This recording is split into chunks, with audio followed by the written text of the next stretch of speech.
Good evening, ladies and gentlemen. I hope you enjoyed your dinner break. We're back at the Public Service Commission of South Carolina's hearing in docket number 2020-229-E, Dominion Energy of South Carolina's Solar Choice Metering Tariff. Let's take roll.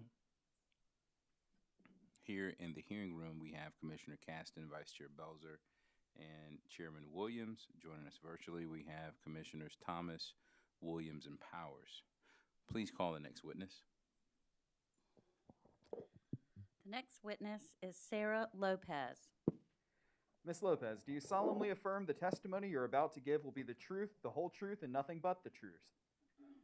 I do. Will you please state your name for the commission? Sarah Lopez. Without giving your full address, will you please tell us the name of your street and the name of your town? Knightsbridge Court in Goose Creek. Thank you very much. Are you a Dominion customer, Ms. Lopez? Yes, I am. And do you have rooftop solar panels? No, I do not. Okay, great. You'll have 3 minutes for your testimony. You may begin. I'm made aware of this just recently. I do not agree with this. I think this is wrong. I am not an attorney, but I do believe this borders slightly on illegal. If not, it's very confirmed. It's extremely unethical. Thank you. Thank you, ma'am, for your testimony. Are there any questions for Ms. Lopez from the parties? Any questions for Ms. Lopez from the commissioners? All right, Ms. Lopez, thank you for your testimony. Please enjoy your evening. Mr. Chairman, the next public witness is Mr. Tommy Wood.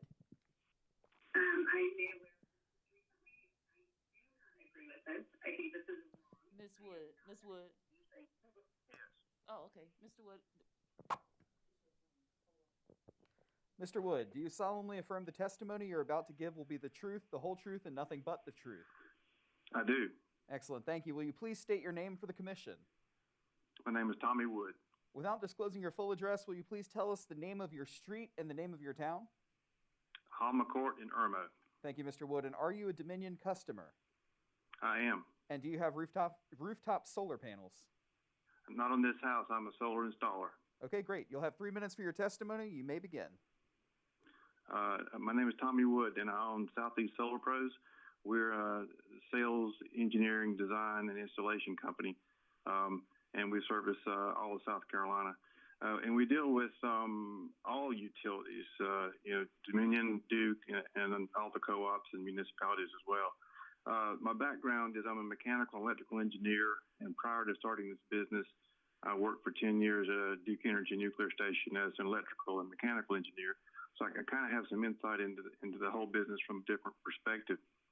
And one thing I'd want to say is that the subscription fees that are proposed and also being enforced right now by some of the co-ops is grossly unfair and just a disaster, and those should be outlawed for everyone. But the whole argument seems to stem around the value of solar energy. And of course, customers think it's the retail value and utilities think it's the wholesale value. And I would just post that there's a perfect example, perfect model in South Carolina right now, and it's Mid-Carolina Electric Co-op. Their rate plan is genius. It's transparent. They charge and show the customer their costs and charge the wholesale cost. And they charge a demand charge, which they're imposed as well from their suppliers. And when you go solar, they put you on a time of use rate. Their demand window or time of use window is reasonable at 3 hours long. So I would say that the utilities should be doing the same thing and simply have a line item on their bill that dictates or shows what their profits are for their investors. And if they did that, they would not have any argument from anybody at any time. So that's really all I have to say. Thank you, sir, for your testimony. Any questions for this witness from the parties? Any questions for this witness from the commission? Hearing none, sir, you are free to step down from the witness stand. Thank you for calling in. Enjoy the rest of your evening. Thank you.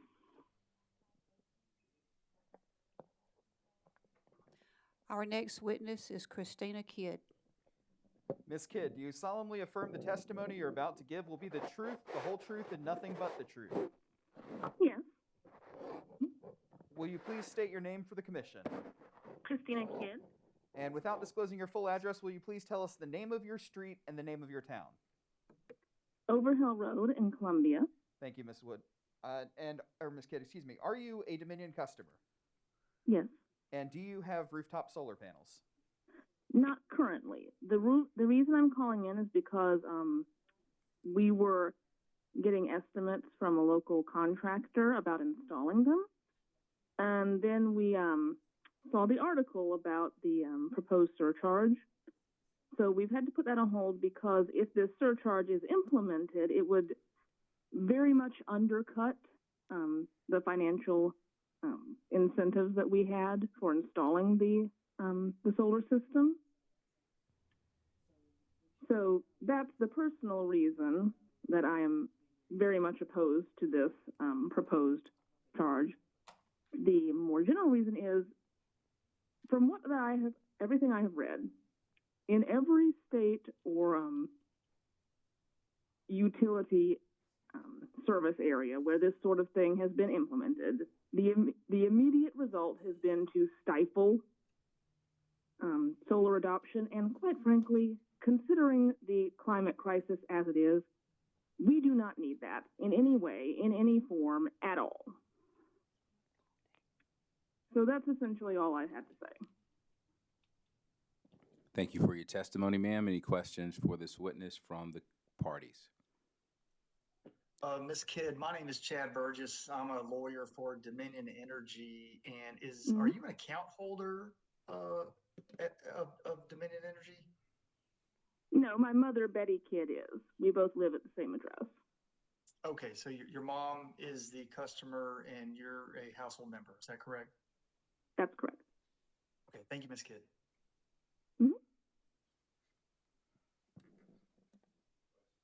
Questions for this witness from the commission? Hearing none, ma'am, you may step down from the witness stand. Thank you for calling in to testify. Mr. Chairman, the next public witness is Mr. Javar Juarez. Mr. Juarez? Where's that siren coming from?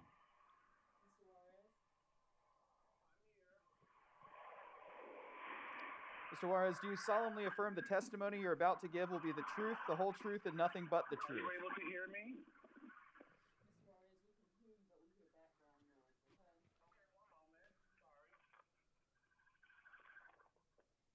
Okay, what about now? Superb. Mr. Juarez, do you solemnly affirm the testimony you're about to give will be the truth, the whole truth, and nothing but the truth? I do. Excellent. Will you please provide the commission with your name? My name is Javar Juarez. And will you please tell us the name of your street and your town without your full address, just the names of the street and town? Spotswood Drive in Columbia. Thank you, sir. And will you please tell the commission whether or not you're a Dominion customer? I am a Dominion customer, unfortunately. And Mr. Juarez, do you have rooftop solar panels? At this time, I do not. Excellent. Thank you. You have 3 minutes for your testimony. You may begin. At this particular time, I find it unfeasible to continue to pay Dominion Energy its exorbitant rates. I have fallen into places of despair and uncertainty regarding being able to continue to have power services through Dominion Energy. I have been exploring other ways by which I can provide power to my residents, including solar energy, and attempted to work with a developing cooperative in unincorporated Richland to assist individuals in my subdivision. As a resident and a native of Southern California, I have paid significantly more in the state of South Carolina, where our average median income in my area is less than $34,000 per year for a household of 4 members or more. Beyond that, by which I have paid in an area by which average incomes were above $75,000 per year. I am unsure of how to continue to pay a $500 per month bill without being able to supplement the use of solar energy to help provide me with clean, safe, reliable energy, as opposed to presently the exorbitant fees that I pay even just to have subdivision life in my community. The rest of my community is blacked out, disenfranchised, and is going through a method of decay and blight because we're not able to come to terms with Dominion Energy and negotiate the ability to use solar to even just brighten up our community. It is unfair for Dominion Energy to continue to have the benefits that it does under this commission and the state of South Carolina to allow this company, who is not native nor run by native sons of South Carolina, and who does not have South Carolinians' best interest, and the rates that they actually have presently are causing many individuals, especially poor people, to be disenfranchised and for them to lose more access to their disposable incomes because of an essential service such as providing power, energy, gas services to your family. I think we should be doing away with the administrative fees that this very hungry, greedy company charges and finding ways to be able to more lucratively gain the ability to access our disposable incomes without paying exorbitant rates. These days, we want everybody to be fed, clothed, safe, and housed. How can you continue to do that when you get a bill above $200, $300, $400, $500 per month for energy rates for a single family home? It is unfair, and I am inclined to reject any increase or the blocking or gerrymandering of our inability Sir. to supplement with solar energy. Okay. Thank you. Questions from the parties for this witness? Mr. Juarez, this is Chad Burgess. I'm a lawyer for Dominion Energy. I thought I heard you say you do not have solar panels on your home. Is that correct? At this time, I have not been able to secure them on my home. And do you understand that Dominion Energy is attempting to reduce the cost for customers like yourself through this proceeding? That's not how I understand it, no. Would you be surprised to learn that Dominion Energy is actually trying to reduce costs for customers who do not have solar panels, who are paying cost to help subsidize customers who have solar panels? I wasn't able to hear the last part of your statement. I said, would you be surprised to learn that Dominion Energy is attempting to lower the rate for customers who do not have solar panels so that they no longer have to continue subsidizing the expenses that folks who own solar panels are causing you to incur? But why would individuals that have solar panels on their house cause me to have inflated rates for my current energy? Mr. Juarez, do you understand what I'm saying? No, it makes no sense what you're saying. Okay, I have no further questions. Thank you, Mr. Chairman. Any other questions from the parties for this witness? Commissioners, questions? Mr. Chairman, Taylor Spear, Alder Energy. Attorney Spear. Mr. Juarez, would it surprise you to learn that the attorney for Dominion just advised you that there is a cost shift, yet that is a disputed issue in this proceeding? Would it surprise you to learn that? That there's a cost shift? Yes, sir. Would it surprise you to learn that it is disputed in this proceeding what Dominion has presented as evidence, which is that non-residential customer generators must subsidize customer generation, i.e. rooftop solar? So that would surprise me indeed. Thank you. Nothing further, Mr. Commissioner. Commissioners, questions for this witness? All right, sir. Thank you for your testimony. Appreciate you calling in. Enjoy the rest of your evening. Same to you. The next witness is David Hudson. Mr. Hudson, do you solemnly affirm the testimony that you're about to give will be the truth, the whole truth, and nothing but the truth? I do. Thank you. Will you please state your name for the commission? My name is David Hudson. Thank you, Mr. Hudson. Will you please tell us the name of your town and your street name without disclosing your full address? I live in Beaufort on Mum Grace. Thank you very much. And are you a Dominion customer? Yes, I am. Thank you, sir. And do you have rooftop solar panels? No, I do not. All right. You now have 3 minutes for your testimony, and you may begin. Okay. Thank you for allowing me to speak to this issue. My name is David Hudson. I live in Beaufort, South Carolina.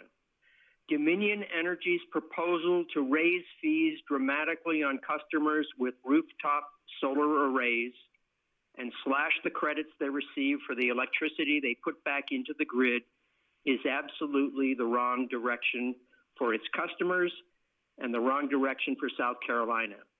And it is certainly not in the spirit of the Energy Freedom Act. South Carolinians deserve relief from high electric rates that stem in part from the VC summer debacle, not the reverse. And they should be rewarded for adding to the power grid and adding not power generated by fossil fuels, but clean renewable power.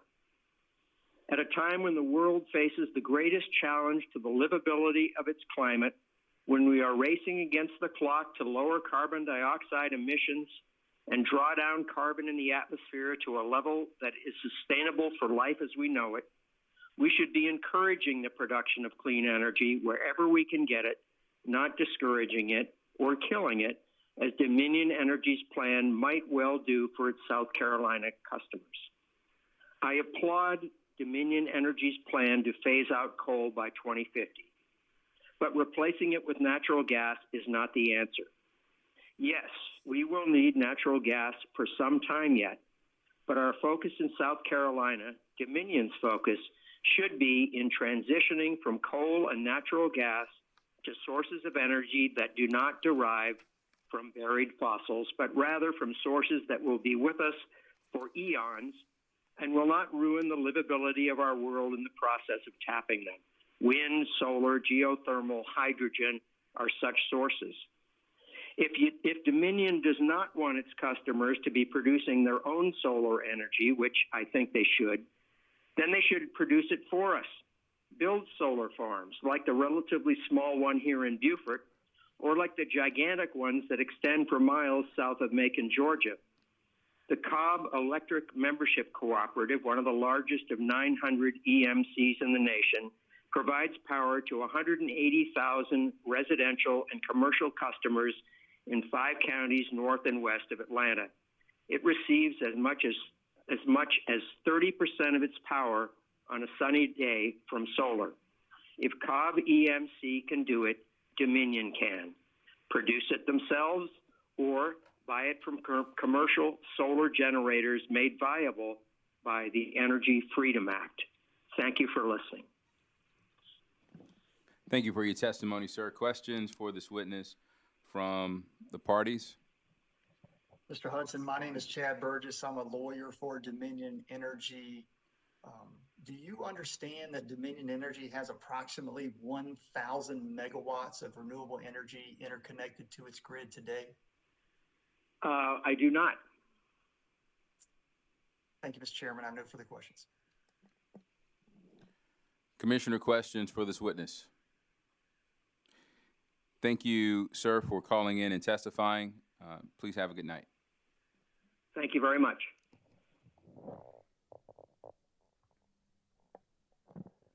Our next witness is Charles Foster. Mr. Foster, do you solemnly affirm the testimony you're about to give will be the truth, the whole truth, and nothing but the truth? I do. Thank you, sir. Please provide the commission with your name. Name is Charles Preston Foster.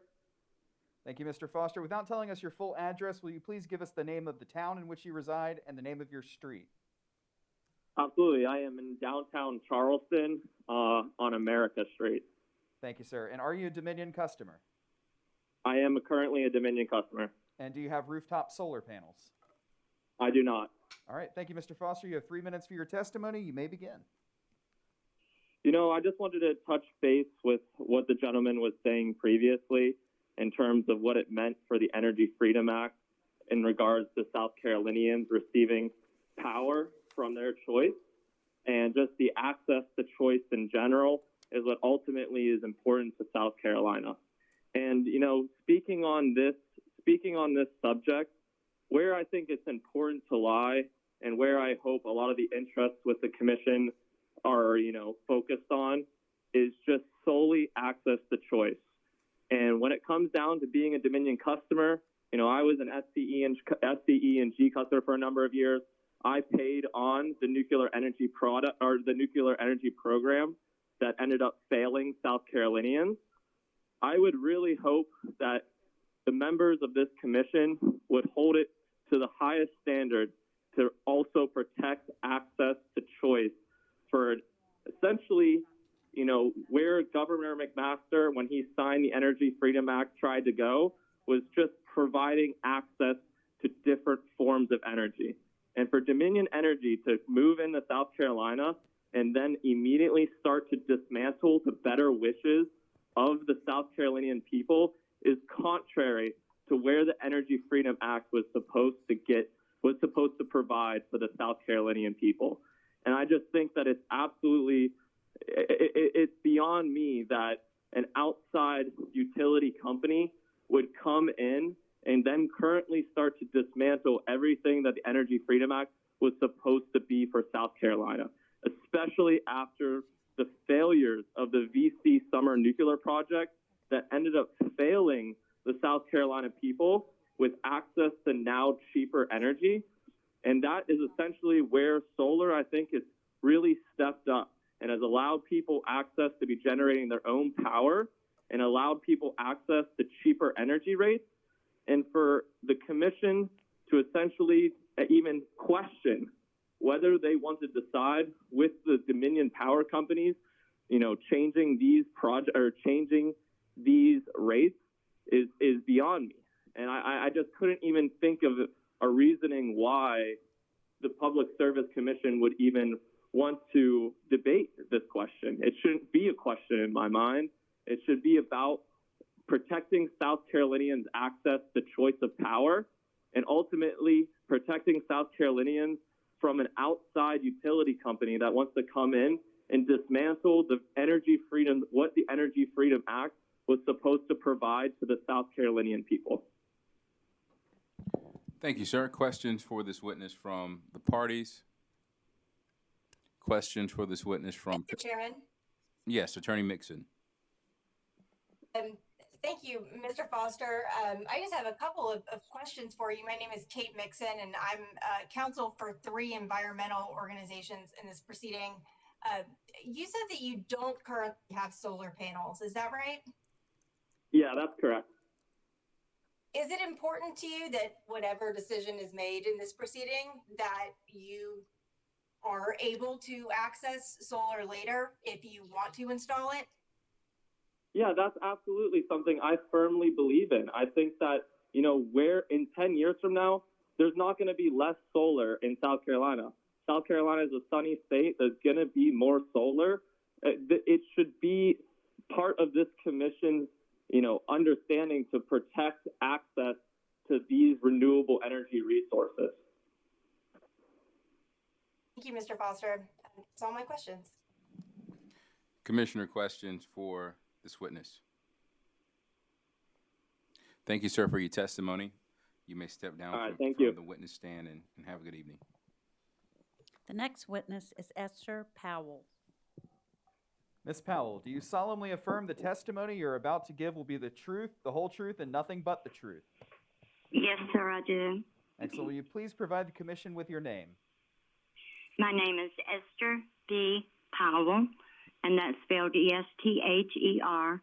B is in the letter boy, Powell. Thank you, Ms. Powell. Will you please tell us the name of your street and the name of your town without disclosing your full address? 107 Barbara, Barbara Drive, Ladson, South Carolina, 29456. Thank you, Ms. Powell. And are you a Dominion customer? Yes, I am. And do you have rooftop solar panels? Yes, I do. Thank you very much. You have 3 minutes for testimony. You may begin.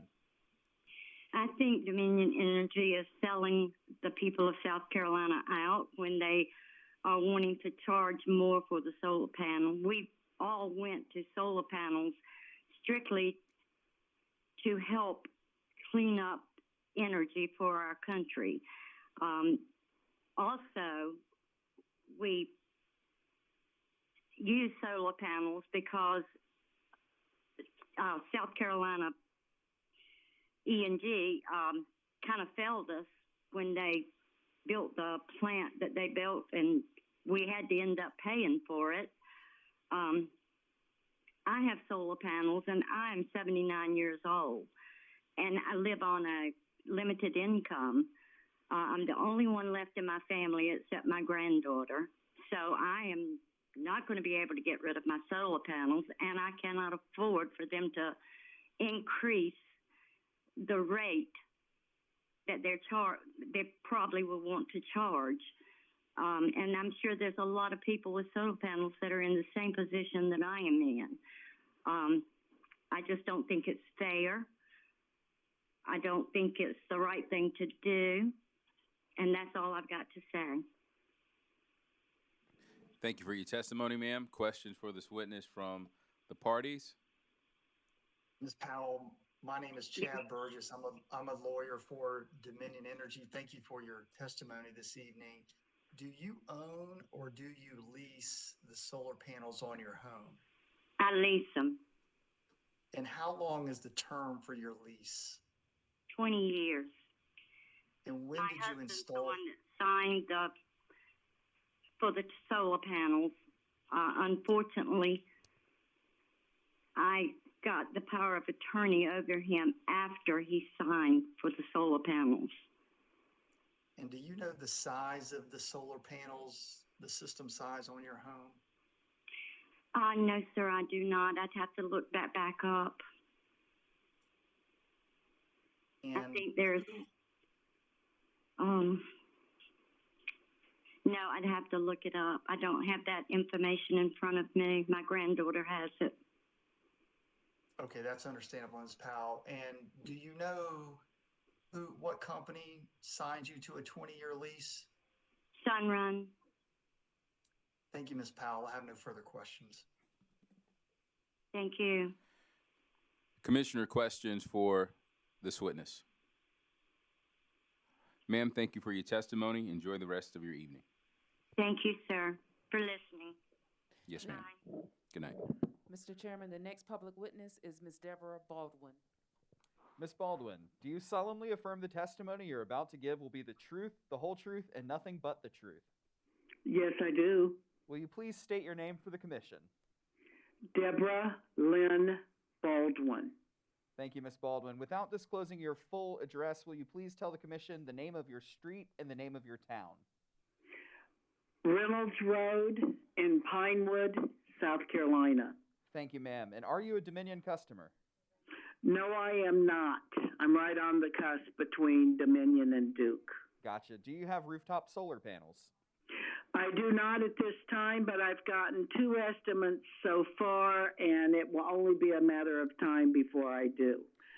Because if we don't look at alternative energy sources and look into climate change, we are not going to have anything left for the children of the world and for our ancestors. So we need to start taking control of our energy. And I've got a large home. In my home, my energy bills all winter were running over $600 a month. And that is not, that's a 2,500 square foot home. So I have to look into alternatives because I'm also on a fixed income. And that is just flat out ludicrous. And if Dominion is allowed to do these tariffs, and it will only raise the prices of the panels, and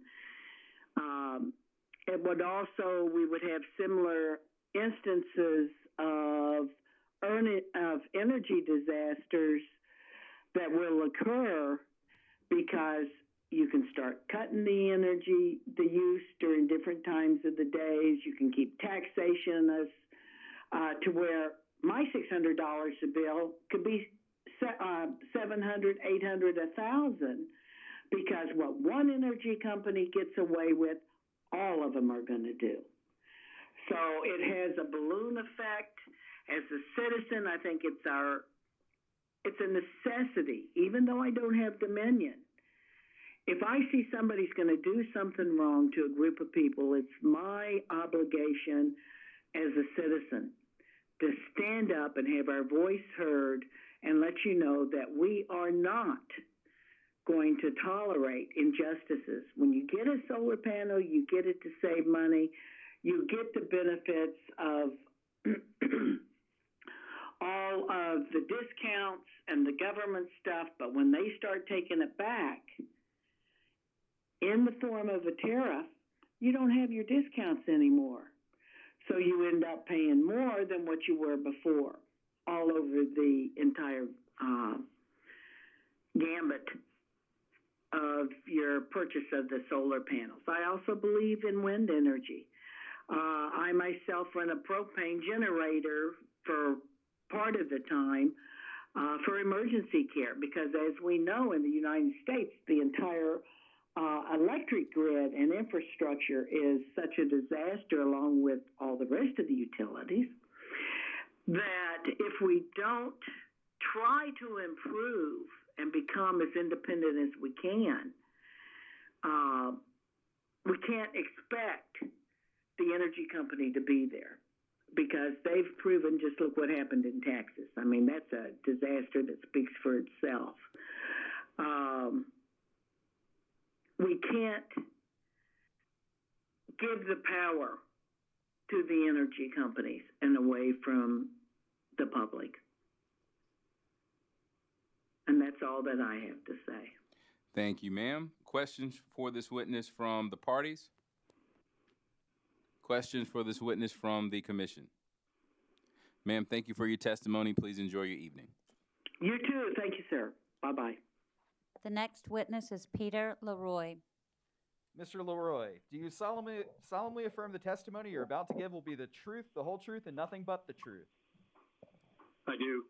Will you please state your name for the commission? Peter Leroy. Thank you, Mr. Leroy. Without disclosing your full address, will you please tell us the name of your town and your street? Irmo, Jones Road. Thank you, sir. Are you a Dominion customer? I am. And do you have rooftop solar panels? I do. Excellent. Thank you, Mr. Leroy. You have 3 minutes for your testimony. You may begin. Good evening. I installed a residential rooftop solar system on my home in October 2018. The system has a 12.9 kilowatt design capacity. I installed the system to reduce the greenhouse gases discharged in most current forms of generating electricity, to help avoid the emissions from coal and natural gas plants that are harmful to human health, and to save long-term on my electricity costs. In its 2020 Integrated Resource Plan, Dominion states, this IRP, the Integrated Resource Plan, also reflects DESC's commitment to clean energy and the energy efficiency programs offered to customers, and in the probable modifications to the company's electrical transmission and distribution grid, which will facilitate the growth of clean energy solutions. For immediate reductions in CO2 emissions, coal-fired units must be operated less frequently by reducing demand, operating more natural gas-fired generation, and adding solar generation with batteries along with combustion turbines for backup and load following. In Dominion Energy's 2019 summary annual report, it stated, meanwhile, we are intensifying our efforts to expand a solar portfolio that S&P Global Finance ranks 4th among utility holding companies, and we are setting ambitious targets to further deploy renewable energy.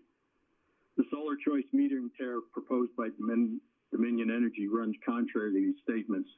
This proposal would raise my basic facilities charge 117%, discouraging solar development, not supporting development. It would require a new monthly subscription fee. Mine would be roughly $70 a month, again, discouraging, not supporting solar power development, and to unfairly compensate rooftop solar producers.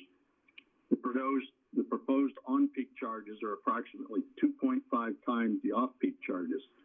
Contrast this with the compensation rooftop generators would be afforded for on-peak rates, roughly 1.05 times the off-peak rates. This is inadequate compensation for assisting in reducing peak energy demand.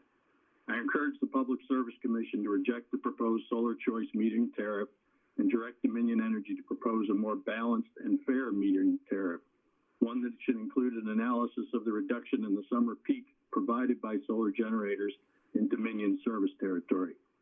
Thank you for your time and efforts associated with this important issue. Thank you, sir. Questions for this witness from the parties?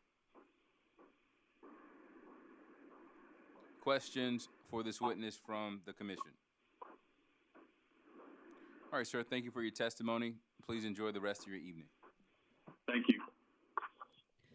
The next witness is Jory Fleming. Ms. Fleming, do you solemnly affirm the testimony you're about to give will be the truth, the whole truth, and nothing but the truth? I do. Will you please state your name for the commission? Jory Fleming. Thank you. And without disclosing your full address, will you please tell us the name of your town and of your street? We reside on Downing Street in Columbia, South Carolina. Thank you. And are you a Dominion customer? Yes, they're both electric and gas. Perfect. And do you have rooftop solar panels? No, we don't. All right, great. You have 3 minutes for your testimony. You may begin. Thank you, commissioners. In short, as a customer, I strongly oppose these fees, and I'd like to share 2 reasons with you why. First, I think Dominion's core argument of needing a fee because of cost shift to be misleading. The PSC communications staff kindly helped me share a bit with you on the history of this supposed shift, and I hope you consider these. Our household has considered saving up money to get a solar system to potentially save both us and our neighbors money. But when I saw these fees, my jaw literally hit the floor at the level of them. And, you know, the cheapest for both me and my neighbors' electricity would be to have on-site renewable and clean energy. But Dominion seems to want to build their own solar panels and charge a much higher rate. So I'm really disappointed that I can't help both potentially our household and our neighbors by saving up. I think the idea of charging small users these fees makes no sense. You know, we're planning to take a tomato growing class with a local farmer next month, supporting a small business too. And it'd be ridiculous if all the tomato gardeners in the class were charged a fee by our grocery stores because we ended up buying some fewer tomatoes over the summer. The price of the tomatoes at the store stays the same, even though I buy a bit less. And this is because if we put solar on our roof, this decision would also have huge financial benefits to Dominion because their expenses would go way down. They could have some of my tomatoes to sell, and Dominion would be able to use this cheap electricity and save themselves and my neighbors money.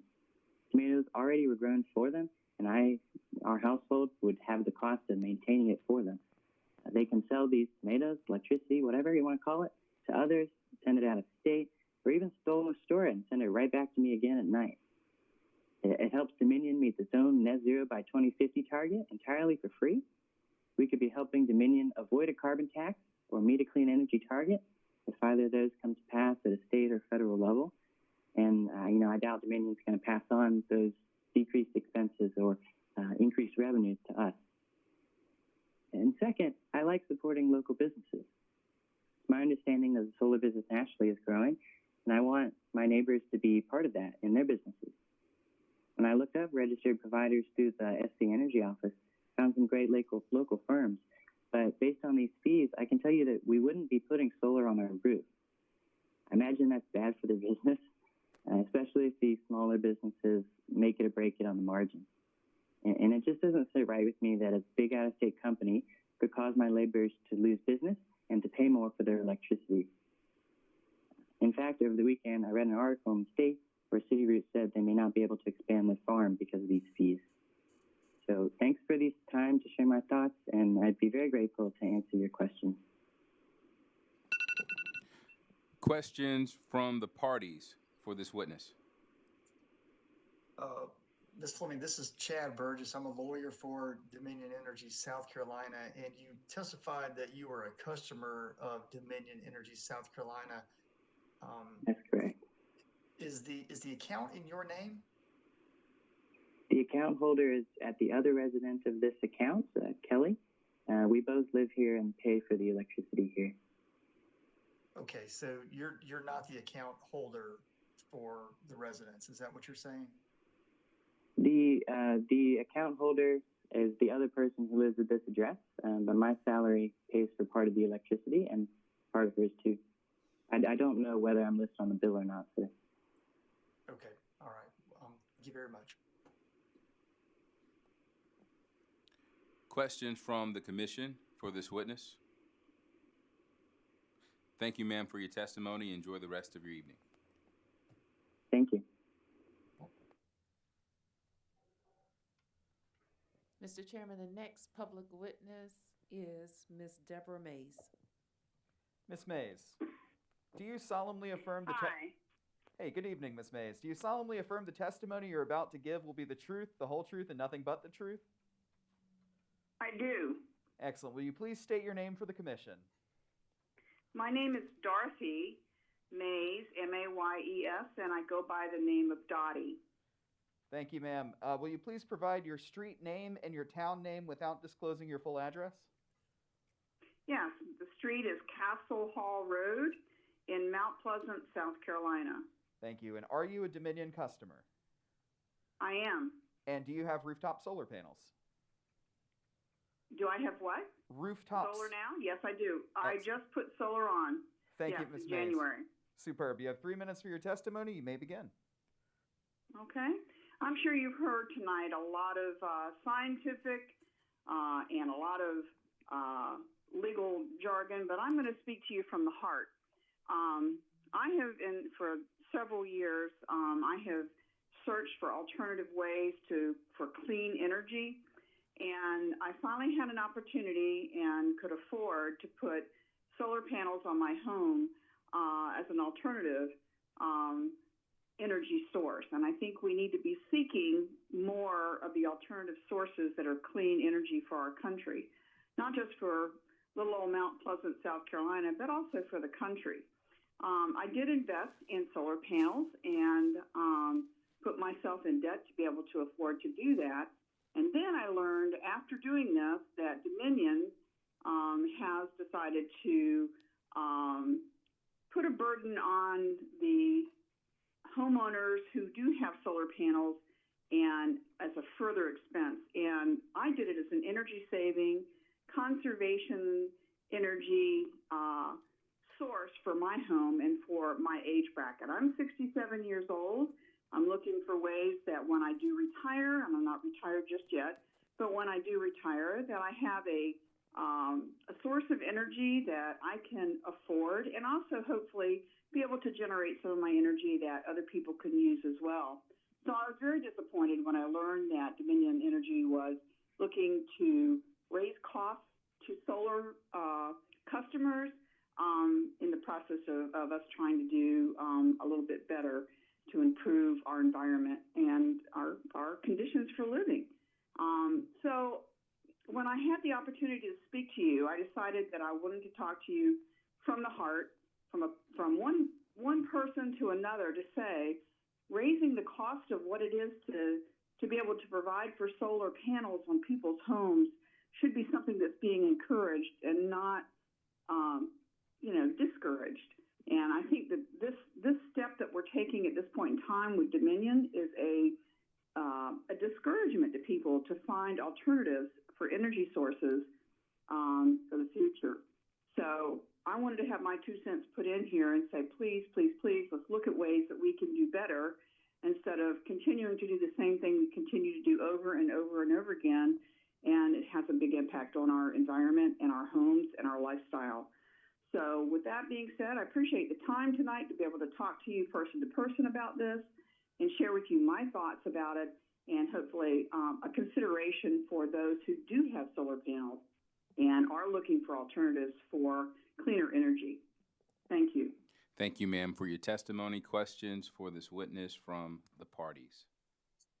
Good evening, Ms. Mays. My name is Chad Burgess. I'm a lawyer for Dominion Energy. And I understood you to say that you have a solar system on your roof. When did you have that system installed? The process started last summer, and the actual installation happened shortly after Christmas in January. And in January of this year, is that correct? Yes, But the process started long before that. Of course, you know, the process of getting solar panels doesn't happen overnight.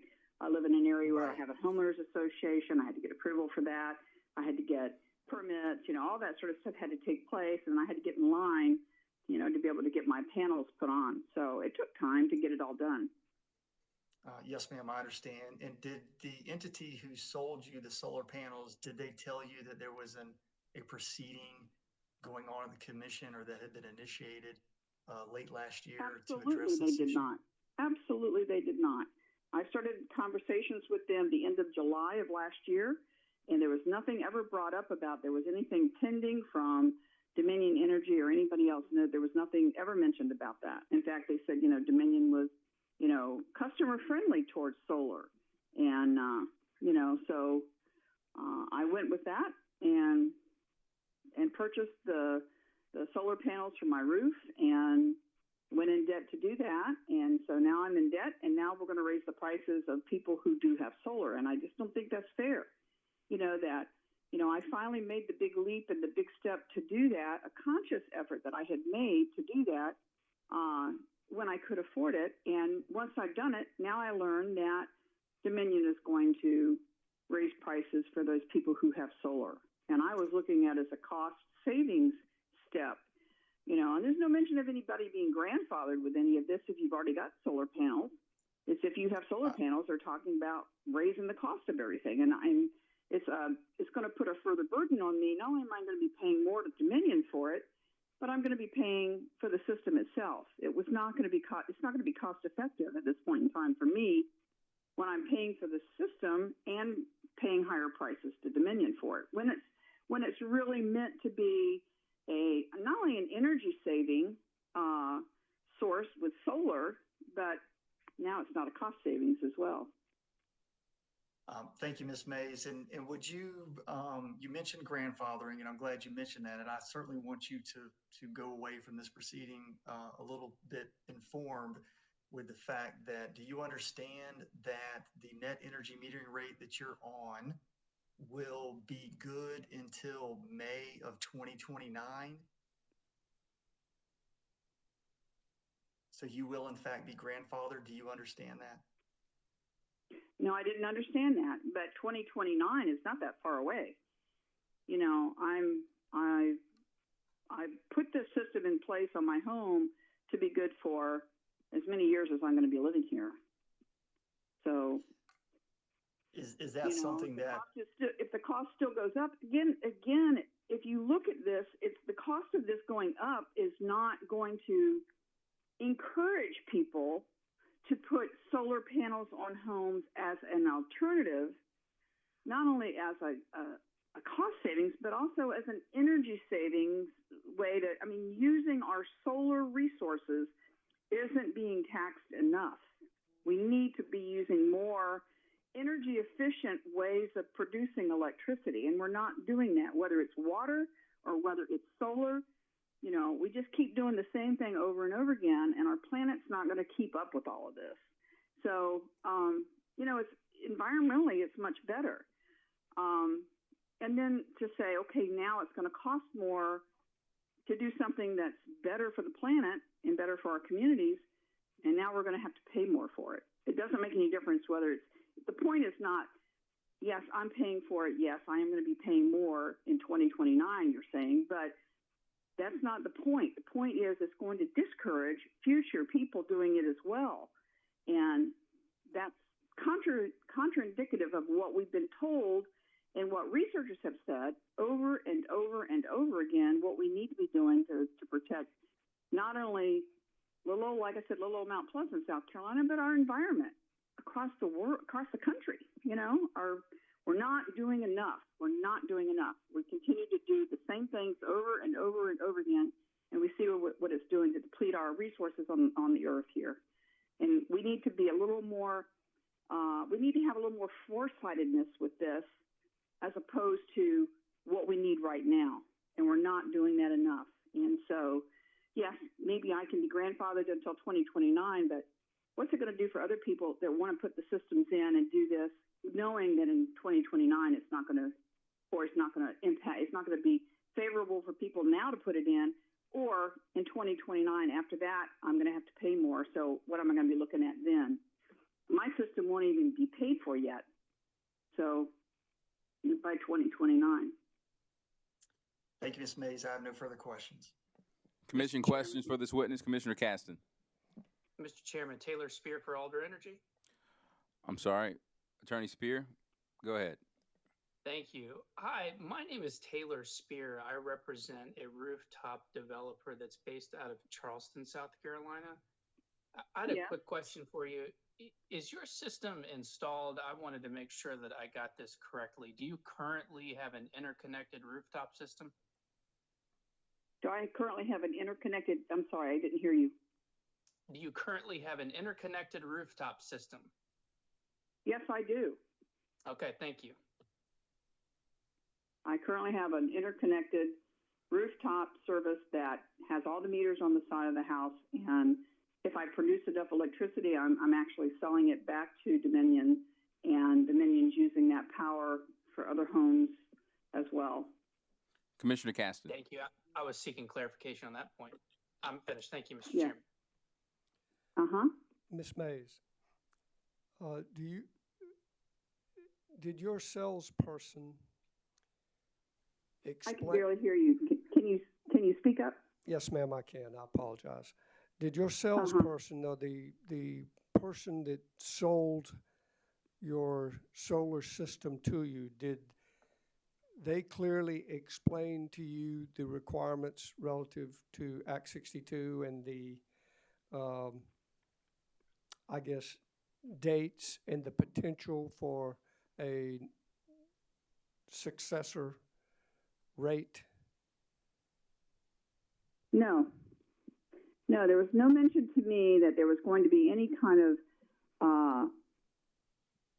futuristic increase in the cost of solar through Dominion in the future. I was told that, like everybody else was being sold solar systems, that that this is an energy efficient, and that's what I was looking for. And I've been, like I said, I've researched this and researched it for probably 12 years, and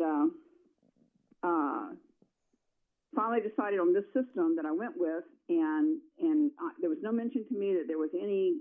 Dominion is new here, Dominion is new to this area. Used to be SCE and G, and Dominion's only been here around the block here for a few years, and there was no mention to me when I was in discussions about purchasing the system. There's no mention. In fact, they discussed the fact that Dominion was friendly and willing to work with customers with solar to help get solar systems in. There was no mention of any futuristic charges being made that were going to be counterindicative to the solar savings I would be making. And that's how I was justifying. I was justifying not only would my bill be decreased because I wouldn't be using as much electric, I would be using more solar power, but also any excess power I generated would be being sold back. That would reduce my bill, significantly, so I could use that money to pay for the system. There's all kinds of federal and all kinds of state, not really rebates, but money that you're getting back, incentives for you to put the solar systems in. So that's also something that was discussed, that there were benefits to do this with your federal as well as your state taxes and so forth. You would get monies back, but no mention of Dominion raising the cost. Do you mind? Now, I've got a $30,000+ unit on my roof, and that's not an insignificant purchase for me on my home. But now I'm learning that the rates are going to be going up, so now I'm not going to have the savings on this that I thought that I was going to have over the years I was going to take to pay me to have this paid off. So it might mean that I work a little longer and I don't retire yet. So do you puts me back into another few years of working. Yes, ma'am. Do you mind sharing who you acquired your system from? A solar company. Yes, Solar, the solar companies that sell solar panels, I think they're all doing the same thing. Do you know their name or who you contracted with? VES. All right, and do you understand, or was it explained to you again, that in the Act 62 that everyone's been referencing is that these particular things were required by the legislation? Dates were set for the net energy metering, and then it was to be reviewed and considered, and the electric utilities, Dominion, Duke, are required to submit a solar choice tariff for the Public Service Commission to review, and it has to be done by a certain date, which is, I think, May 31st of this year. Did you understand that, or have you understood that? No, I only learned of this recently, that there was going to be, higher costs to people who have solar panels, and it's going to be, there's not going to be any cost savings involved in this using solar panels with Dominion Electric. My understanding is that the cost of my electric is going to be the same as what I've been paying, even though I have solar panels. So my solar panels are not going to be, in order for me to pay for these solar panels, I anticipated saving some each month on the electric bill because I was going to be generating power from the solar. I was not aware that there was any legislation in the works to change the fees with solar customers. And I don't even, at this point in time, I still don't understand the timeline that you have and what's going on, when this was even introduced and started, nor when the final decisions are going to be made. You're saying it's going to be in May? The final vote? Well, I think the legislation itself has dates established in it, and if I'm not mistaken, I think May 31st of this year is one of those. So when did this legislation start? When did this process of introducing this information or these regulations, when did this start? Before you purchased your solar system. So I guess that's what I was asking, who you acquired this from, and if your salesperson kind of reviewed, this information. What month and what year did it start? I don't know that I recall that. I think it was Well, I was in negotiations with the solar company at the end of July of last year, 2020. And it took me until January, into December, 1st of January, before I got the system installed. And but the contracts and stuff had been signed last year. And so I would like to know when, if you could, find that information out and advise me of when that legislation started, so I can further investigate that to find out if there was omissions by the solar company in the sales process of this, if they were aware of it and didn't apprise me of the information, and I made the purchase without having the information at hand, and they had the information and they didn't divulge that to me, then I would want to know that. Especially since sounds like it's going to be finalized here in just another month or two. That's a little disturbing to me as a citizen, that, I can be duped by somebody who just fails to mention that information to me in the process of the sales.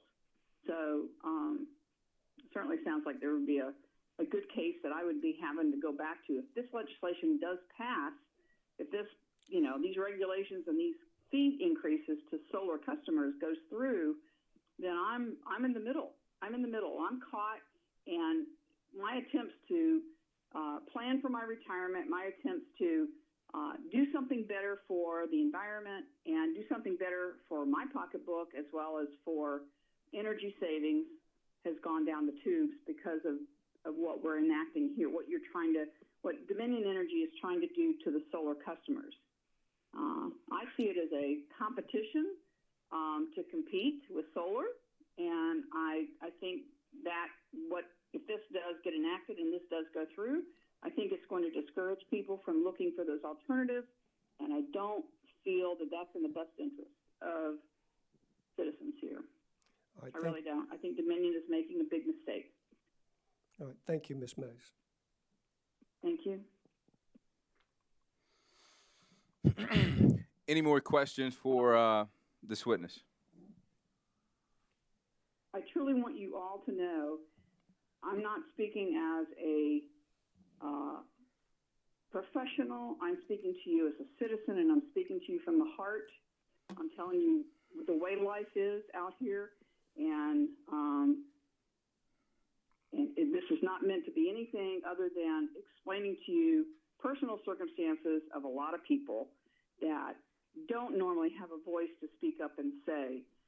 There's plenty of professional people out there, lawyers and whatever else you want to listen to, but I'm telling you as it is, day to day, out here making things meet, and I finally made the big step and find out this is going on behind the scenes, and I'm unaware, and I just don't feel this is the appropriate way to do things, not the appropriate way in the U.S. of A. that I know.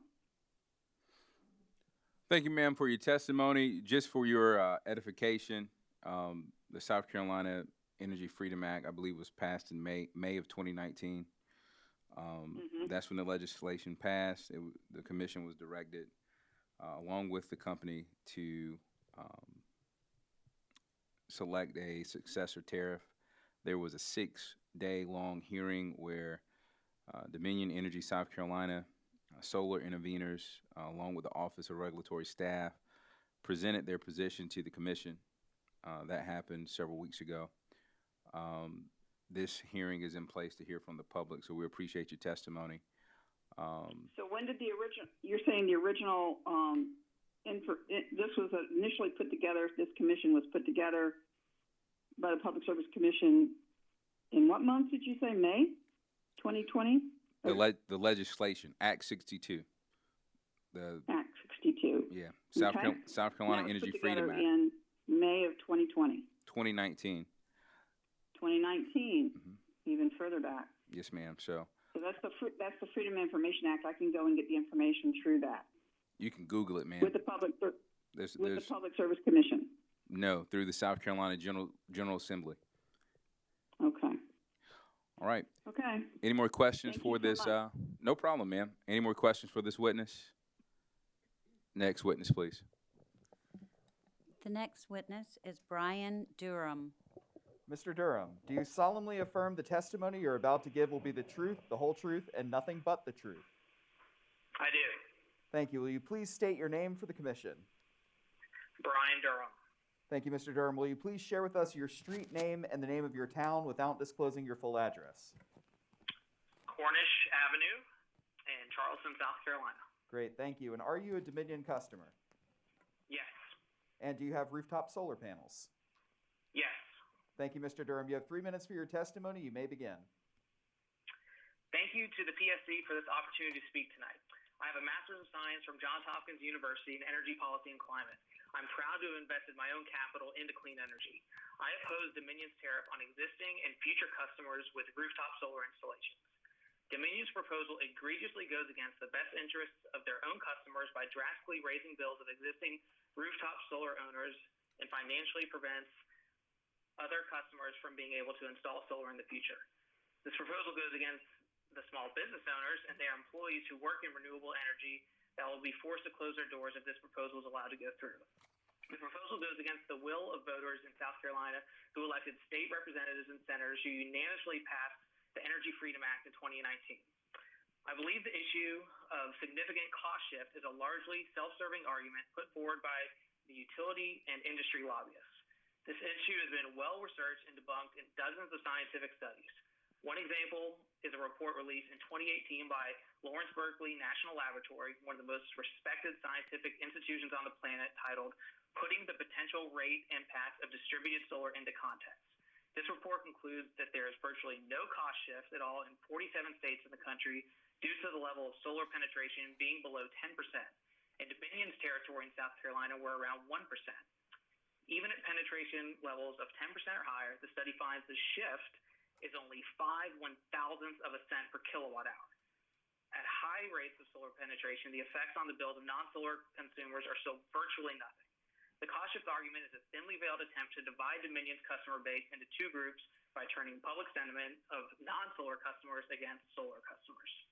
Dominion is attempting to maintain a centuries-old status quo where large utilities generate electricity at large facilities and sell that electricity to individuals. Distributed energy generation will change the traditional utility business model.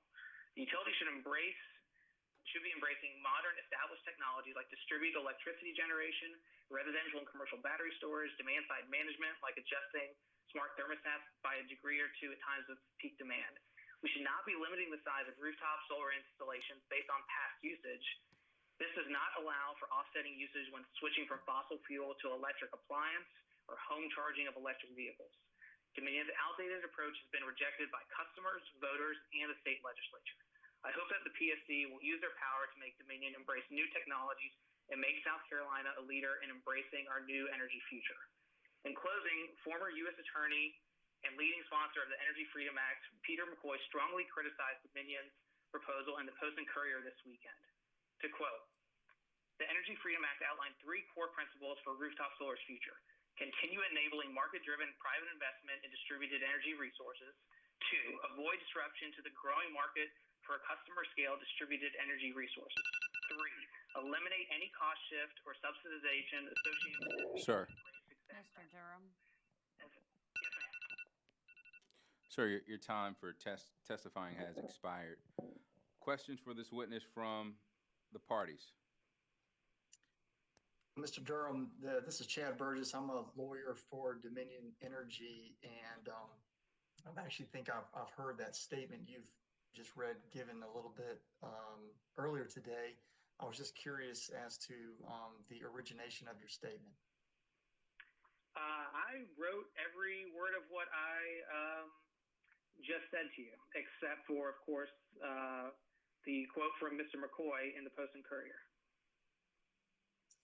And are you aware of the prior versions of Act 62 before it was enacted? I loosely followed it at the time.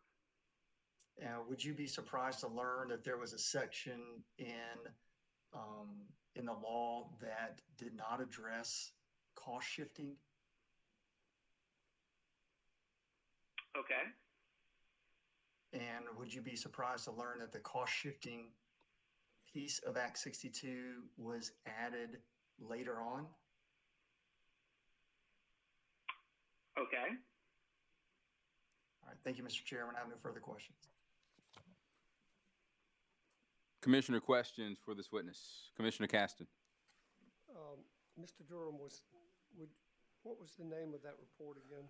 The Brookings Institute? Yes, it was. Let me go back to it. Let's see. 2018 Lawrence Berkeley National Laboratory, titled "Putting the Potential Rate Impacts of Distributed Solar into Context." Okay. Thank you. Yes, absolutely. Any more questions for this witness? Sir, thank you for your testimony. Have a great night. Okay, thank you very much. Our next witness is Michelle Andra. Miss Andra, do you solemnly affirm the testimony you're about to give will be the truth, the whole truth, and nothing but the truth? I do. Thank you. Will you please state your name for the commission? Michelle Andra. And Miss Andra, will you please tell the commission the name of your street and your town without disclosing your full address? 25 Grove Hall. Okay, and what town is that Columbia. in? Columbia. Excellent, thank you. And are you a Dominion customer? Yes, I am. And do you have rooftop solar panels? Yes, I do. Thank you, Miss Andrew. You have 3 minutes for your testimony. You may begin. Okay, thank you so much. I appreciate this opportunity, and I'm coming to this as a not as an expert, but as a homeowner who owns solar, and talking about my experience and my motivation for having solar. I am a psychologist by training, so there are some things I'm an expert in, but energy is not something I would claim to be an expert witness in.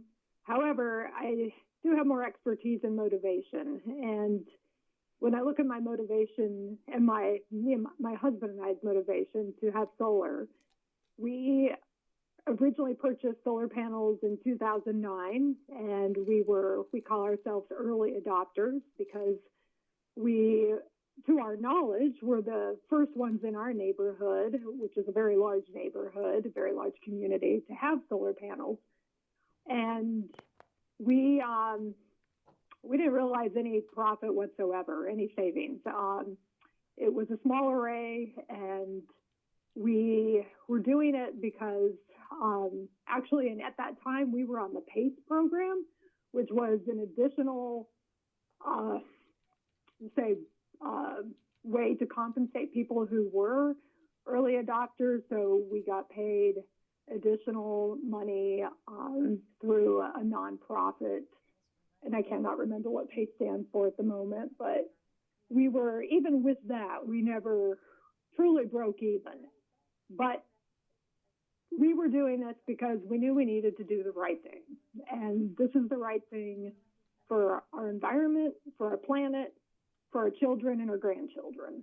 And we know that if we continue to use energy which pollutes and produces more carbon in the environment, that is only going to further harm us as a society, as a human race. And so we kind of looked beyond the money part of it. And in fact, when we needed a new roof to approximately 2018, we thought, well, what are we going to do with these solar panels? And we kind of doubled down. Even though we had not realized any profit, we had doubled down. Not profit, that's not the right word, but we had not realized any savings. And we doubled down. We actually expanded our array 3 times, and we are not looking at this to get savings. We are looking at this to do the right thing. When I heard about Dominion had made this proposal, my heart just sank, because I'm not in this for the savings, but I know that now, Ma'am? It'll be pointless, because Ma'am? with 40. Ma'am? Yes. Ma'am, your time for testimony has expired. Okay. Thank you. I did not hear the bell. That's fine. Questions for this witness from the parties? Ms. Andra, my name is Chad Burgess. I'm a lawyer for Dominion Energy, South Carolina, and you mentioned your husband during your statement. What is your husband's name? Kevin Meredith. And is that the same Kevin Meredith who testified earlier today? He did. Okay. Thank you. I have no further questions. Questions for this witness from the commission? Ma'am, thank you for your testimony. Enjoy the rest of your evening. Our next witness is Karen Willett. Ms. Willett, do you solemnly affirm the testimony you're about to give will be the truth, the whole truth, and nothing but the truth? Yes. Will you please share with the commission your name? Karen Willett. Thank you, Ms. Willett. Without revealing your address, will you please tell us the name of the town in which you live and the name of your street? Nellyfield Creek Drive, and it's in Charleston. Thank you, Ms. Willett. Are you a Dominion customer? I am. And do you have rooftop solar panels? I do. Thank you, ma'am. You'll have 3 minutes for your testimony. You may begin. Okay, it's just short and sweet. I'm all for the solar paneling and for solar energy, but not for being taxed on it. We're already trying to conserve and do right by this world. Let's not make it so that it's a distraction or a deterrent for other people. Thank you for your testimony, ma'am. Questions for this witness from the parties? Ms. Willett, my name is Chad Burgess. I'm a lawyer for Dominion Energy, South Carolina, and you said you owned, or do you own or do you lease solar panels? I lease my panels. And how long is the term of your lease? I'm sorry. My lease is indefinitely until I decide that I want them removed. Okay, and who is the entity who you lease your solar panels from? Sunroom. Okay, thank you, Ms. Willett. I have no further questions. Okay. Commissioner, questions for this witness? All right, hearing none. Ma'am, thank you for your testimony. Please have a great night. Same to you. Mr. Chairman, the next public witness is Mr. Ronald Sassard. Mr. Sassard, do you solemnly affirm that the testimony you're about to give will be the truth, the whole truth, and nothing but the truth? Yes, I do. Thank you. Will you please state your name for the commission? My name is Ronald Sassard. Thank you, Mr. Sassard. And will you please provide the name of your street and the name of your town without disclosing your full address? Sure, it's Berkeley Road, Charleston. Thank you, sir. And are you a Dominion customer? I am, yes. And do you have rooftop solar panels? I have had them installed. They have not been put into service yet. Expect them to be put into service in the next couple weeks. Thank you, sir. You have 3 minutes for your testimony. You may begin. Okay, great. Yeah, so I decided after doing a lot of research and looking at the particulars of the South Carolina rebate, the federal rebate, and then looking at the Dominion net metering, made the decision to invest in solar panels. I think South Carolina is really leading the nation in terms of what it's doing in putting in convincing people in the state to invest in solar panels. So I think that's a great thing. I really do believe it's nationwide. It's a leading effort. I really hate to see Dominion put these tariff fees and then change the net metering rules in a way that will make solar power really no longer economical. I mean, there is the option of using batteries, which will lessen the impact, but then the investment you have to make goes up significantly. And I really think that the big picture is not being looked at. That when I have solar power, others in my neighborhood have solar power, it really provides a function of peak shaving because the solar powers will be providing the maximum power during the hottest time of the year, which is when in South Carolina, when the peak energy demand is. And I think it lessens the overall grid requirement for the state. And I don't believe that's being taken into account by Dominion in their proposal. I also believe that the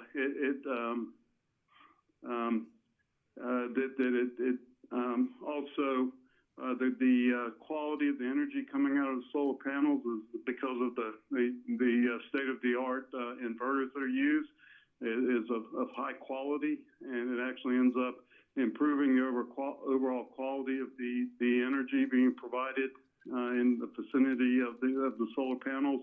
And I don't believe that Dominion is taking that into account either. So given all those factors, I really believe that the situation in terms of solar panels should be should be left where it is now, that the net metering should be left in place because it provides a benefit both for the resident and for Dominion. And one other thing I should have mentioned is that Dominion has to provide power to every resident regardless of the situation in terms of how much power is used and whether or not you have solar energy. Sir? They already charge a facility fee Sir? for that. Okay, sorry. Your time for testimony has expired. Questions for this witness from the parties? Mr. Cesar, my name is Chad Burgess. I'm a lawyer for Dominion Energy, and I heard you testify that you were having your solar panels installed toward the end of last year. Did I hear that correctly? No, they were actually installed beginning of this year. The panels were put on my roof 2 weeks ago, but there were some punch list items that had to be taken care of. So the solar company is coming back out Thursday of this week to finish the work up, and then I'll be able to put them in service. So getting very close now. So I'll meet the deadline so that my rules will be in place until 2029 in terms of fees and net metering. But I just hate to see this being lost as a benefit to other residents of the state, and I do believe the rules will make it uneconomical for many to make the choice of putting in the solar panels. So, Mr. Cesar, you were aware of this proceeding and the fact that the commission may in fact change the rate, and you nonetheless decided to proceed with installing solar panels. Is that correct? I'm sorry, you broke up a little bit. You were asking? I'm sorry. I'll repeat my question. You were aware, were you not, that there was a proceeding going on in which the commission was reviewing the company's net energy metering rates, and notwithstanding that, you still proceeded with installing solar panels on your home. Is that correct? I actually did not become aware of it until after I'd made the decision to invest in the solar panels. I actually made the decision end of last year. And then I had to have a new roof put on. So it took me a while to get that squared away, and then I put the panels on the new roof. So I had made the commitment end of last year. It was just a matter of the timing of when they would be installed. So I really just became aware of it after I'd made the decision to go with solar panels. But what PSC has told me is that because I'll have my panels installed and activated before the April deadline, that I get the rate until the existing rate structure until 2029. So for me, it's more about others that may be trying to make the decision to go with solar panels.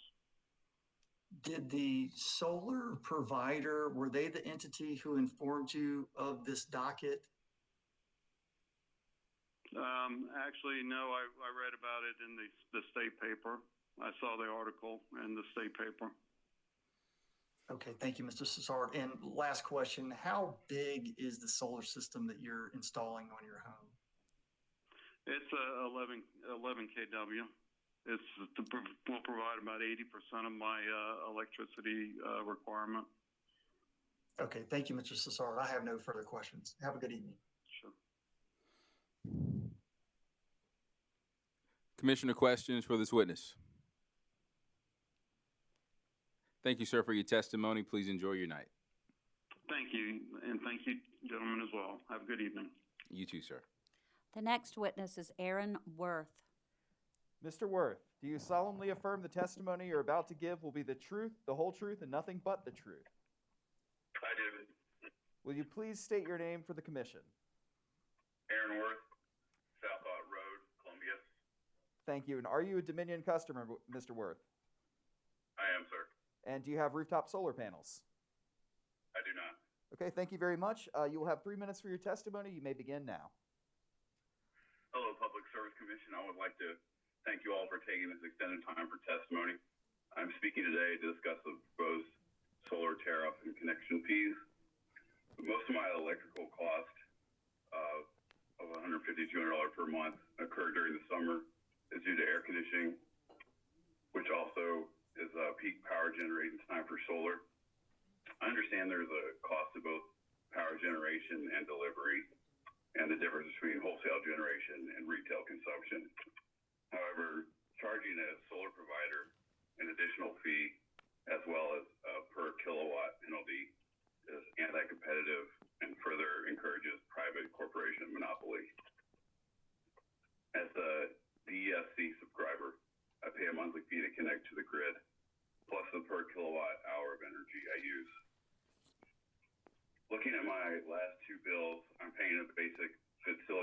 of $9 to $11 per month. The recent Public Service Commission hearing on cost shift, the DESC witness asserted the future estimated per month resident customer cost for non-solar was $1.38, but there is currently no cost shift at this time. I would implore the commission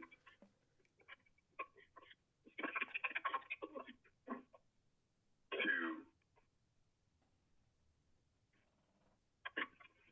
reject the proposal submitted by DESC. Thank you, sir. Questions for this witness from the parties? Questions for this witness from the commission? Sir, thank you for your testimony. Enjoy your night. Thank you.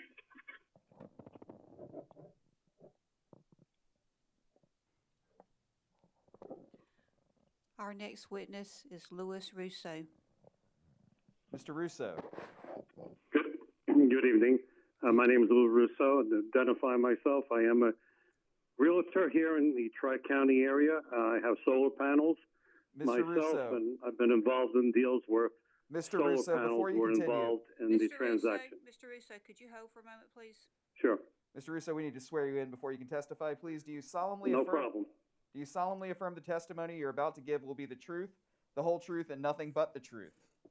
Absolutely. I couldn't make this up if I tried. Will you please state your name for the commission? Louis Russo, realtor, Tri-County area, Charleston, South Carolina. Solar panels on my house. Thank you, sir. Two other things. What is the name of the street on which you reside? Water Thrush Court in Ibis Glade off of Foster Creek in Hanahan. Thank you, sir. Known as Tanner Plantation. Thank you. And are you a Dominion customer? Yeah, I'm sorry to say yes.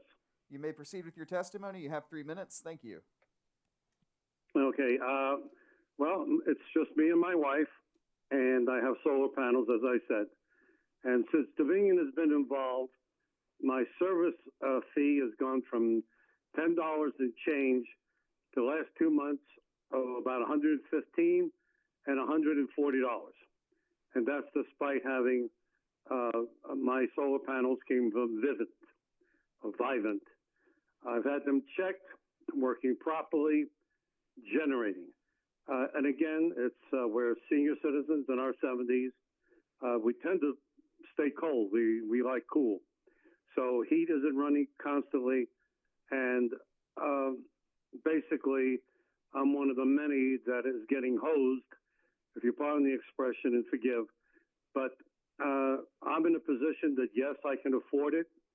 But on the other hand, why should I pay for something that I'm not getting and I'm not using? And I can imagine people at my age on a limited income, how they have to decide between electricity, eating, or medication. That's what it's been put on. Solar panels in the real estate business does not enhance any value to a house. And now, with this, since Dominion has taken over and the word is out, what's going on, it's making harder and harder for people who have solar panels to sell their home, or they have to negotiate their prices down. Also, I found out that, and that's bad, my bad, I should have asked the question, buyer beware, but there is a fee if you have to put on a new roof. There is an unbelievable fee for removing the solar panels and then putting them back on. I'm between a hard and a rock, rock and a hard place.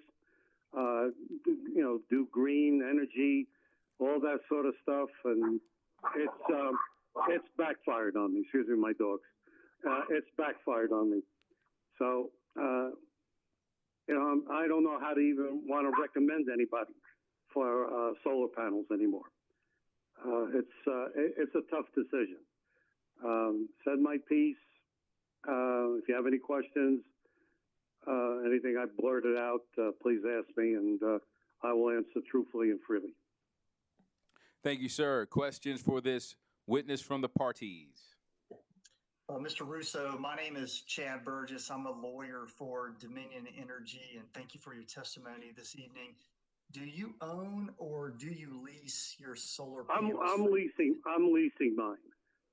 In a couple of the deals I've had to do, actually within my neighborhood, to get the deal done, the seller had to pay off their lease, their purchase. They had to be paid off. It's part of the thing of at the closing. One of my buyers paid an extra $5,000 towards it, and also I contributed. I'm in a different position.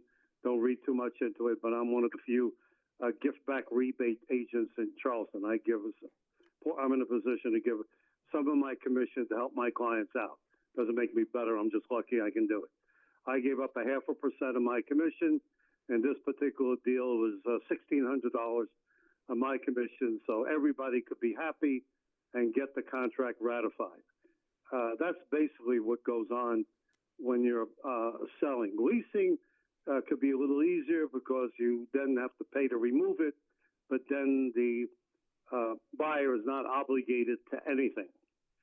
I don't know what to do with mine yet because, like I said, Dominion is where I come from. At least what Dominion is doing, we pull a gun, we threaten you, and don't read too much into that. But here, it's a smile, and you owe me $140 for what? I have no idea. Like I said, 2 senior people. You have no kids, no large family, unless my dogs are doing something when I'm not here. But it's just ridiculous. $140, and we have the Nest, so we don't play with the thermostat. At night, I have to sleep cold because otherwise I can't sleep. Even in the wintertime, I have to sleep cold. And so where this energy I'm using is coming from, I don't. I really don't know. Of course, they come out allegedly to test, but we already know what the answer is going to be before they even get here. So I don't even waste my time asking Dominion to test because whatever they say is just gibberish. My only hope is that Berkeley County, Hanahan, I've approached our mayor who lives in our community and father-in-law and whatnot. If somehow, some way, somehow we can be incorporated into Berkeley Cooperative. All my clients in Berkeley Cooperative don't pay anywhere near the power and electric and gas and all that we do in Hanahan. And we are Berkeley County. But somehow the borderline of one time we used to be North Charleston, then we became Goose Creek. So somewhere along the line, we were stuck with SC&G and now Dominion. But if I lived only about 9 miles down North Rhett, I would be saving a lot of money. And Mr. Russo, the lease you mentioned with Vivint, what is the term of that lease? I really, honestly, forgive me for being ill-prepared. I can't answer that. I think we've had them about 3 years now. So, again, I'm going to see the next couple of bills, and if I have to, I'll buy myself out because what's the difference? I get robbed by 1 or I get robbed by 2. And Mr. Russo, it all last comes question. up to the same amount, and don't have to deal with it. Here I am trying to, all that green stuff that everybody. It's a good thing. I believe in global issues, global warming. I don't think it's fake. I believe in scientists. No offense. Nope. Don't believe in politicians. And it's not what it was cracked up to be. Mr. Russo, and last I question. wish I was wrong. Believe me, I don't need to be right. Well, I understand, Mr. Russo. Last question. What is the size of the solar system on your home? I've got a 2,400 square foot house ranch, and I think I have between 15 and 20 panels. I didn't know that the question would be asked. I would have been better prepared for you, sir. But definitely It's a ranch, so it's a long east to west roof versus a two-story that's mostly north-south. So I've got a good bunch of solar panels up there. Okay, thank you, Mr. Russo. I have no further questions. Have a nice evening. Well, thank you all, and hopefully something could be done with Dominion. Dominion is the problem. Have a good day, everyone. Commissioner questions for this witness. Hearing none, sir, you may step down from the witness stand. Please call the next witness. Mr. Chairman, the next public witness is Mr. Tom Tanton. Mr. Tanton, do you solemnly affirm the testimony you're about to give will be the truth, the whole truth, and nothing but the truth? I do. Will you please provide the commission with your name? Tom Tanton, Tanton. Mr. Tanton, without providing your full address, will you tell us the name of your town and the street on which you reside? I'm in Lincoln, California, on Indian Creek Road. And are you a Dominion customer? No, sir. And do you have rooftop solar panels? No, sir. All right, great. You have 3 minutes for your testimony. You may begin. Thank you very much, and I appreciate the opportunity to speak to the commission today. In my 50 years as a student of energy policy, first as a principal policy advisor at the California Energy Commission, and then subsequently as a general manager at Electric Power Research Institute, I followed net energy metering as a policy environment for a long time. I've recently published 2 papers, one in 2018 and one in 2020, for the State Government Leadership Foundation, which looks at the trends in net energy metering in the states. And the following findings can be made. First of all, states can allow for or encourage solar without resulting to cost shift. We see this in California and in Arizona and in Oklahoma and other states described in the reports I mentioned. It's important to disaggregate the cost of providing electricity into generation, transmission and distribution, and other costs, because the cost of the infrastructure, the transmission and distribution system, is escalating and becoming more dominant as a total cost component. We also need to be very careful about the value of solar studies because they are speculative at best and too easily biased. Bias is not necessarily intentional bias, but it does creep in. I find it ironic that South Carolina is looking at energy freedom when that freedom is threatened under lease and liens on people's houses. I find that issues behind the meter do affect the T&D system and hence the potential for cost shift. I appreciate that Dominion is proposing to grandfather current customers with solar from future customers of solar. And that concludes my remarks, and I'm available for questions. Thank you, sir. Questions for this witness from the parties? Questions for this witness from the commission? Commissioner Caston. Mr. Tanton, did I understand that you reside in California? Yes, sir. I wasn't sure I understood you. Did you say that there is or is not a net energy metering cost shift in California? There is a cost shift. They're working hard to eliminate the cost shift. They have new tariffs. They refer to it as NEM 2.0. So current customers are treated differently than future customers, and they're reducing the cost shift incrementally, which reminds me that it's important to not take dramatic action all at once, but to phase in different things so that customers are not hit with a surprise. Do you know what the percentage of rooftop solar for residents is in California? What percentage of the total customer base uses rooftop solar? Yes, sir. I would say it's less than 5%. but it's growing rapidly. Okay, thank you very much.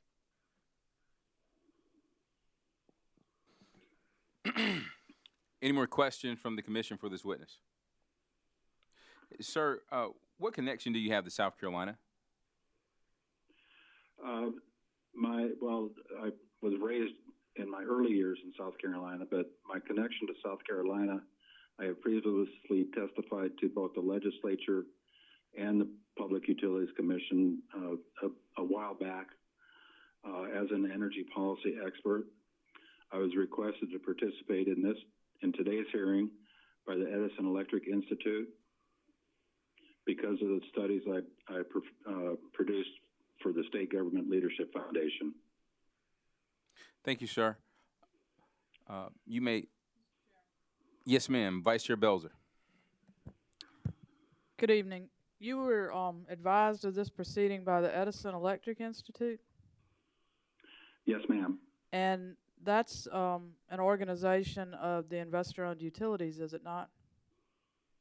Yes, it is. Okay. Thank you very much. Thank you, sir, for your testimony. Have a good night.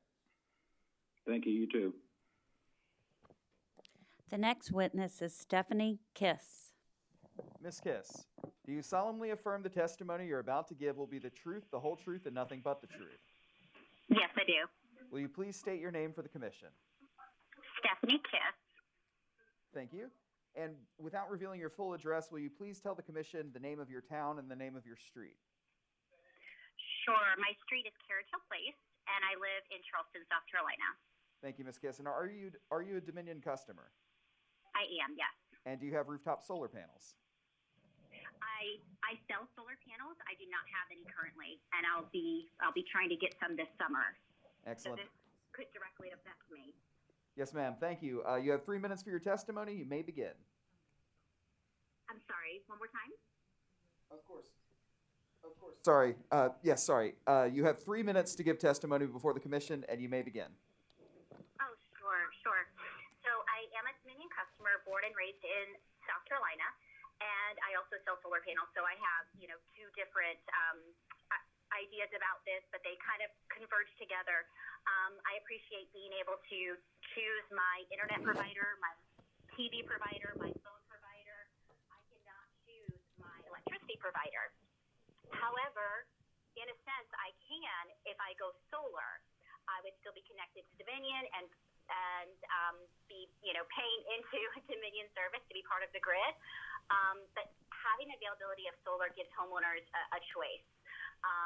It also gives them availability to own their electricity versus renting it, which anybody that's a homeowner understands the value of renting versus owning.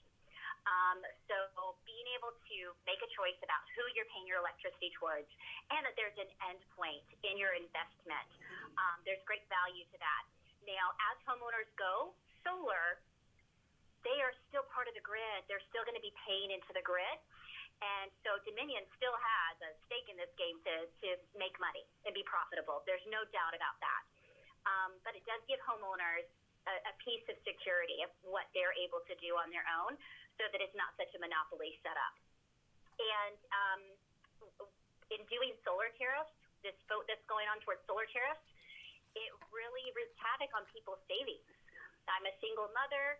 I do work in solar, but I also have to save money at the end of the day and make good decisions for myself and my son. If I want to go solar this summer, which is when I'll be able to, I'll be faced with completely eliminating my savings.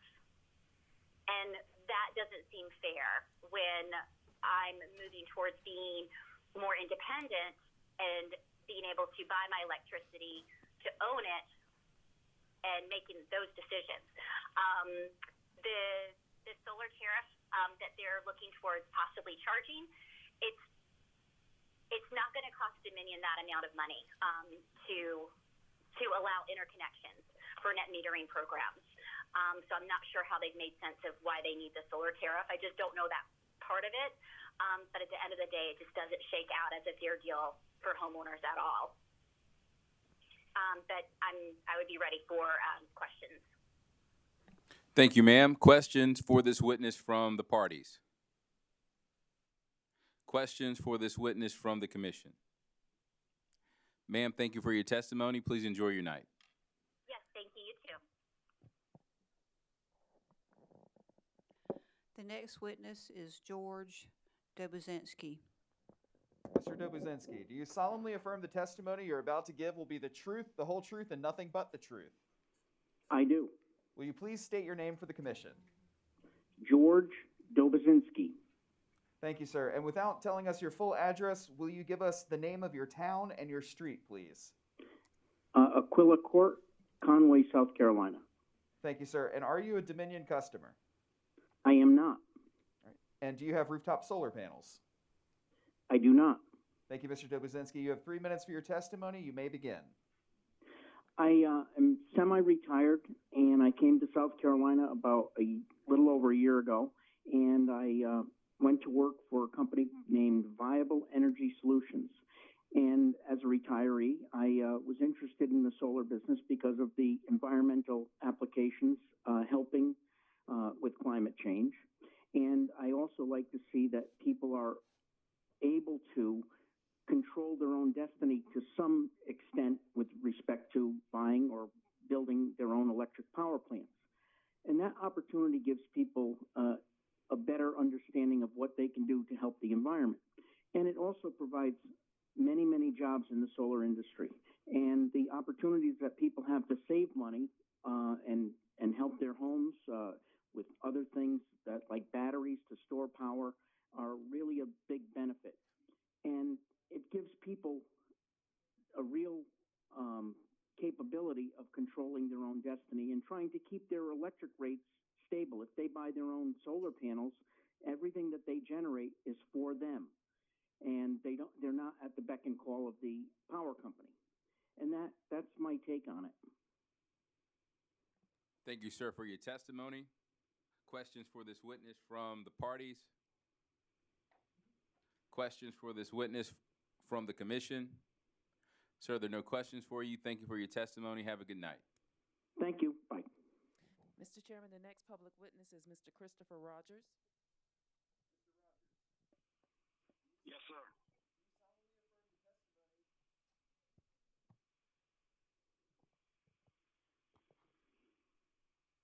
Hello?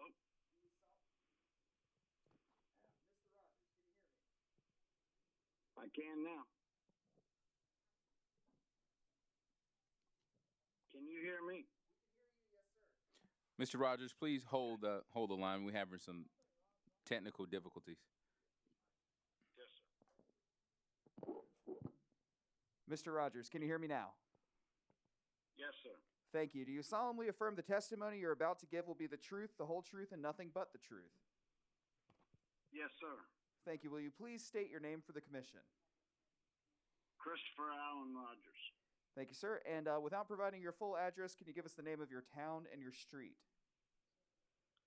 Goose Creek, South Carolina, Thousand Oaks Circle. Thank you, sir. And are you a Dominion customer? I was up until about a month ago. All right. 2 months ago. And do you have rooftop solar panels?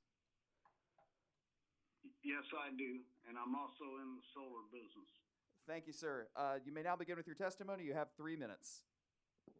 I have 3 minutes. Thank you, sir. I've been in the solar business for over 6 years here in South Carolina. I love it. I deal with a lot of different utility companies. The Dominion program they have right now is excellent. Some of the co-ops that we deal with, however, have high metering fees, and it's not beneficial for people to go solar. And when I mean high, I'm talking anywhere from $55 to $70 a month. Now, that's not all of them, but just that little bit of money discourages people from wanting to go solar because the ROI, the return on investment, is cut way down. And, if somebody has a $180 power bill and then they get a $65 a month solar fee, we didn't really help them. We're in the business of helping people save money on their utilities, not just to sell solar.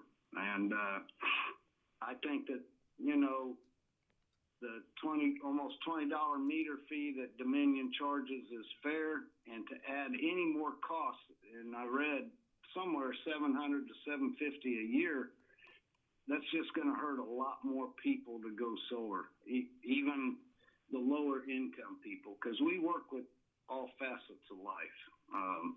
If somebody wants solar, we do everything we can to put them in solar and help the environment and save them money on their power bills. Thank you, sir, for your testimony. Questions for this witness from the parties? Mr. Rogers, my name is Chad Burgess. I'm a lawyer for Dominion Energy, South Carolina. You said you had been in the solar industry business for a while. What solar company do you work for?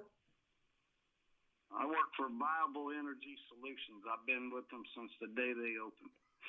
Be 6 years in June. Okay, thank you, Mr. Rogers. Mm-hmm.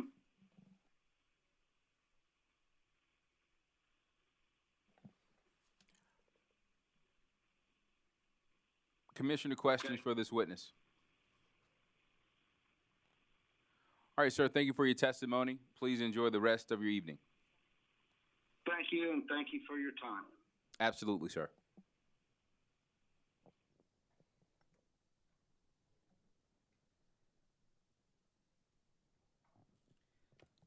The next witness is Richards Gregory. Do you solemnly affirm the testimony you're about to give will be the truth, the whole truth, and nothing but the truth? Yes, I do. Thank you, sir. Please state your name for the commission. Richards Gregory. And Mr. Gregory, without telling us your full address, in what town are you located and what is the name of your street? Charleston, South Carolina. And your street name, please? My street is Ellis Oak Avenue. Thank you, sir. And are you a Dominion customer? Yes, And do you have rooftop solar panels? I do, on 2 structures. Thank you, An office building of mine and my personal residence. Thank you very much, Mr. Gregory. You will have 3 minutes for your testimony, and you may begin. Okay, well, I got the panels to contribute to the transfer into renewable energy, which I'm a proponent of. And solar benefits me by allowing me to produce my own energy.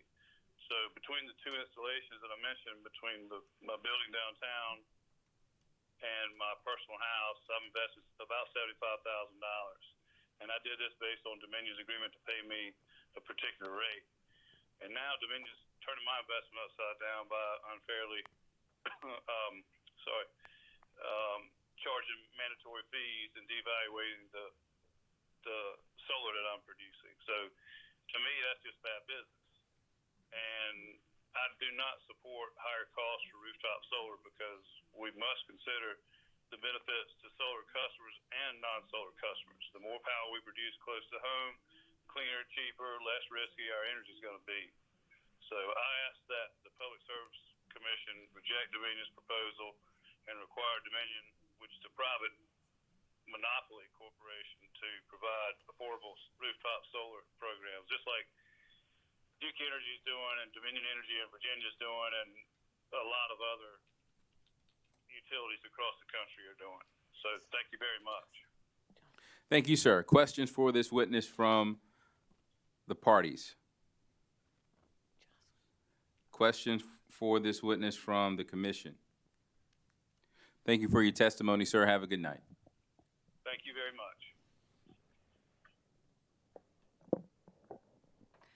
The next witness is Rhonda Reynolds. Miss Reynolds, do you solemnly affirm the testimony you're about to give will be the truth, the whole truth, and nothing but the truth? I do. Thank you. Will you please state your name for the commission? Rhonda Reynolds.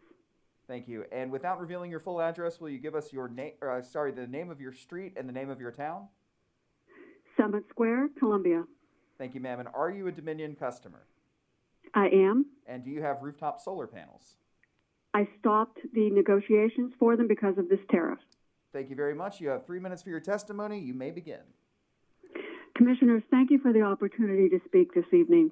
In today's world of high unemployment, climate crisis, and economic uncertainty, we need to encourage solar energy as a viable source of renewable, efficient, and affordable energy. This proposal by Dominion energy would be a deterrent to solar energy, and in turn, it would slow the rate of economic recovery and prosperity for all South Carolinians. There's already been much discussion of how this proposal will negatively impact the Dominion customer. This tariff is more far-reaching than that. This proposal and tariff could eliminate solar in Dominion's territory. Compare the counties in South Carolina served by Duke Energy to counties served by Dominion, and you will already see that Duke Energy leads significantly in solar panel over Dominion. Duke Energy is actively working with customers to encourage solar energy, not discourage it. For example, Duke Energy is developing a version of solar programs for people of lower income. The U.S. Energy Information Agency released figures in January of 2021 on solar generating capacity that's expected over the course of 2021. Solar energy is expected to increase by 39%. That new energy plan is shifting away from fossil fuels and is calling for energy to be 80% emission-free. Residential solar is expected to add 3 to 4 gigawatts of capacity in 2021 alone. In addition, the Biden administration is expected to promote renewable energy projects as part of the pandemic recovery plan. While it's unlikely to arrive quickly enough for 2021, it will certainly impact and boost 2022. South Carolina is lagging behind already. According to the Solar Job Census of 2019 by the Solar Foundation, South Carolina is 25th in the country in solar jobs, way behind our neighbors of Georgia, who's at 15th, and North Carolina, who's at 11th. South Carolina has showed an increase in solar jobs growth by 10.9%. Unfortunately, still again behind Georgia, which had a 29.8% solar job growth. This proposal by Dominion Energy would put South Carolina even farther behind. Clean, renewable energy jobs are the future. South Carolina needs to look ahead and promote solar expansion, or South Carolina will be left behind. I ask you to deny this tariff by Dominion Energy, and I thank you for your time. Thank you for your testimony, ma'am. Questions for this witness from the parties? Questions for this witness from the commission? Thank you for your testimony, ma'am. You may step down from the witness stand. We're in recess until 9. Do we have another witness? All right. Thank you, Mr. Chairman. Mr. Chris Underwood is the next public witness. Mr. Underwood, do you solemnly affirm the testimony you're about to give will be the truth, the whole truth, and nothing but the truth? I do. Thank you. Will you please provide your name for the commission? Chris Underwood. Thank you. And without revealing your full address, will you give us the name of your town and the street on which you live? Charleston, South Carolina. I live on Camp Road. Thank you, Mr. Underwood. And are you a Dominion customer? Yes. Do you have rooftop solar panels? Yes. Excellent. Thank you very much. You'll have 3 minutes for your testimony, and you may begin. Thank you. Thank you, Commission. I want to speak on, we've been talking about the energy cost savings. I want to speak on my personal experience in being in the solar industry. So I'm a native here of South Carolina, born and raised, graduated from Wofford College in Spartanburg with an environmental studies degree, and have always wanted to get into environmental policy, and just so happened to find something I was extremely passionate about out of school, which is solar. And this was up in Greenville with Duke Energy, and I was an energy consultant and was a part of the solar industry there for several years until the net metering was put at a standstill, and there was really nowhere for me to go. It was an incredibly difficult time. Losing the jobs that we had up there was very difficult. Our team had to disperse from Florida to California to the West Coast, where there are more solar-friendly states. My wife and I, we actually moved to Chicago to sell solar in Chicago, and decided to come back because Duke Energy met an agreement, and because of just our family being here, we decided to move closer to Charleston and also get solar. And in light of all of those things, are now faced with the same fate, which is draconian and outdated policies in an era of clean energy, and we have to be moving towards that as a state.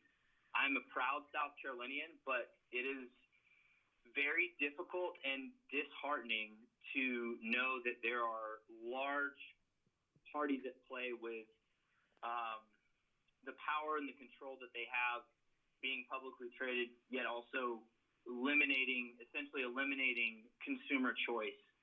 And having a solar system deployed on my home, while also being in the solar industry, I am very closely tied to the future of this state and the future of solar in this state. And we have to continue to promote clean energy and customer choice. We have to continue to do that. And these regulations, if they get approved, set us back. Thank you for your testimony, sir. Questions for this witness from the parties? Mr. Underwood, my name is Chad Burgess. I'm a lawyer for Dominion Energy, and I heard you indicate that you have a connection to the solar industry. Who do you work for today? I work for Legacy Power. We're a solar advising company. And who does Legacy Power, who do you advise? Residential homeowners on rooftop solar. We have multiple install partners from the local region to the national level. And who are some of your install partners? Would that be Sunrun and Vivint Solar? That is one of our install partners. We have been working very closely with Palmetto Solar out of Charleston, as well as Titan Solar. Okay. Thank you, Mr. Underwood. Mr. Chairman, Attorney Mixon. we just have a few questions. Mr. Underwood, my name is Kate Mixon. I'm an attorney representing 3 nonprofit environmental organizations in this proceeding. First of all, are you the same Chris Underwood who won TV show Survivor a few years ago? Yes, I am. It happens to be me. Well, thank you, sir. I'm a big fan of the show, so it's great to talk to you. From your work in the solar industry, thank you. From your work in the solar industry, is it your understanding that Dominion currently limits the number of solar panels a homeowner can install based on 100% offset of their usage? Based on the size we do for residential solar, yes, we are limited to the number of panels we can provide based on the system, and we actually get more calls for system add-ons in Dominion's territory than any other area that I sell solar in. Thank you. And are you aware? We are not oversizing solar systems. You. And are you aware whether Duke Energy has a similar offset limitation? Yes, I'm aware that Duke Energy allows for production over 100%, which gives room for future solar endeavors, electric vehicles, future usage, future offsets. There's not a need to create or build out an entirely separate system based on past usage, because we have the freedom to give consumer choice in what their future consumption looks like for the next 20 to 30 years for their power household usage.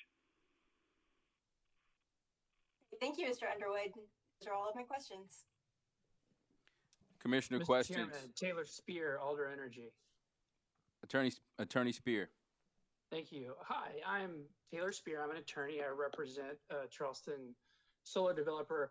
And you mentioned Duke Energy. I just wanted to clarify something.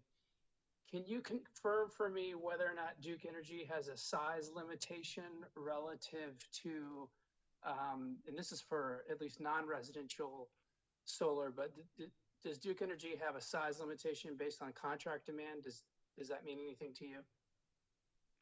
I am not specialized in the non-residential side. From the residential side, our limitation is a 20 kilowatt DC or 20 kilowatt system with I believe 125%, might be 150% offset. Though I've not consulted with someone who's needed that much, but it's a 20 kW max up to 125%, I believe. Thank you very much. I appreciate it. Nothing further, Mr. Chairman. Thank you. Commissioner questions. All right. Well, we are in recess until 9:20.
Good evening, ladies and gentlemen. Welcome to the Public Service Commission of South Carolina's hearing in docket number 2020-229-E. Let's take roll. Present in the hearing room are Commissioner Caston, Vice Chair Belzer, and Chairman Williams. Present virtually are Commissioners Powers, Williams, and Thomas. So again, this is docket 2020-229-E. This is the public hearing. Please call the next witness. The next witness is Mary Hathaway. Ms. Hathaway, do you solemnly affirm the testimony you're about to give will be the truth, the whole truth, and nothing but the truth? Yes, I do. Will you please state your name for the commission? Yes, my name is Mary Hathaway. Thank you, Ms. Hathaway. Without telling us your full address, will you please provide for us the name of the town in which you live and your street? I live in Graniteville on Midland Drive. Thank you, ma'am. And are you a Dominion customer? I am. And do you have rooftop solar panels? I do. Thank you, Ms. Hathaway. You have 3 minutes to give your testimony, and you may begin now. I received a notice about the hearing, which is why I'm here, because I'm a Sunrun customer, and I've greatly benefited personally, financially, from having the solar panels. Plus, environmental concerns are important to me as well, and that's why my husband and I chose, to have the solar panels, and I just hope the program can continue as it is in South Carolina. That's all. Thank you, ma'am, for your testimony. Any questions for this witness from the parties? Any questions for this witness from the commission? Thank you, ma'am, for your testimony. Please have a good night. Thanks. Mr. Chairman, the next public witness is Mr. Dale Tilbert. Mr. Tilbert, do you solemnly affirm the testimony you're about to give will be the truth, the whole truth, and nothing but the truth? Yes, I do. Will you please state your name for the commission? Dale Tilbert. Thank you, Mr. Tilbert. And without giving us your full address, will you please tell us your street name and your town? I live on Horn Street in St. George. Thank you, sir. And are you a Dominion customer? Yes, I am. Do you have rooftop solar panels? Yes, I do. Thank you, Mr. Tilbert. You have 3 minutes to deliver your testimony, and you may begin now. So I'm here because I was told we're going to start getting penalized for having the solar panels. I think it's a very wrong move. The whole world's going solar. GM's not going to produce any gas-powered cars after, I think, 2030. I think with this penalty, it's going to stop people from getting solar panels and going that way. And I think that's the way the world should be going, is getting rid of fossil fuel. And it also benefits me. I'm signed up right now for a 20-year contract, and I did it because I was going to be saving money also, besides, doing my effort to the green. And now I'm going to be penalized with it. It's going to devalue my house because I'm going to be stuck with this bill against my house. That's about all I got to say. Thank you, sir, for your testimony. Questions for this witness from the parties? Mr. Tilbert, this is Matt Gissendanner with Dominion Energy. I'm an attorney for Dominion Energy, South Carolina. You indicated that somebody told you that you were going to be penalized. Are you referring to Sunrun? Yes. And you leased your system for Sunrun. I believe you indicated that your system you leased for 20 years. When was that system installed? Approximately 4 years ago. So around 2017? Yes. And at the time you installed your system, did Sunrun advise you that under the current law, under the order of this commission, that the rates that you would receive under the net metering tariff were subject to change in December 31st of 2025? No. And I was told that the South Carolina government had given a big grant before Nikki Haley left office. It was, I forget how many $1 million for an effort to turn 5% of South Carolina green.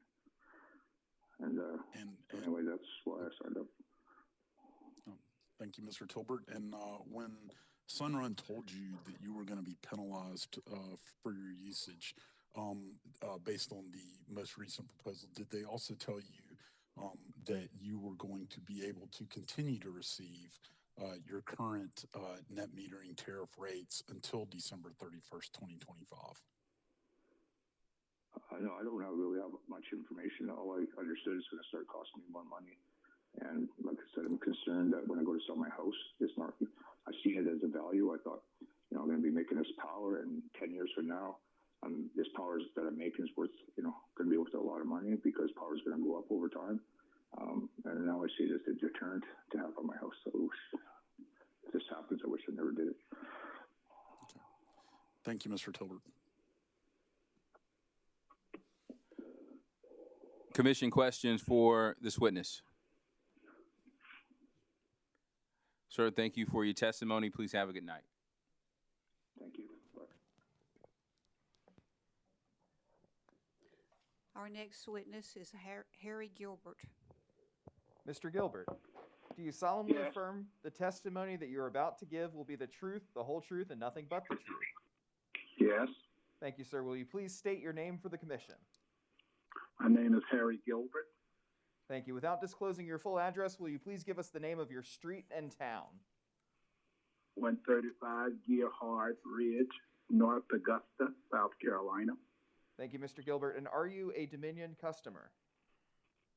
Yes, I do have my power by Old Dominion, which I was before SC&G went out, and then it switched over to Dominion.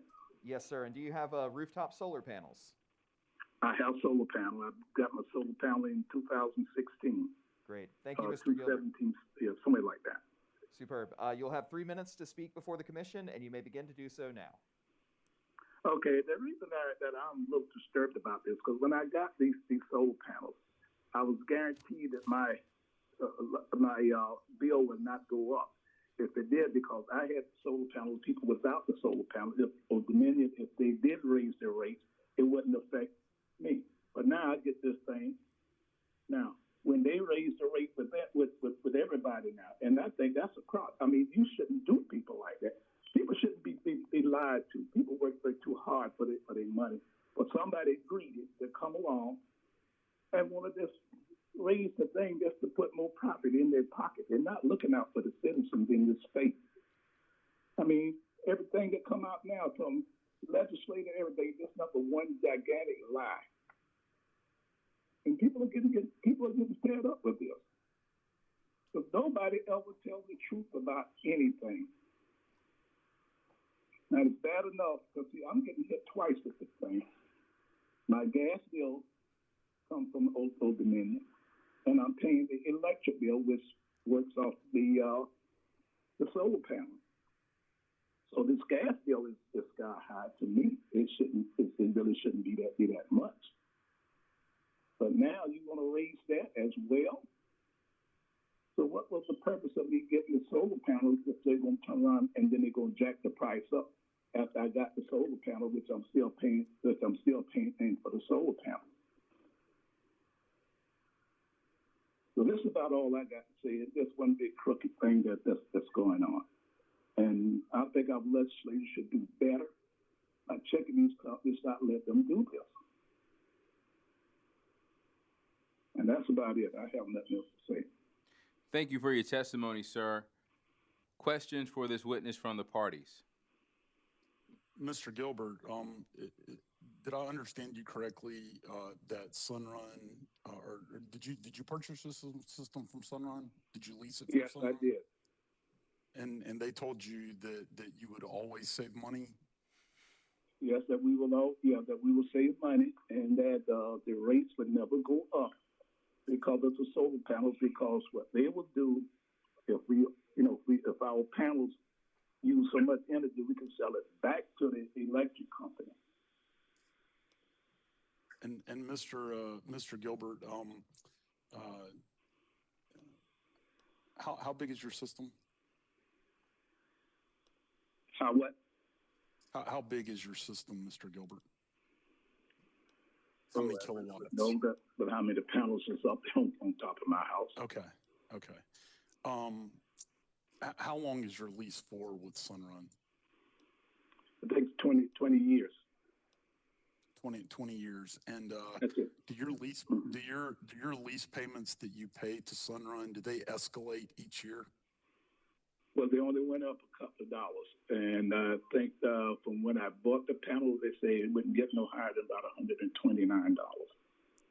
Okay, so there's a... That would be the last time that the price would go up on that. Okay, so there was a small escalator as far as your lease payment went to Sunrun, and I guess perhaps well, I have no further questions. Thank you, Mr. Gilbert. Okay, all right. Commission questions for this witness. Thank you for your testimony, sir. Have a good night. All right, you too. Thank you. Mr. Chairman, the next public witness is Mr. Joseph Chevenot. Mr. Chevenot, do you Yes, solemnly... good evening. Thank you. Do you solemnly affirm the testimony you're about to give will be the truth, the whole truth, and nothing but the truth? I do. Please state your name for the commission. Joseph J. Chevenot. Yes, sir. Will you please provide for the commission, without revealing your full address, the name of your street and the name of your town?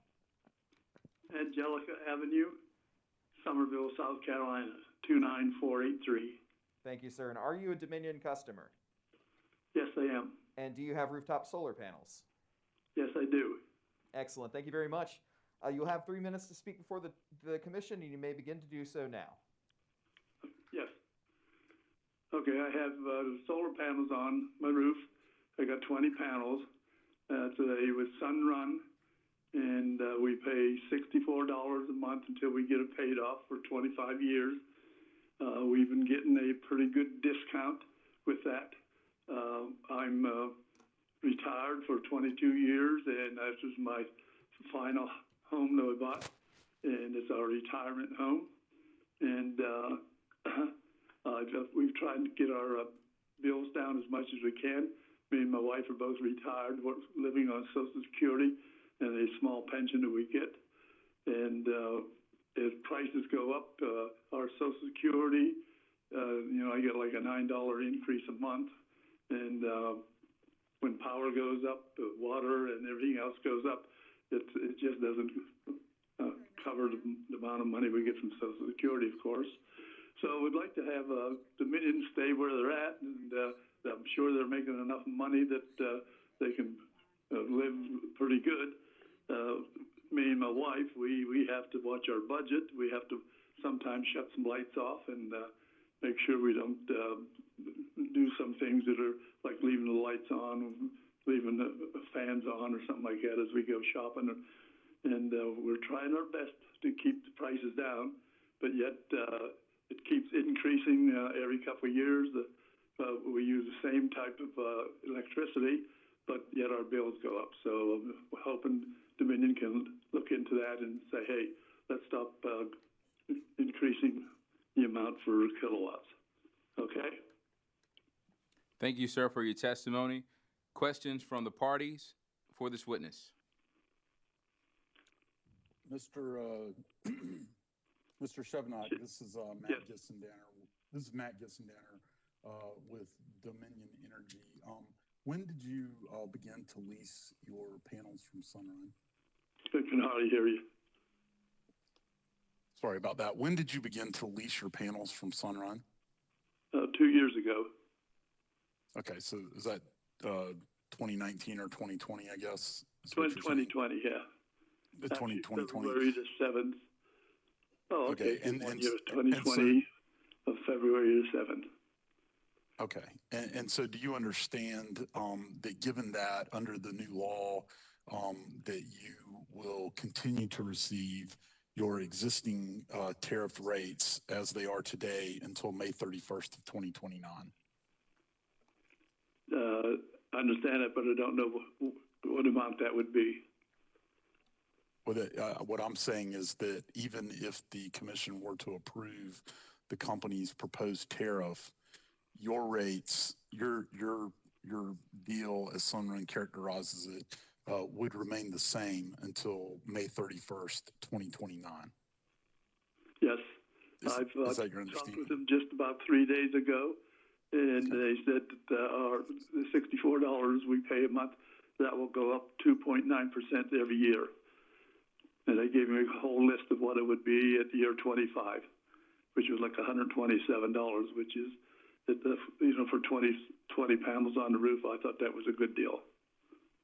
Yeah, I'm sorry. The $64 you're referring to, is that your lease payment to Sunrun?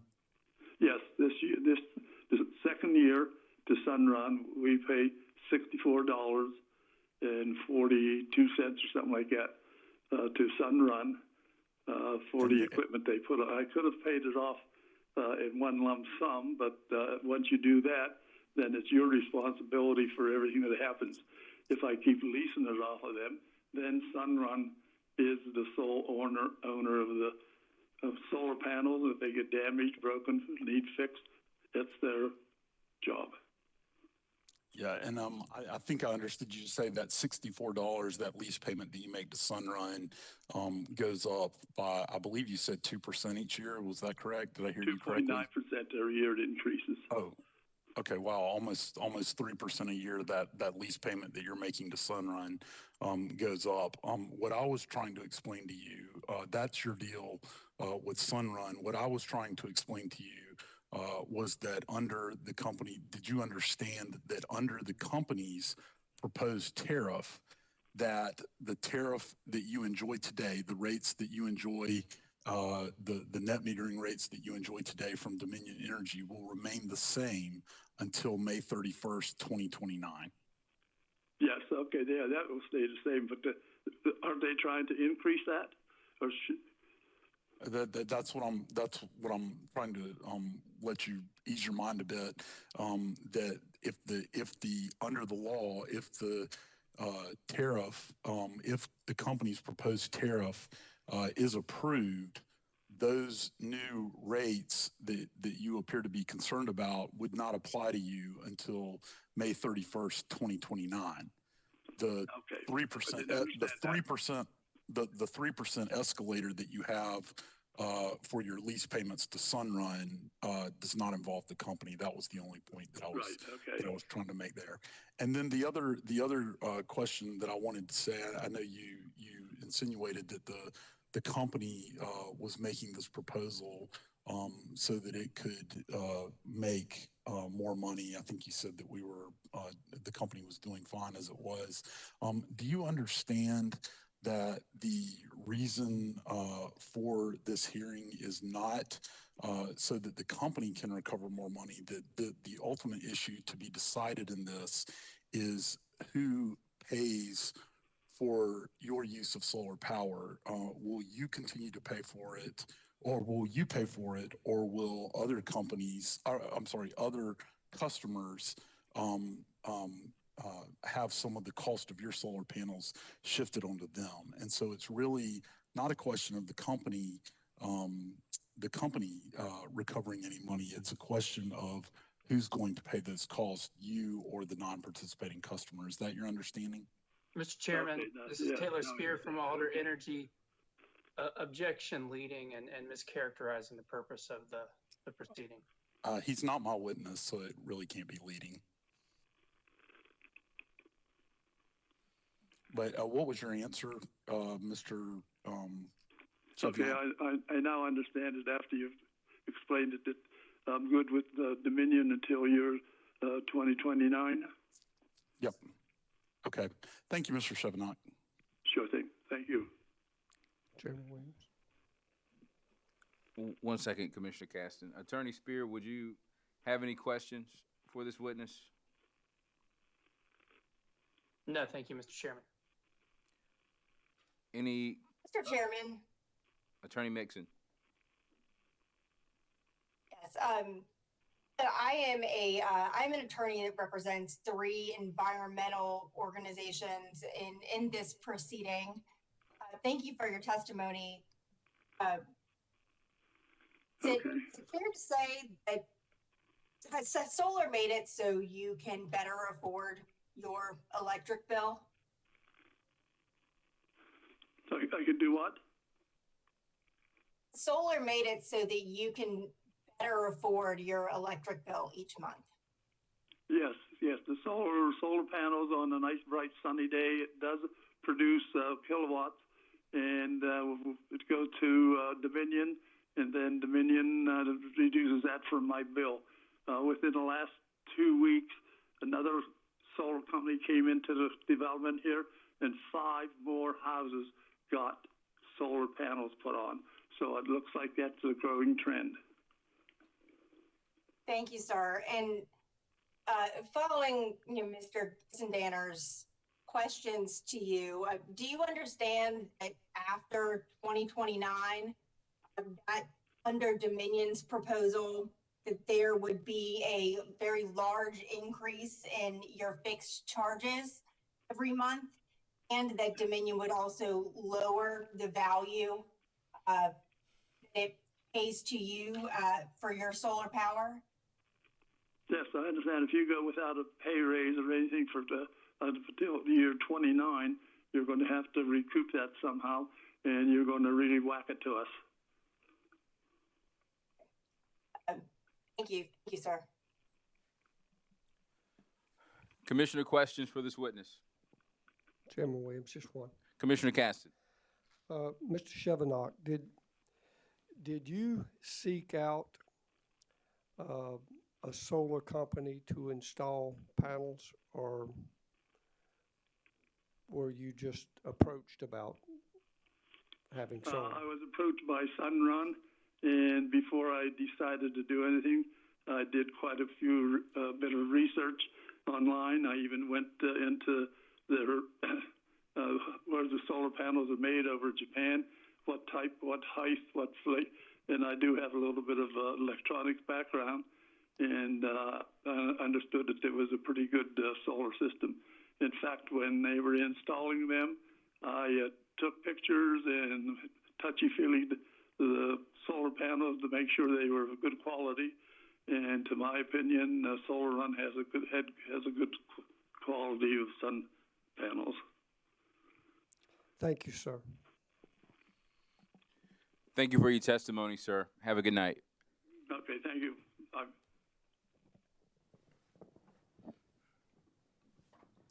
The next witness is Melba Gonzalez. Ms. Gonzalez, do you solemnly affirm the testimony you're about to give will be the truth, the whole truth, and nothing but the truth? I do. Thank you. Will you please state your name for the commission? Melba Gonzalez. Thank you. And without providing your full address, will you please tell the commission the name of your street and the name of your town?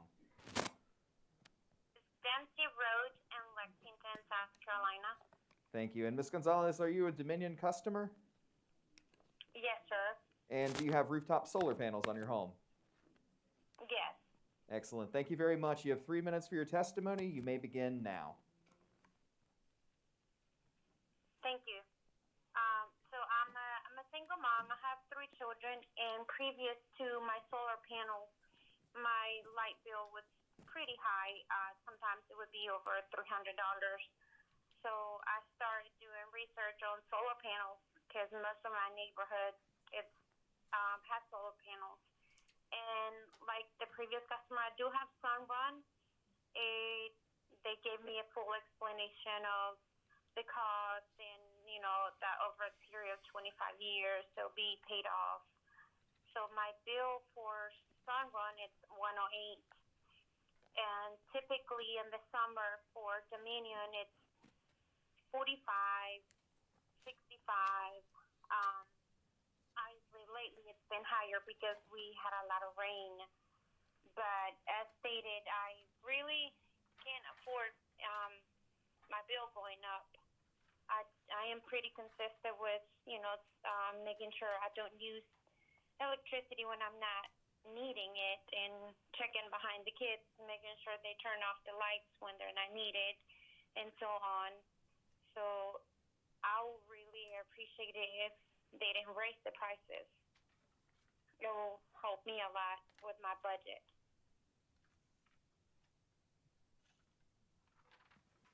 Thank you, ma'am, for your testimony. Parties, any questions for this witness? Commission, any questions for this witness? Thank you, ma'am, for your testimony. Enjoy your night. Thank you.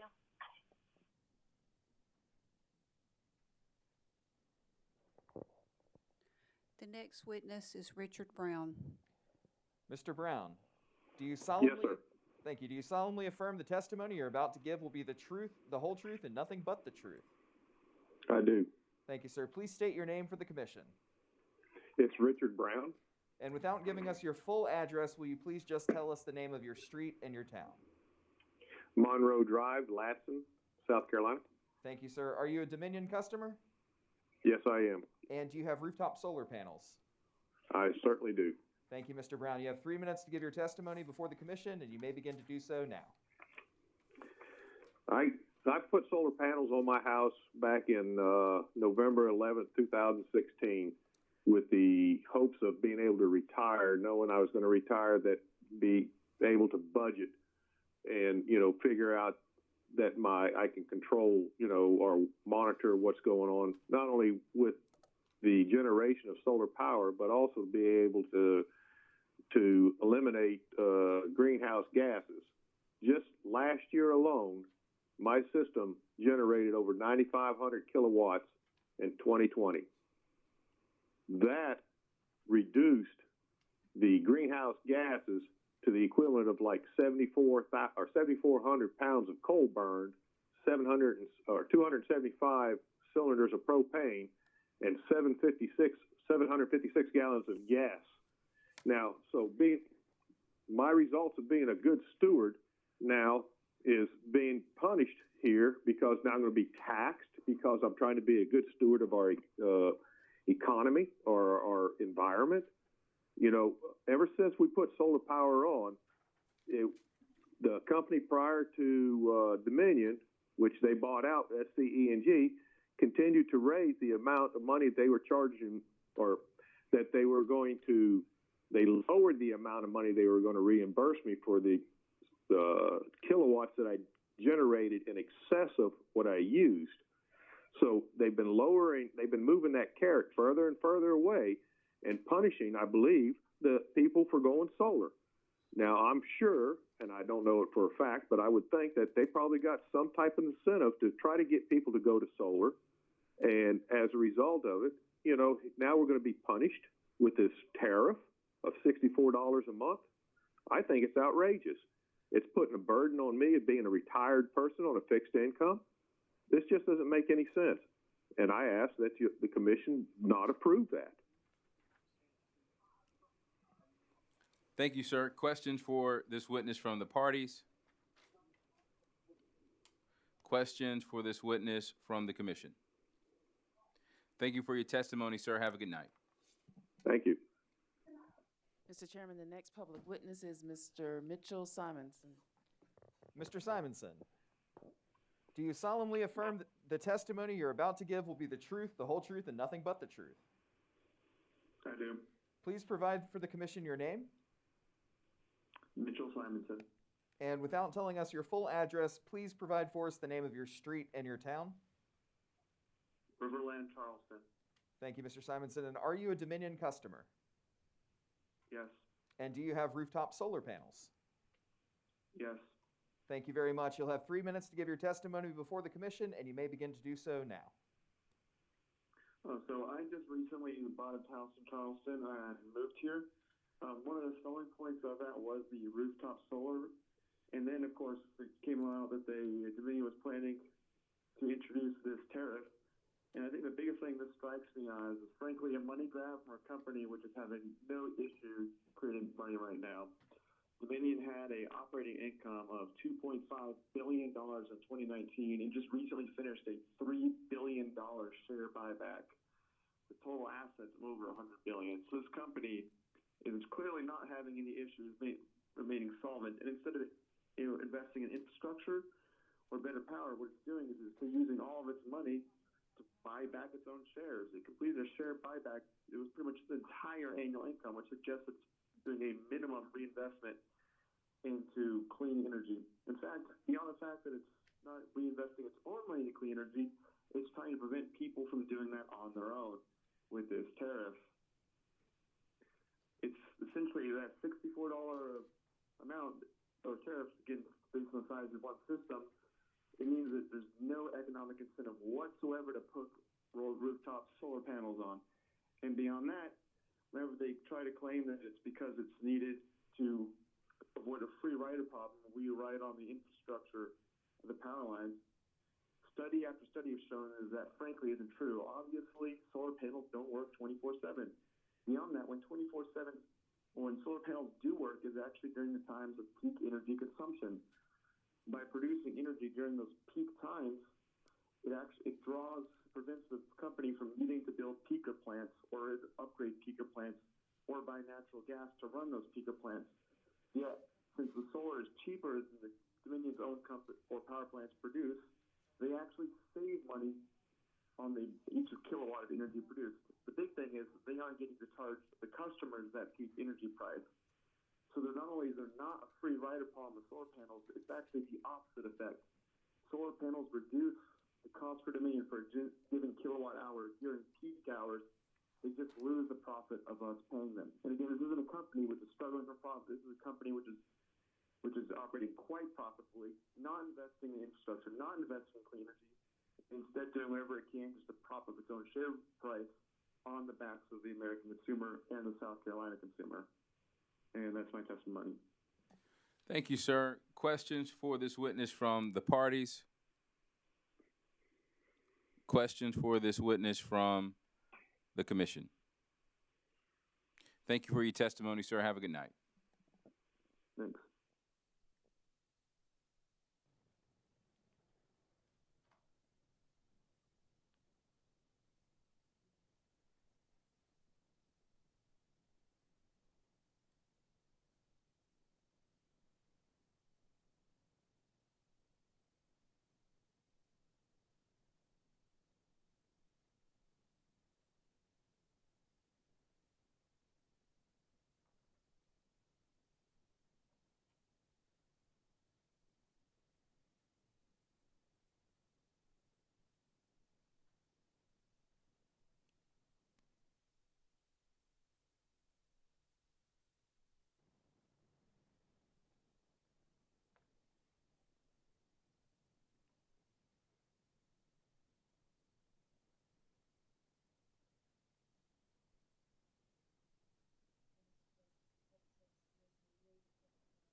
Mr. Chairman, the next public witness is Kim Schultz.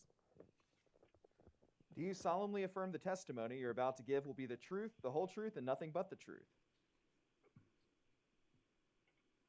Yes, sir. Do I start speaking now? Just a moment. I'm going to ask a couple quick questions, if you don't mind, Mr. Schultz. If you'd please state your name for the commission. Kim Everett Schultz.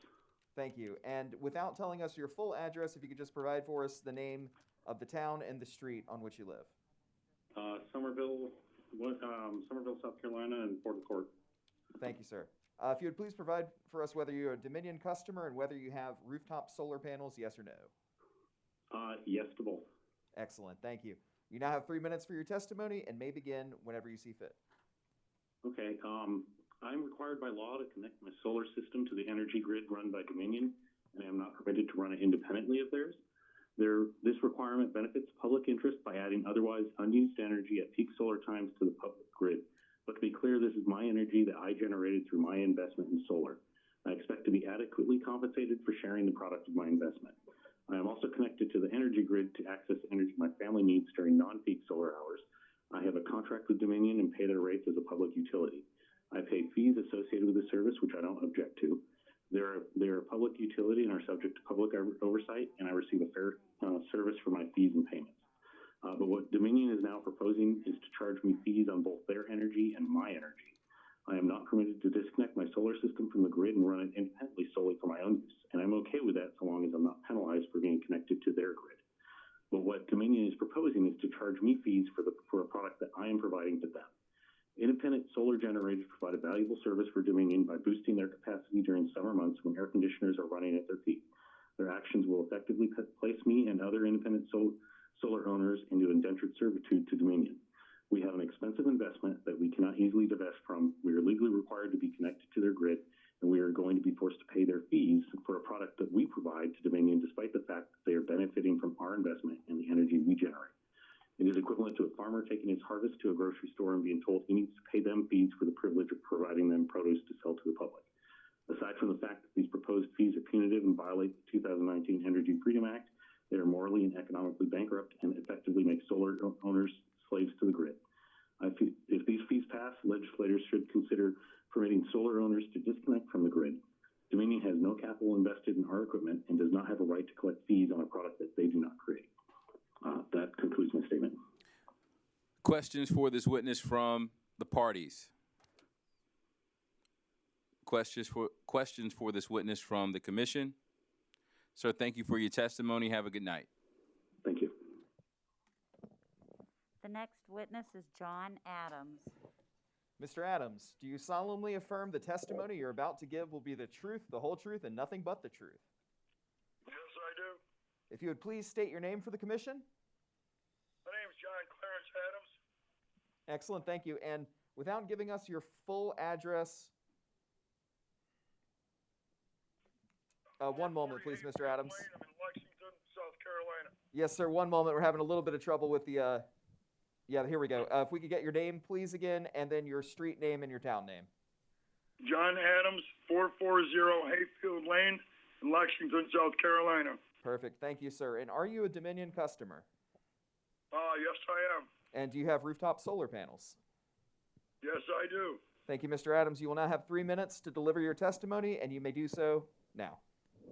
I appreciate it very much. Thank you very much for this opportunity. I do appreciate it. Let me explain my personal thing about this whole solar. I was approached to some private folks about putting them up, and I did some research. And my wife and I, we sat down and, you know, we looked at this Green New Deal and trying to save energy and everything else. And then that's basically our initial thought was to save power. And, you know what I mean? Maybe somebody else could use it. And maybe, just maybe, we could save a few dollars on the backside of it. Because, you know, we do have to pay for our solar panels, which for me right now is, you know, it's getting to the point now where I'm actually going to start losing money, especially if these rates go into effect. I'm a disabled military vet. I'm set income. I can't do it. I started out with the solar thinking, like I say, you know, save some power, maybe save a few dollars. But the fees and things you folks are going to try to charge me is just not fair. I made a deal with the previous power company. I went through all the hoops. I had a hell of a time getting it through here. In my development where I live, they had to be on the back of the house. I had engineers in here to make sure the house was structurally sound, hold it. You know, I've just got a lot of money and time invested in this. And I just feel it's unfair. It's totally unfair to get taxed on something that we initially started to help somebody else. That's it. I appreciate your time, and God bless South Carolina. Questions for this witness from the parties? Questions for this witness from the commission? Thank you for your testimony, sir. Have a good night. God bless you. Thank you. The next witness is Seth Hunter. Mr. Hunter, do you solemnly affirm the testimony you're about to give will be the truth, the whole truth, and nothing but the truth? I do. Thank you. Will you please provide your name to the commission? My name is Seth Hunter. Thank you. And without telling us your full address, will you please give us the name of your street and of your town? Cornerstone Circle, Irmo, South Carolina. Perfect. And Mr. Hunter, are you a Dominion customer? I am. And do you have rooftop solar panels? I do. Thank you, sir. You have 3 minutes for your testimony, and you may begin now. Thank you. I got solar panels a few years ago, and, you know, I was motivated primarily by the opportunity to cut my home energy costs and secondarily also to make an impact on the environment. And it's very concerning to me that there's a possibility that the The rules may change after the fact, where I will now have to pay additional fees in order to have these solar panels on my roof. Obviously not really any good option for me to get rid of my solar panels in an affordable way. And if these fees go into effect, from what I understand from the reading that I've done on these proposed changes, it would not only wipe out any potential savings that I have from having these solar panels on my roof, but it would actually put me in a position where I'm now paying more for my energy than I would have had I just remained a normal energy customer with Dominion without having solar panels. So again, I feel that it would be extremely, extremely unfair to me and to the thousands of other solar customers in South Carolina that are Dominion customers to have to pay significantly more for their energy for having made the choice to go solar in an attempt to save money and to, again, improve the environment. Also, I think that it's important that we judge any potential policy changes based on the long-term impact that they would have. And again, from the reading and the research I've done on the proposed changes, it seems to me that the long-term impact would undoubtedly cost thousands of jobs in South Carolina from within the solar industry, and that these increased costs would make paying bills difficult for some customers who have solar panels, and could have a long-term impact on the economy of South Carolina. And so I think it's very important that the Public Service Commission thinks very clearly about the long-term impact that these policy changes could have on Dominion solar customers. And that's all I have to say, and I appreciate the opportunity to have my testimony heard. Questions for this witness from the company? Questions for this witness from the commission? Thank you, sir, for your testimony. Have a good night. Thank you.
Mr. Chairman, the next public witness is Ms. Linda Farmer.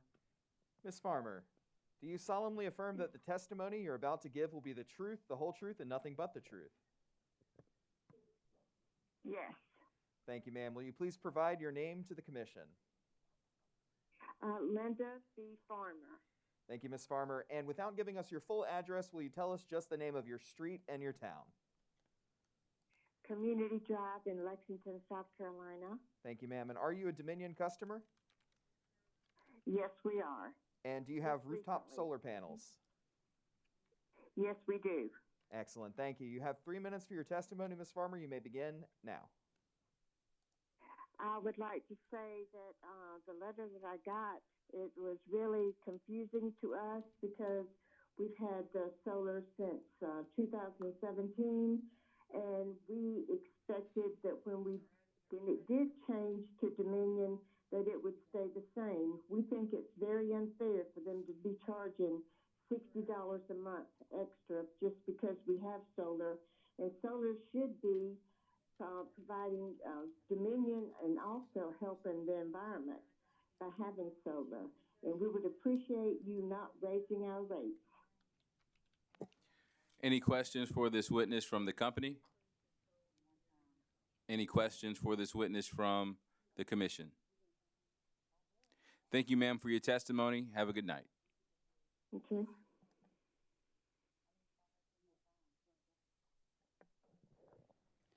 The next witness is Carolyn Nunnally.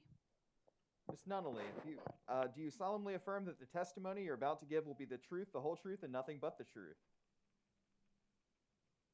Hello? Ms. Nunnally, can you hear me?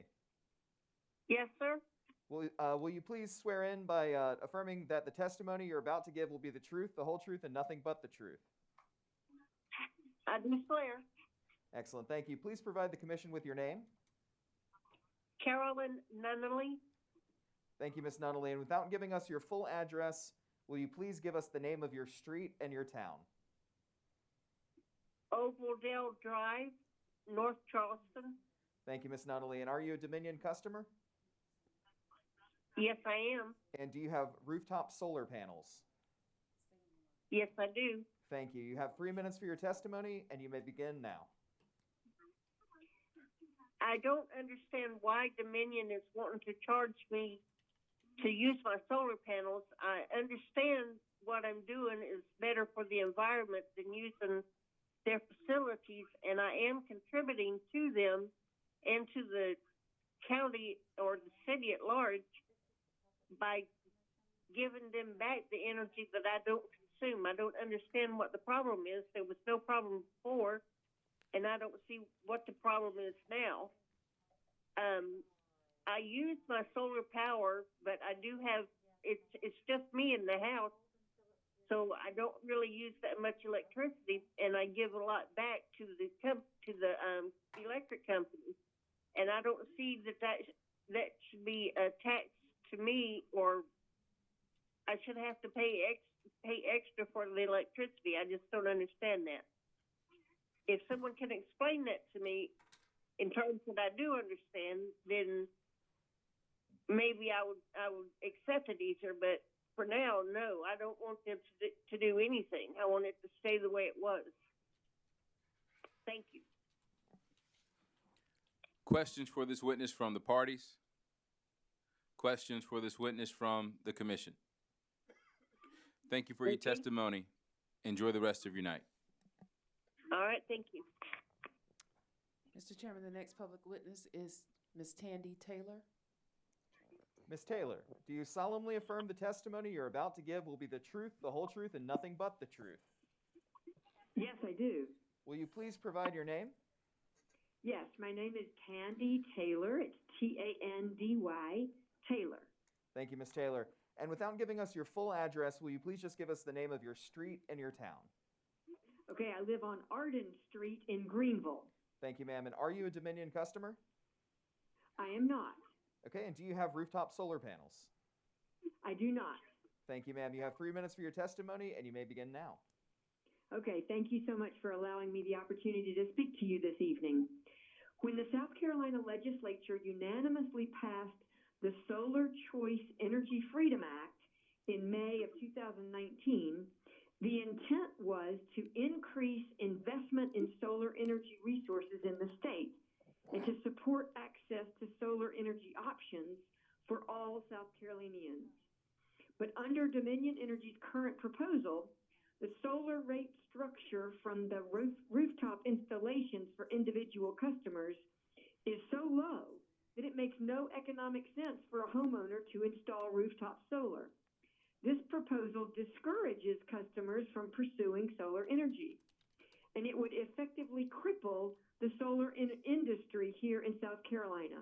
And that's the exact opposite of the intention of the Energy Freedom Act.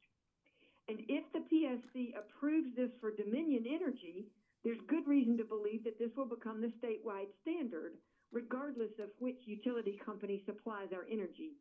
And so this is a matter of concern for me, even as a Duke Energy customer. The intention of the Energy Freedom Act is to make solar energy more widely incentivized and to expand access to solar energy for all income levels of our citizens. This proposed payback rate structure will effectively reverse the Energy Freedom Act, which was passed unanimously. This flagrant violation of the intention of the act cannot be allowed.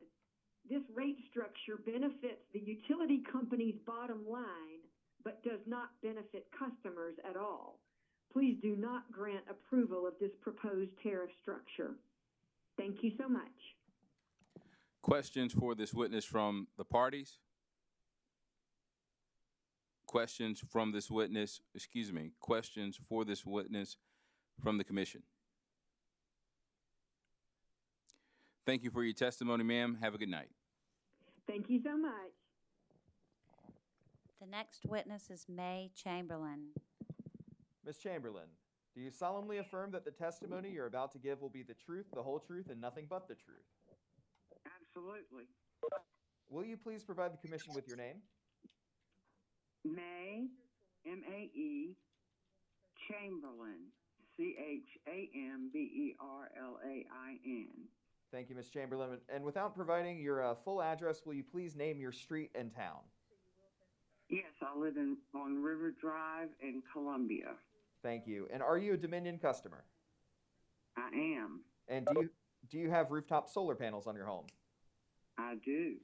All right, thank you very much. You have 3 minutes for your testimony, and you may begin now. Thank you. Earlier, I heard a lot of people who were pretty much saying the same things that I'm about to say. But I think that you can't change the rules of the game in the middle of everything. Dominion knew what they were getting when they took over SCE&G. And so, if it's up to them to figure out ways to help themselves without putting the burden on people who are trying to do something about the climate issue. I don't have children. I have no progeny whatsoever, but I love other people's children, and I would like them to have the kind of life that maybe not what we had, but that at least is a good, healthy life. And solar energy is a part of that component.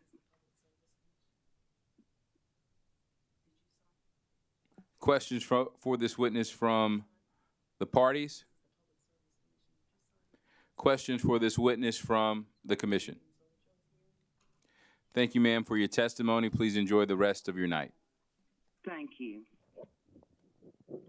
Mr. Chairman, the next public witness is Mr. Terry Addis. Mr. Addis, do you solemnly affirm that the testimony you're about to give will be the truth, the whole truth, and nothing but the truth?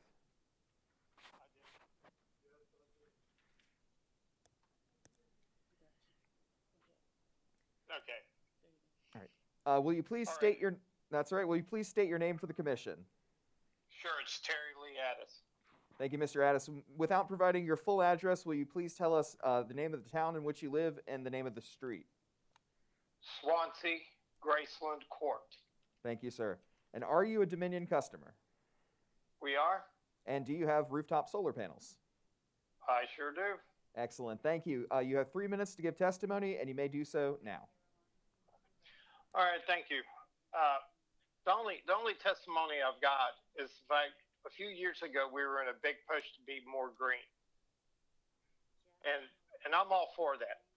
I mean, we've got a lot of natural resources right here in our state, and we need to look after them. So if we push less, if we as consumers require less power because we're generating it ourselves to operate our homes, then that's a win for us and a win for the environment. I don't believe a $60 additional tariff, if that's what it ends up being, is fair. I'm not a foreign entity. I'm a citizen of South Carolina. So why in the world would an additional tariff be placed upon me and my household? Because we chose to be forward-thinking and forward-leaning and get solar panels on our home. Now, it doesn't alleviate our dependence on Dominion Energy, but it greatly reduces it. My power bill before was about $350 a month to include my gas service. And now the solar panels, we drop it down to, I mean, at the most about 106 to 110 a month is what we pay in the worst days of summer. So my only complaint is that power companies never go broke. But yet, you know, to keep hiking rates, hyping the price per kilowatt hour, doesn't make it easier on the homeowner and families just trying to, you know, do the best they can to make good choices and get by.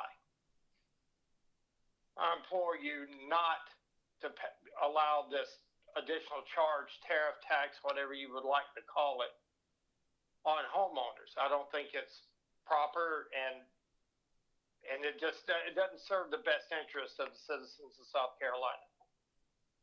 Thank you for your time. Questions for this witness from the parties? Questions for this witness from the commission? Thank you for your testimony, sir. Enjoy the rest of your night. All right, you have a great evening, fellas. Good luck. Our next witness is Frederick Fuller. Mr. Fuller, Yes. do you solemnly affirm that the testimony you're about to give will be the truth, the whole truth, and nothing but the truth? Yes, sir. Will you please provide your name for the commission? I'm sorry, I didn't understand what you said. Will you please state your name for the commission? My name is Frederick Fuller. Thank you, Mr. Fuller. And please do not give us your complete address, but please tell us what town you reside in and the name of your street. Well, I'm having a hard time hearing and understanding what you say, but I am a South Carolinian. Mr. My Fuller, wife and I, yes. we are asking for the name of the town in which you live and the name of your street. Okay. Well, my wife and I in our 80s, and we purchased what we thought was a good idea for the state. Mr. Fuller, Yes, can you hear me, sir?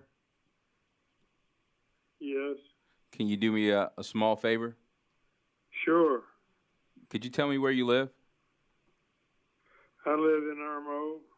Can you tell me the name of your address? street?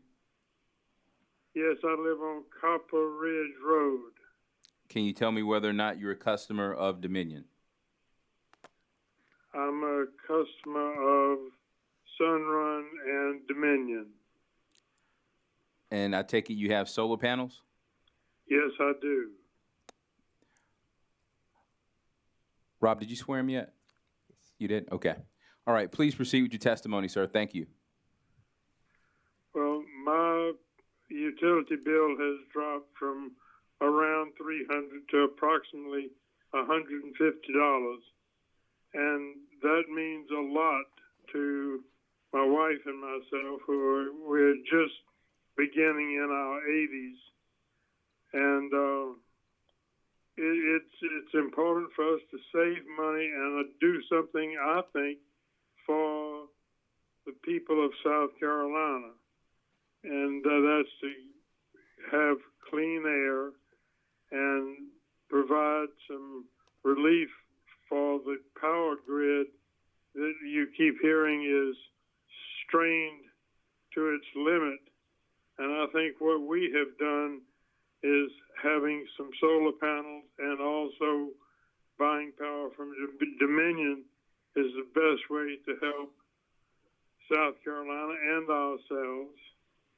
And I would appreciate it if the price would not, the tax or the whatever you're calling this, as I understand it, proposed $60 increase would be a big imposition, relatively heavy burden on us. It would increase our power bill by a third, and we not only cannot afford it, but I think it's wise to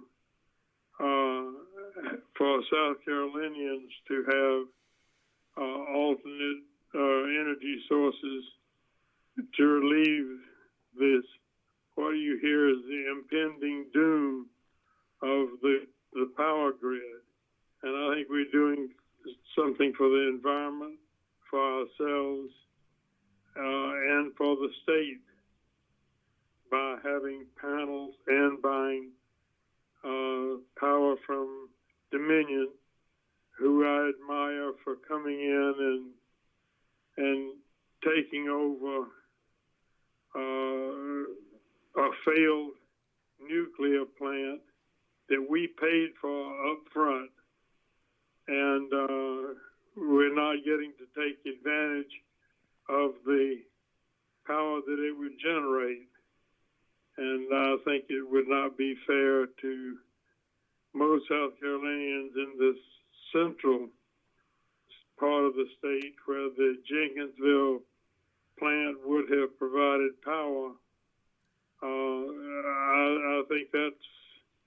I think it's not the thing to do is to penalize us twice by making us. We've already paid, as I understand it, for the nuclear plant with SC and G, and then we turn around and pay again through Dominion. Sir? Yes, that's all I have to say. Thank you, sir. Questions for this witness from the parties? Mr. Fuller, this is Matt Gissendanner from Dominion Energy. I'm an attorney with Dominion Energy, South Carolina. Thank you for your testimony. I understand you said that you and your wife had just entered your 80s and you recently signed a lease with Sunrun. Do you mind me asking how long that lease is for? No, I don't understand how it would work.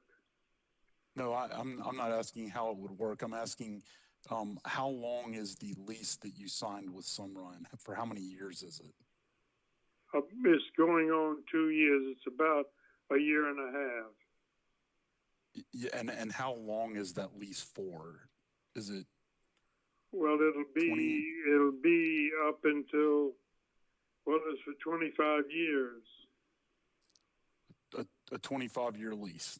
Okay. Thank you very much. Thank you very much, Mr. Fuller. Sure. Questions for this witness from the commission? Mr. Fuller, thank you for your testimony. Enjoy the rest of your night, sir. Thank you. You too. Mr. Chairman, the next public witness is Ms. Teresa Ratliff.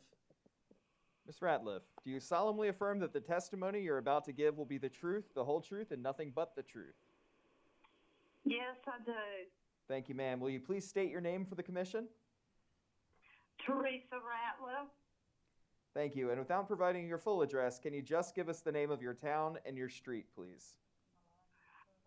North Donor Drive, Columbia, South Carolina. Thank you, ma'am. And are you a Dominion customer? Yes. And do you have rooftop solar panels? Yes. Thank you, Ms. Ratliff. You have 3 minutes to give your testimony before the commission, and you may do so now. Okay. I got solar panels to help the environment. I pay Dominion part of my electric bill, and I pay my solar company that I'm leasing from the other part. But, I got it to protect the environment. This $60 extra a month is really going to impact, I'm a widow, my finances. I don't understand, Dominion sent me a thing last week about how they're trying to protect the environment. Well, why are they putting tariffs on the people who are working to protect the environment? If they're going to put tariffs on people who are not trying to use solar panels and stuff. Because I know they were have all kind of projects. They spent lots of money on protection of the environment, but it seems like they're trying to tax people who are working toward protecting the environment. Questions for this witness from the parties? Questions for this witness from the commission? Thank you for your testimony, ma'am. Have a good night. You too. Thank you. Mr. Chairman, the next witness is Jeff Malott. Mr. Malott, do you solemnly affirm the testimony you're about to give will be the truth, the whole truth, and nothing but the truth? Yes, I do. Will you please provide the commission with your name? Jeffrey Malott. Thank you, Mr. Malott. And without providing your full address, will you give us the name of your street and town? Melanie Court, North Charleston. Excellent, thank you. And are you a Dominion customer? Yes. And do you have rooftop solar panels? Yes, I do. Thank you, sir. You have 3 minutes to give testimony before the commission, and you may begin now. Thank you. Yeah, Commission, I thank you for looking into this matter. And I pardon me, but I guess I'm having a hard time understanding why this is even on the docket. You're a public service commission, not a highest bidder service commission. I also used to sell solar panels, and when Dominion came into South Carolina, there was only 2% of South Carolinians that had solar on the rooftops. When I was selling, we were forced out of Dominion territory. I had to go elsewhere to Duke Energy, where there was still room for solar panels to be put into the grid, I guess. So if you think about that was, I guess, a little less than 2 years ago. 98% of South Carolinians have yet to have the opportunity to go solar and take the means of production into their own hands. Now, I have to wonder, what is Dominion's plan for producing this electricity? I live in Charleston County. There's, I think, 26 people that move to Charleston County every day. And we have the same old grid, and we got a big old hole in the ground called the VC Summer Project that's not producing any electricity. There's only two ways to go. You can either encourage solar panels and solar electricity and energy production, or you can discourage it. Passing this bill, add in a fee or a tariff for people who are willing to produce electricity on the rooftops is only going to discourage solar and wind us back in the same place we were, trying to produce power in ways that aren't good for anybody. So, I mean, I really struggle to understand why this is even being considered. The Public Service Commission ought to be just that, serving the public and saying, Dominion, welcome to South Carolina, toe the line. This to me is ridiculous. I mean, and in terms of the tariffs and the rates, from what I understand, we produce electricity on our rooftops at peak hours during the daylight. Dominion then takes that energy and sells it to my neighbors at peak hour rates. Do they give us peak hour rates? No, they give us 1 kilowatt for every kilowatt we put back into the grid. Already they are being compensated above and beyond the dollar for dollar, kilowatt for kilowatt that we bargained for. So this to me is just,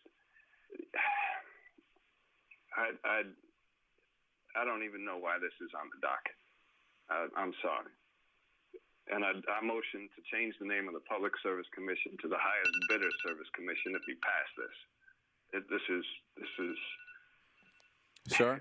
I'm sorry, I'm infuriated. Sir? Yes. Your time to testify has expired. Questions for this witness from the parties? Questions for this witness from the commission? Sir, thank you for your testimony. Have a good night. Thank you. Mr. Chairman, the next public witness is Mr. Gordon Johnstone. Mr. Johnstone, do you solemnly affirm the testimony you're about to give will be the truth, the whole truth, and nothing but the truth? Can you hear us, Mr. Johnstone? Mr. Johnstone, do you solemnly affirm that the testimony you're about to give will be the truth, the whole truth, and nothing but the truth? Yes, I do. Thank you. Will you please provide the commission with your name? Gordon Johnstone. Excellent. Thank you, Mr. Johnstone. Without telling us your full address, will you please provide the name of your street and town? Yes, the town is Chapin and the street is Azure Bay Court. Thank you, sir. And are you a Dominion customer? I am. And do you have rooftop solar panels? I do. Thank you, sir. You have 3 minutes to testify before the commission, and you may begin to do so now. Thank you. So Columbia and Chapin areas for the past 4 years. In that time, I have had 3 solar systems added to my 2 different homes. While I am happy with my current system, I do not get to have the true capability of solar generation that I wanted because SC&G and now Dominion have restricted the size system I can have. I had a hard time selling my previous home due to the 2 systems on the roof, even though they were owned, but due to the negative stigma that we have here in South Carolina with all the litigations in the courts for leased panels. In supporting local green efforts and businesses, I still cannot have what I want because the power companies refuses to allow me enough power to actually run my home. And now, to make matters worse, what would be a 10-year payback on the panels that I currently have would be closer to 20 years, at which point the system is nearing its end of life. You know, you already charge account fees and other tariffs and taxes and whatnot, but then you want to add $50 or more a month. That would basically eliminate the entire solar panel offset, or even making it where I pay more for having panels than what I would have generated. By the time it's all said and done, it would have been cheaper to not even spend the $50,000 in investments on those 3 systems than just pay for the electric outright. Those tariffs will basically mean I have a higher bill than a straight electric person would have. You know, we say that, or you state, Dominion, that this is to ensure that the cost of infrastructure is equally distributed, but I'm paying the same amount as anyone else based on what I use from Dominion. I'm also doing everyone a service and providing a power back to the grid on what is not used, and that is readily available and does not tax the system during the peak periods, during the summer months, especially when it's 110 here. You know, you don't see me asking for tariffs on what I'm sending back, or even to maintain the system that's on my roof. We equally pay based on usage, but you want to, you know, target those with solar panels because you think you're being cheated out of money that you're owed because people like me found another route to meet our electrical needs.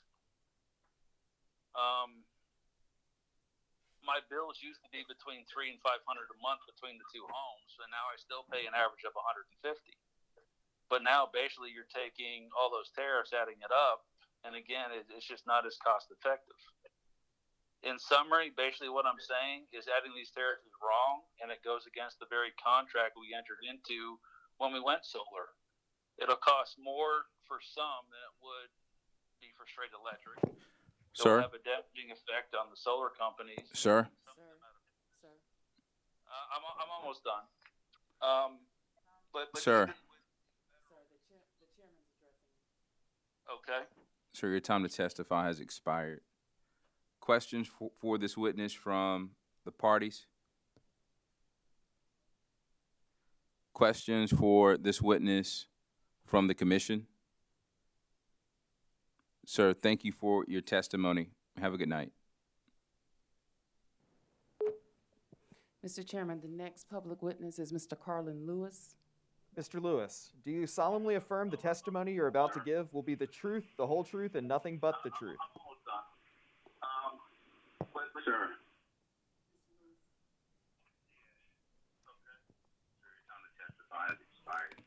Mr. Lewis. Hello, Mr. Lewis. Do you solemnly affirm that the testimony you're about to give will be the truth, the whole truth, and nothing but the truth?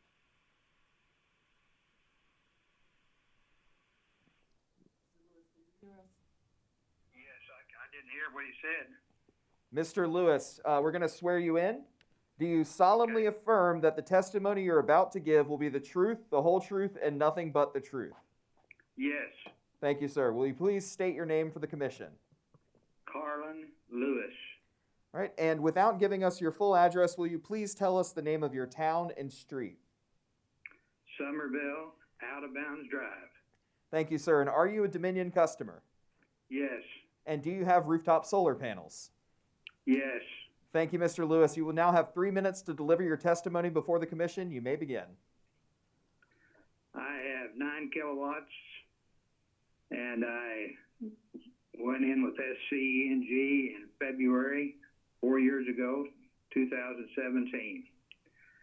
And I signed up to keep our energy freedom, to try to make things work out for our family as well as our grandkids and all the other grandkids throughout the South Carolinian area. The Energy Commission is out here to protect us, to help keep our energy freedom. Now, I've heard a couple of attorneys today for Dominion talk about grandfathering in the system as it is now. In one case, Mr. Burgess didn't say 2029. He just said grandfathered in. And of course, later he clarified it. But if we should do this right, we should all be grandfathered in if we spent the money for solar. Our homes should be grandfathered in, because there will be a time I want to sell our house. My wife and I want to sell our house, and because we've got solar and you've added a tariff on if you continue to do that, then what? People would say, hey, why would we want to buy your house? And then after 20 years or 25 years, when the lease is out, Sunrun's going to come in and say, hey, we're going to charge you X number of dollars to take your Sunrun system off your roof. Does not make much sense. I think maybe you're doing things here that are totally against the contract agreements that we had in the beginning, and I don't think it's fair. And I agree with Gordon, my previous caller, your previous caller, and also with Jeffrey. Both of them understand the system better than I. Thank you for your time. Questions for this witness from the parties? Questions for this witness from the commission? Sir, thank you for your testimony. Have a good night. You're welcome. Good night. Our next witness is Dr. Stephen Coffer Shabika. Dr. Kaffa Shabika, do you solemnly affirm the testimony you're about to give will be the truth, the whole truth, and nothing but the truth?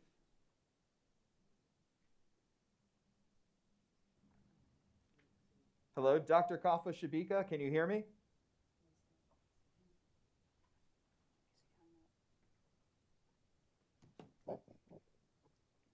Dr. Shabika?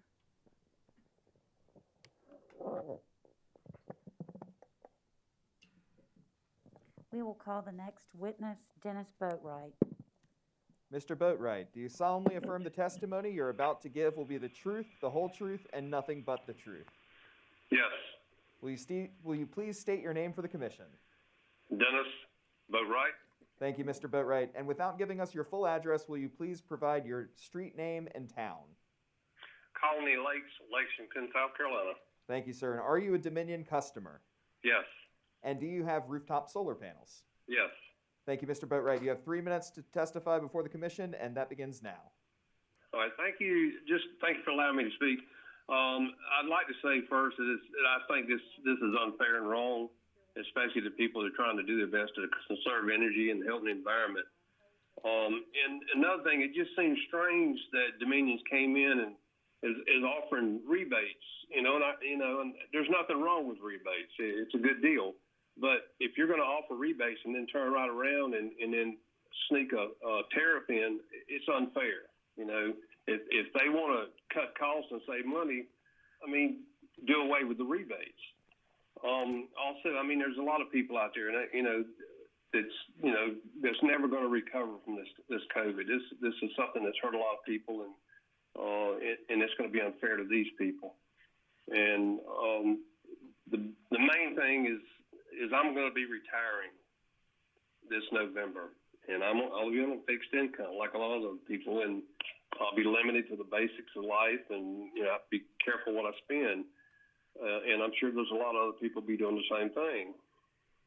And I understand there's normal everyday increases, but I would just like to be able to enjoy my retirement and without worrying about being under the large corporation's thumb and having to worry about somebody adding tariffs and fees every time I turn around.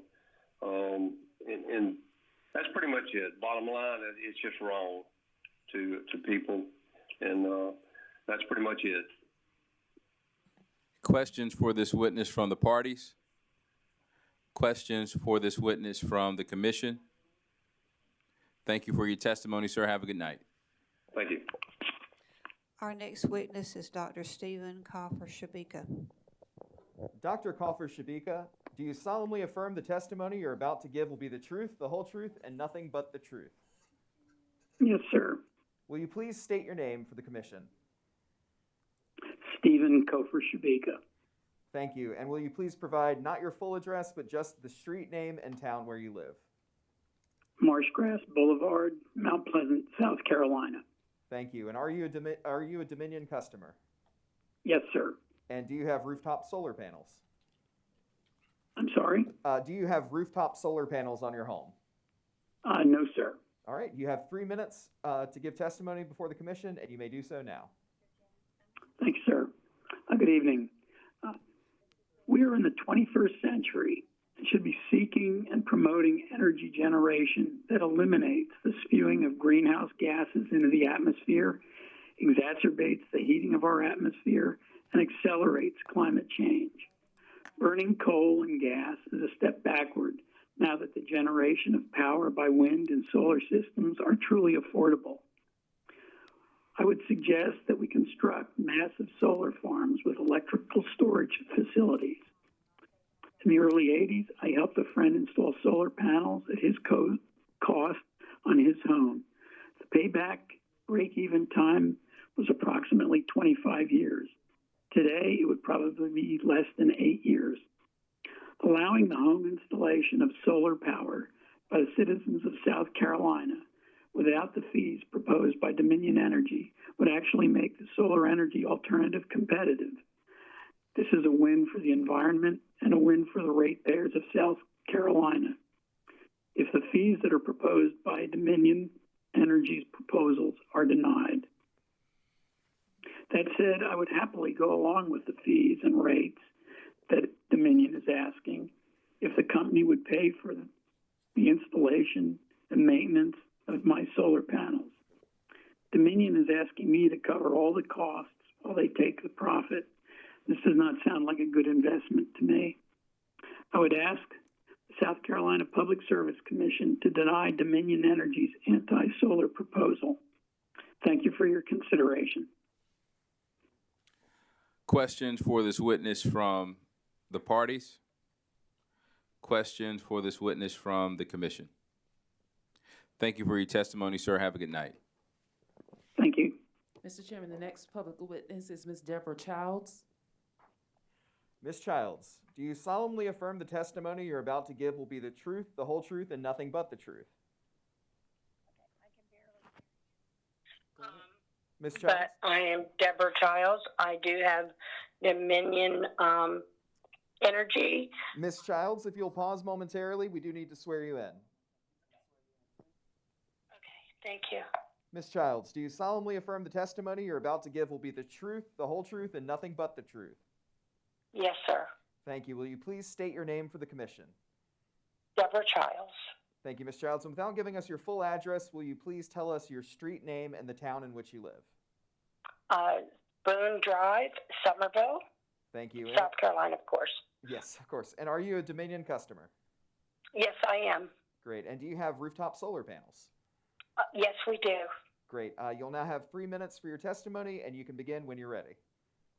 Yes.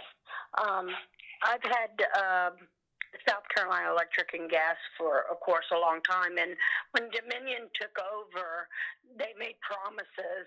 And when you take over a company, you assume to take over promises that the other company had, which I've already seen an increase in my bill with the whole topic of why we got solar panels is that we're getting close to the age of retirement.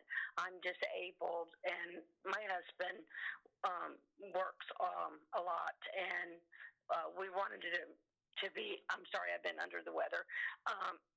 We wanted to be able to afford and not pay these high electric bills. And with the even just a $60, you're thinking just $60, it adds up. And with people that are retiring, that's on a fixed income, that have tried to do the solar panel to help them, has been, I can't believe that they're doing that to us. And not only that, they made promises that we were going to get our $1,000 back when they broke that.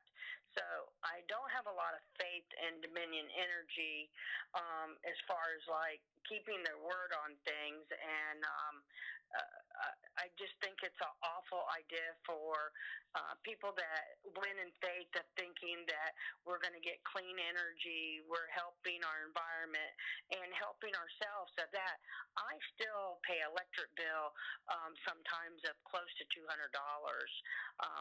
with the solar panel. And of course, in the summertime, it's a lot better than that. So they still get a lot of money from us. It's like it's not like I don't pay, anything. So I can pay anywhere from $10 to almost $200, depending on if it's summer or winter. So they're definitely making their money off of different people with solar panels. And I just am against them, of course, adding that $60 onto us as a couple that have, more medical bills as we're older. We definitely don't need to have another increase on our bill due to what I don't even know that they made a lot of money off of the $1,000 for the plant that never went through. I'd like to know where all that money went to. And thank you for my $10 check. But I just wanted to say, I am totally against them raising, and I've heard other testimonies throughout the day. Ma'am? Everything they're saying. So,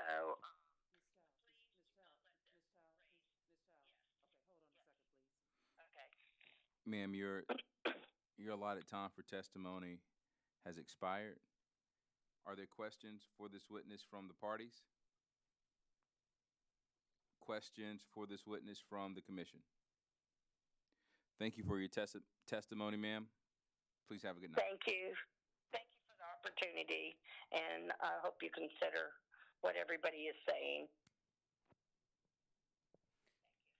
Mr. Chairman, the next public witness is Ms. Amy Tetrall. Ms. Tetrall, do you solemnly affirm the testimony that you're about to give will be the truth, the whole truth, and nothing but the truth? I do. Thank you, ma'am. Will you please state your name for the commission? Amy Tetra. Looks like Tetrall. Gotcha. Ms. Tetra, will you please give us your name? Or sorry, you already did. Excuse me. Without naming your full address, will you please give us your street name and your town? Yes, Fish Hatchery in Gaston. Thank you, ma'am. And are you a Dominion customer? I am. And do you have rooftop solar panels? I do. Thank you very much. You have 3 minutes for your testimony, and you may begin now. Thank you. So I have had the opportunity to have solar panels on 2 homes. As a single mom, it's gone a long way to supplement my income, as well as I'm actually a really green person and try to live as sustainably as possible, including growing most of my own food. I do think that while I understand the corporate desire for profitability, that we are in an age that there's no reason we couldn't think outside of the box a little bit and do some cost sharing. There's a long way to go in terms of solar facilities with storage. Right now, we send whatever we don't use back to the grid, or often we have to pay 2 different energy bills. I think as a community, regardless of what those jobs or positions are, and in this case we're talking about energy, we need to think about different ways to work together to source and share work that's done, power generation with each other, etc. again, I've had the opportunity to have solar panels on 2 homes. It's been an incredible supplement, not only financially, but just the ability to use energy in a different way or consume it from a different source.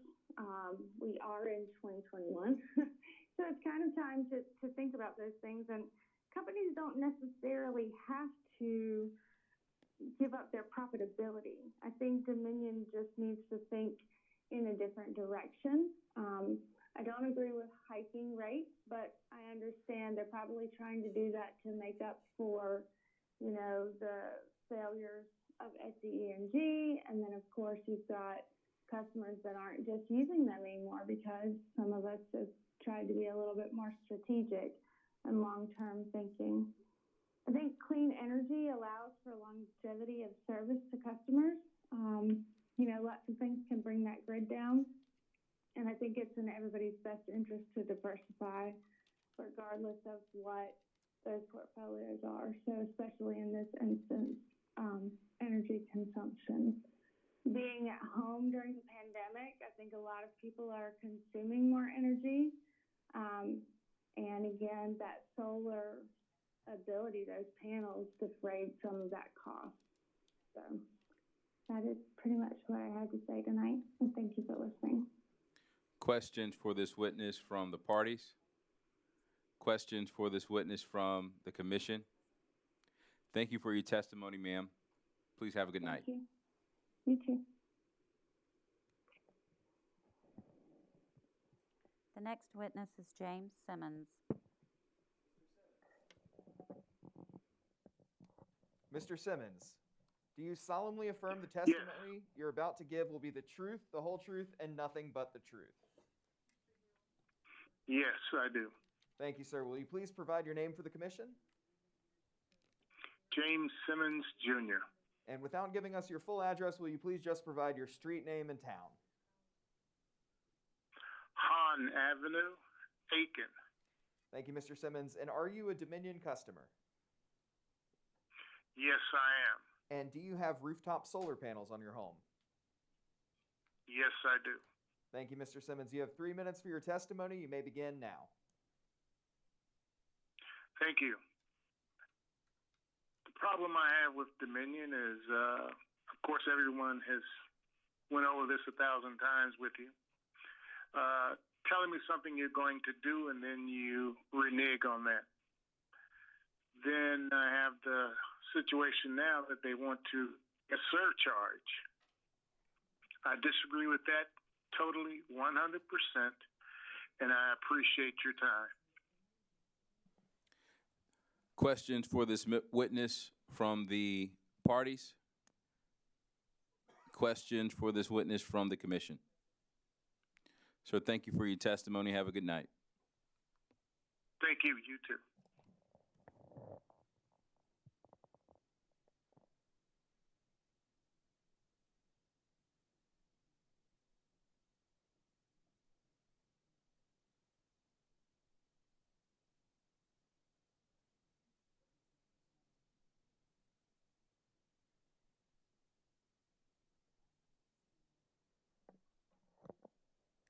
Our next witness is Ken Hill.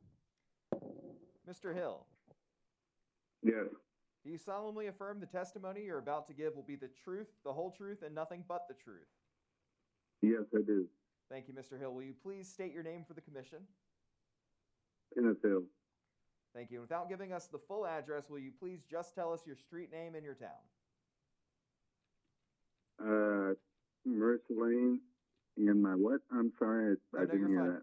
The name of your street and the name of your town. And the name of my what? I'm sorry? Your town or city where you live.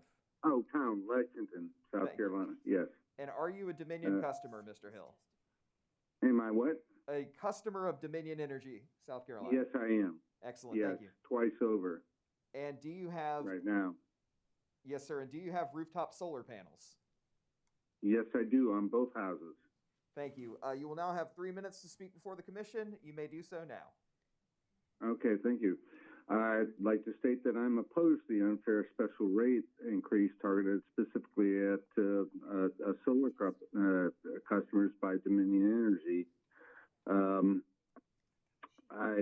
Dominion Energy is really an oligopoly, and that by definition, they have no incentive to run efficiently and can arbitrarily set their rates at whatever their desired profit level might be. The only roadblock in the way is the Public Service Commission, which has the power to approve reasonable rate increases and block mere profits taking, which is clearly present in this case. We solar customers have made significant investment in power production for our own use, with the promise of payback for unused power by our service provider, which happens to be Dominion, and at the same rates that we pay. Yet we, in effect, are an additional production plant for which Dominion hasn't paid any investment costs. And yet Dominion can sell our produced power at market rates and realize profit. They have that opportunity to do that. We also suffer from a lot of negative effects from these tariffs that they're imposing and other negative things that go on with it recently. My wife and I leased solar panels at our previous home, which we are now selling right now. And we leased them in 2015, and this ability to do this was also approved by the Public Service Commission. And we believe this would help the environment, reduce our bills, when our rates were just outrageous and the highest in the country due to the continuous rate increases from SCNG. And so now I'm selling the home, and we're having to prepay the lease at the price of $17,386 in order to sell our home because of the difficulties convincing buyers to purchase a solar home. And people have heard too many solar horror stories, and this is just more icing on the cake. It just makes it more and more difficult for anybody that's tried to do the right thing like we did. And now we're having to give up a lot of equity. But you know what? Nevertheless, I purchased a home with solar panels at above market cost, primarily because the seller was in the same position that I was in my home, and I believed I could recoup some of the cost on both the added savings and realize those savings over the years in my retirement years, So, but now Dominion proposes to erase a significant portion of our bottom line. They really do. And in their favor, and lengthen the time that I might break even from this mess. And in my opinion, Sir? Since we are now producing enough Sir? power that Sir, Dominion would you hold for the chairman? Yes. Your time to provide testimony has expired. Questions for this witness from the parties? Questions for this witness from the commission? Sir, thank you for your testimony tonight. Please have a good night. Thank you. You too. We are in recess until 11:12.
Ladies and gentlemen, those of you who are still joining us, we're here at the Public Service Commission in docket number 2020-229E, the public hearing in Dominion Energy South Carolina Incorporated's Solar Choice Tariff. Let's take roll. Here in the hearing room, we have Commissioner Caston, Vice Chair Belzer, and Chairman Williams. Virtually, we have Commissioner Williams, Commissioner Powers, and Commissioner Thomas. Next witness, please. Thank you, Mr. Chairman. The next public witness is Mr. Joe Guess. Mr. Guess, do you solemnly affirm the testimony you're about to give will be the truth, the whole truth, and nothing but the truth? I do. Thank you, sir. Will you please state your name for the commission? My name is Joe Guess. Thank you. And Mr. Guess, will you please tell us the town where you live and your street name without providing your full address? I live in Denmark, South Carolina. And where you need next? The street name, please. Country Club Road. Thank you, sir. And are you a Dominion customer? I am. And do you have rooftop solar panels? I do. Thank you, Mr. Guess. You have 3 minutes to testify before the commission, and you may start now.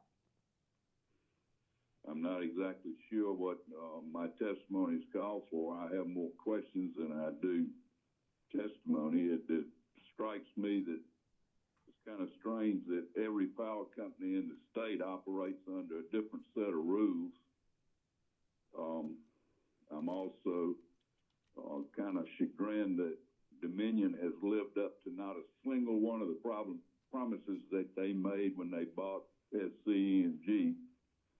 And they've been looking for a way to put a meter on the sun forever. And it looks like they are going to just bypass that and charge us for it anyway. I'm not happy with this proposal that they're making. It's going to make a radical difference in my ability to recoup my investment on these solar panels. It's also going to squelch any growth in the solar industry in this state.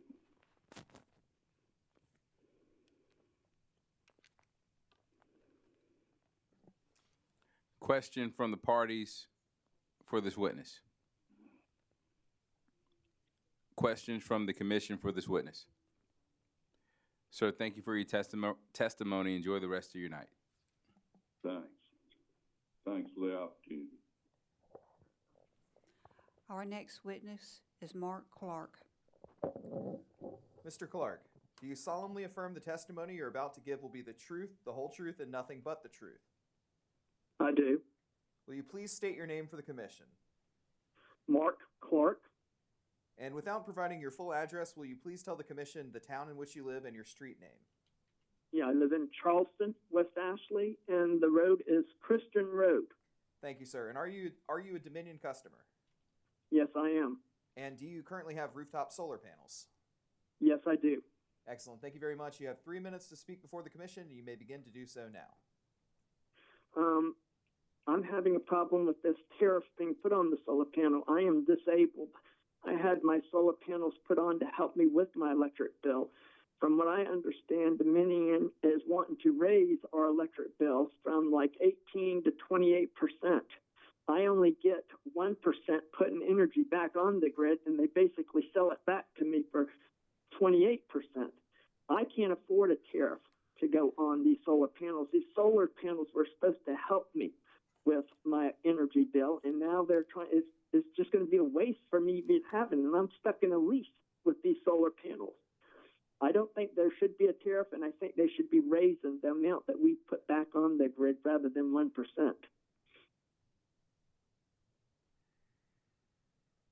Thank you for letting me be able to testify. Questions for this witness from the parties? Questions for this witness from the commission? Thank you, sir. Please enjoy the rest of your night. Thank you. The next witness is Isaac Jacobson. Mr. Jacobson, do you solemnly affirm the testimony that you're about to give will be the truth, the whole truth, and nothing but the truth? I do. Will you please tell the commission your name? Isaac Jacobson. Thank you, Mr. Jacobson. And without providing your full address, will you just tell the commission the street name and town in which you live? Carolina Court in Mount Pleasant, South Carolina. Thank you. And are you a Dominion customer? I am. And do you have rooftop solar panels? I do. Excellent. Thank you, Mr. Jacobson. You may begin your testimony. You have 3 minutes to speak before the commission. Yeah, I work for a company, Blue Raven Solar. I manage the Charleston office. We employ over 50 people here in the Charleston office, and another 20 or so installers that do our installs. And I've been here in Charleston area for 5 years. And if these tariffs are approved with Dominion, our office will essentially shut down, and we'll be forced to relocate to another state. And so it will definitely hurt the economy. It'll hurt the solar industry. There'll be jobs lost. And then obviously for the homeowners, including myself, which have solar with Dominion, it essentially wipes out the majority of our savings, which is the whole purpose of solar, is to have some savings, some control of your electric bill.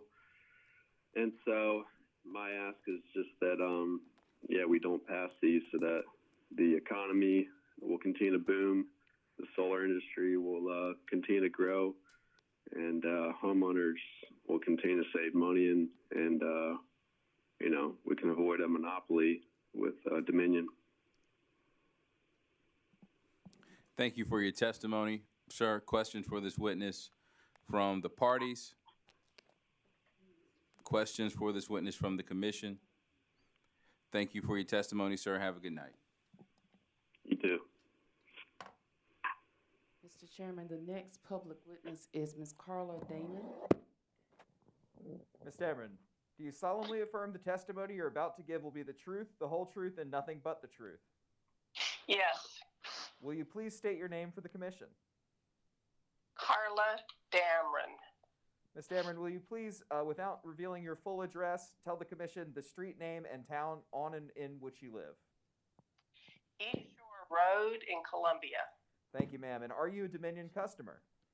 Yes, I am. And do you have rooftop solar panels? Not at present. Thank you. You may begin your testimony. You have 3 minutes. Thank you. Y'all are having a late night. I really am opposed to this tariff. I feel like that Dominion is following its predecessor and doing everything it can to prevent solar power from getting a foothold in South Carolina.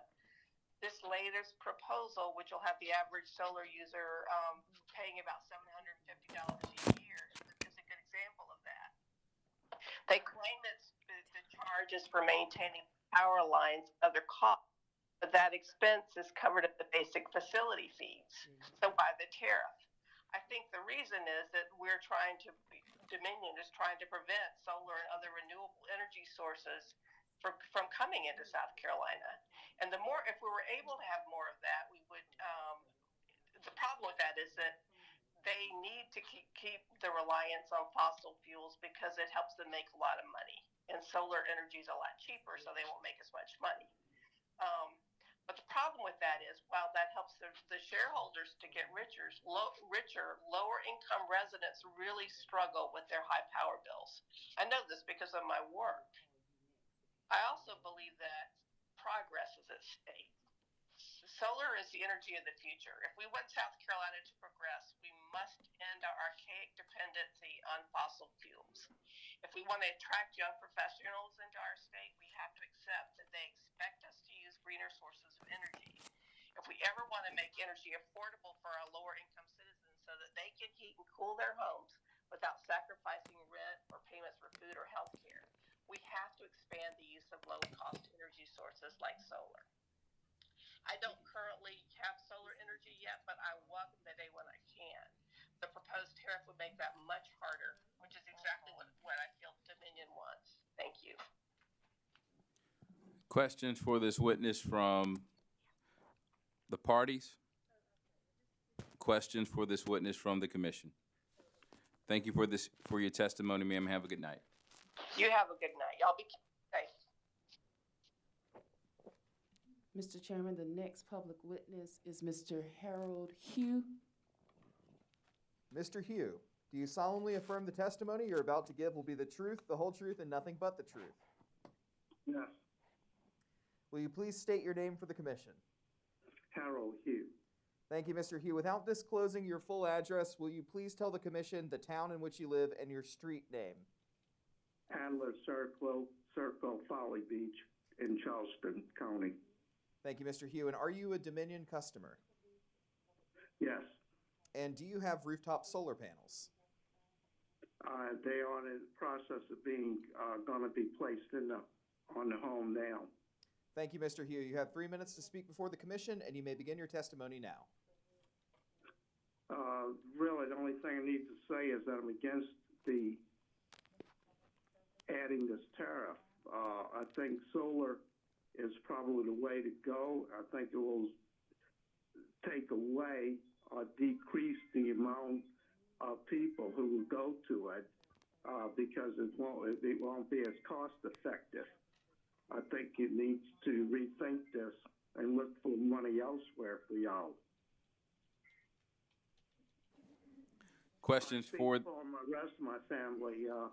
I have Todd Hugh, Alyssa Hugh, and Viola Hugh.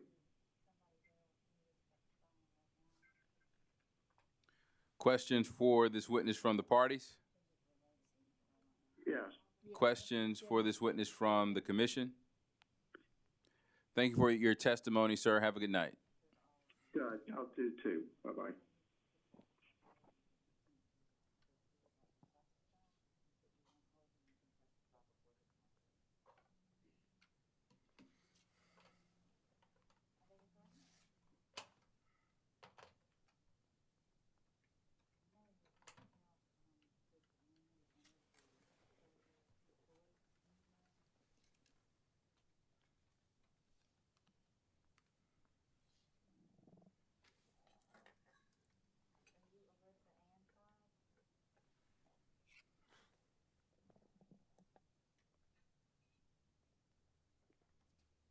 Mr. Todd Hugh.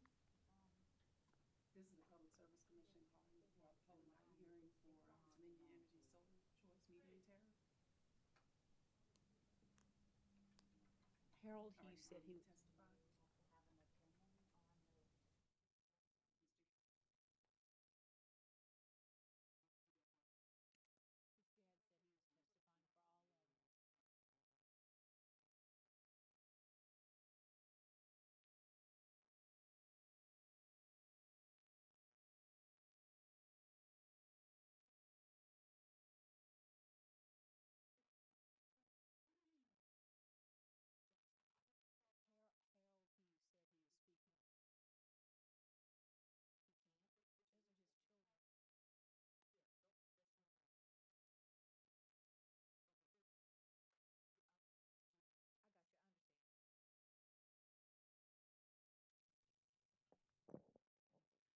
Our next witness is Jonathan Jacobson.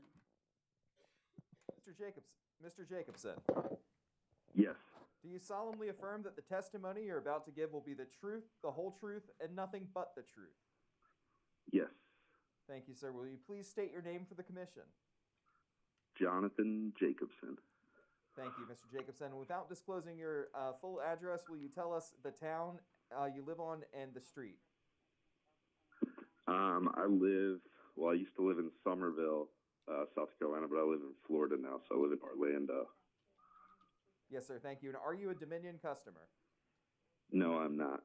And do you have rooftop solar panels? I do. All right.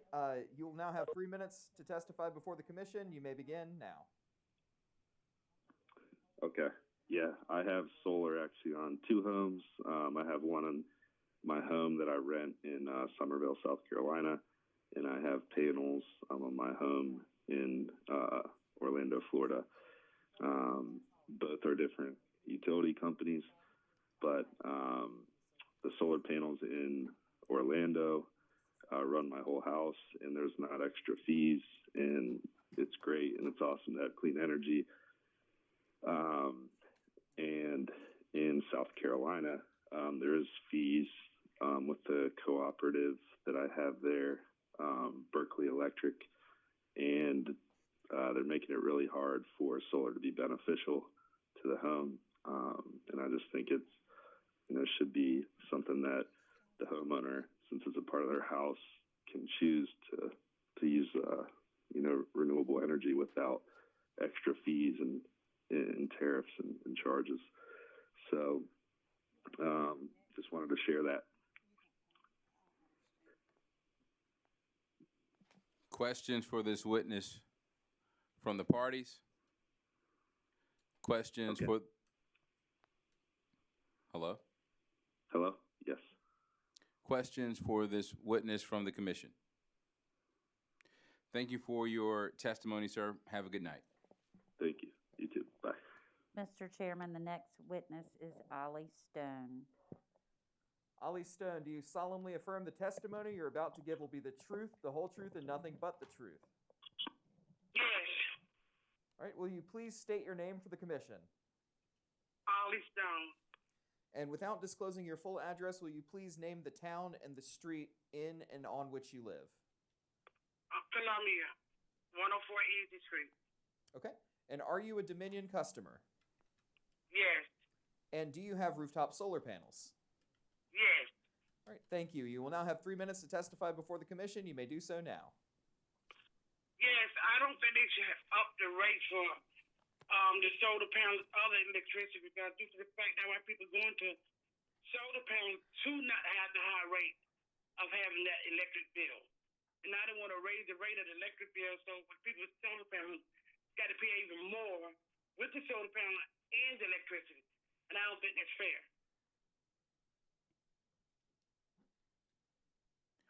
Questions for this witness from the parties? Questions for this witness from the commission? Thank you for your testimony, ma'am. Have a good night. All right, thanks.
Mr. Chairman, our next witness is Blake Weathersby. Mr. Weathersby, do you solemnly affirm that the testimony you're about to give will be the truth, the whole truth, and nothing but the truth? Yes. Will you please state your name for the commission? Blake Weathersby. Thank you, Mr. Weathersby. Without disclosing your full address, will you tell the commission in which town and on which street you live? Mount Pleasant, South Carolina, and Scotts Creek. Thank you. And are you a Dominion customer? Yes. And do you have rooftop solar panels? Yes. Thank you, Mr. Weathersby. You now have 3 minutes to deliver testimony before the commission, and you may begin that now. So I'd just like to thank the commission for listening to our concerns. First, I'd like to say that this is clearly a money grab by Dominion Energy. They're already trying to get out of a $400 million tax bill from the state. They're trying to raise rates on everyone by over $170 million. And now they're trying to disincentivize those of us who want to use solar energy to use renewable energy to try to fight the existential crisis of climate change and sea level rise, which threatens our state and our local coastal communities. This particularly concerns me for customers who are on a fixed income, who planned to have very low cost energy for the rest of their retirement, and now are facing large large electricity bills because of this tariff. It is clearly in violation of the Solar Freedom Act that was just passed a couple of years ago, and I ask that the Commission reject Dominion's request to put an added expense to citizens who are trying to do the right thing for our state and for our world, and to reject this so that we can encourage more people to do solar energy. In addition, what we saw in Texas, when power companies get to do what they want, this is what happens. You see it's all about profits and not about serving the community. This is a public utility, and this is not just about their shareholders. In a situation in this state where we had a problem with power production like they had in Texas, those of us with solar would actually be producing energy once the ice storm or whatever passed, and would be actually helping get the grid back up. And so, again, this is a money grab by Dominion Energy, who's just looking for profits and trying to exploit the taxpayers of South Carolina. Thanks for your time. Questions for this witness from the parties? Questions for this witness from the commission? Sir, thank you for your testimony. Have a good night. Thank you. Mr. Chairman, the next public witness is Mr. David Andrews. Mr. Andrews, do you solemnly affirm that the testimony you're about to give will be the truth, the whole truth, and nothing but the truth? I do. Thank you, sir. Will you please state your name for the commission? David Andrews. Thank you, Mr. Andrews. And without disclosing your full address, will you please name the town in which you live and the street on which you live? I live in Charleston, South Carolina, and I'm Fort Johnson Road.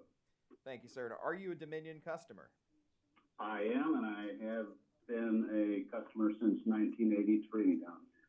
Thank you. And do you have rooftop solar panels? I do.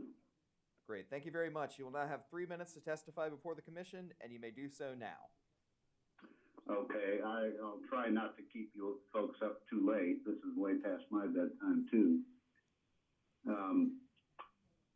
The proposed tariff will add about, as far as I can figure, about $700 to my annual electricity cost, maybe more, depending on how it comes out. I seriously doubt, in fact, I'm sure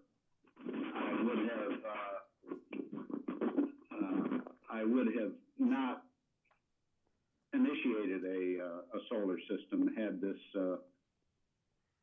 proposal been before us when I did that. I'm absolutely sure, because I went through the numbers pretty carefully, and this definitely would have spoiled it.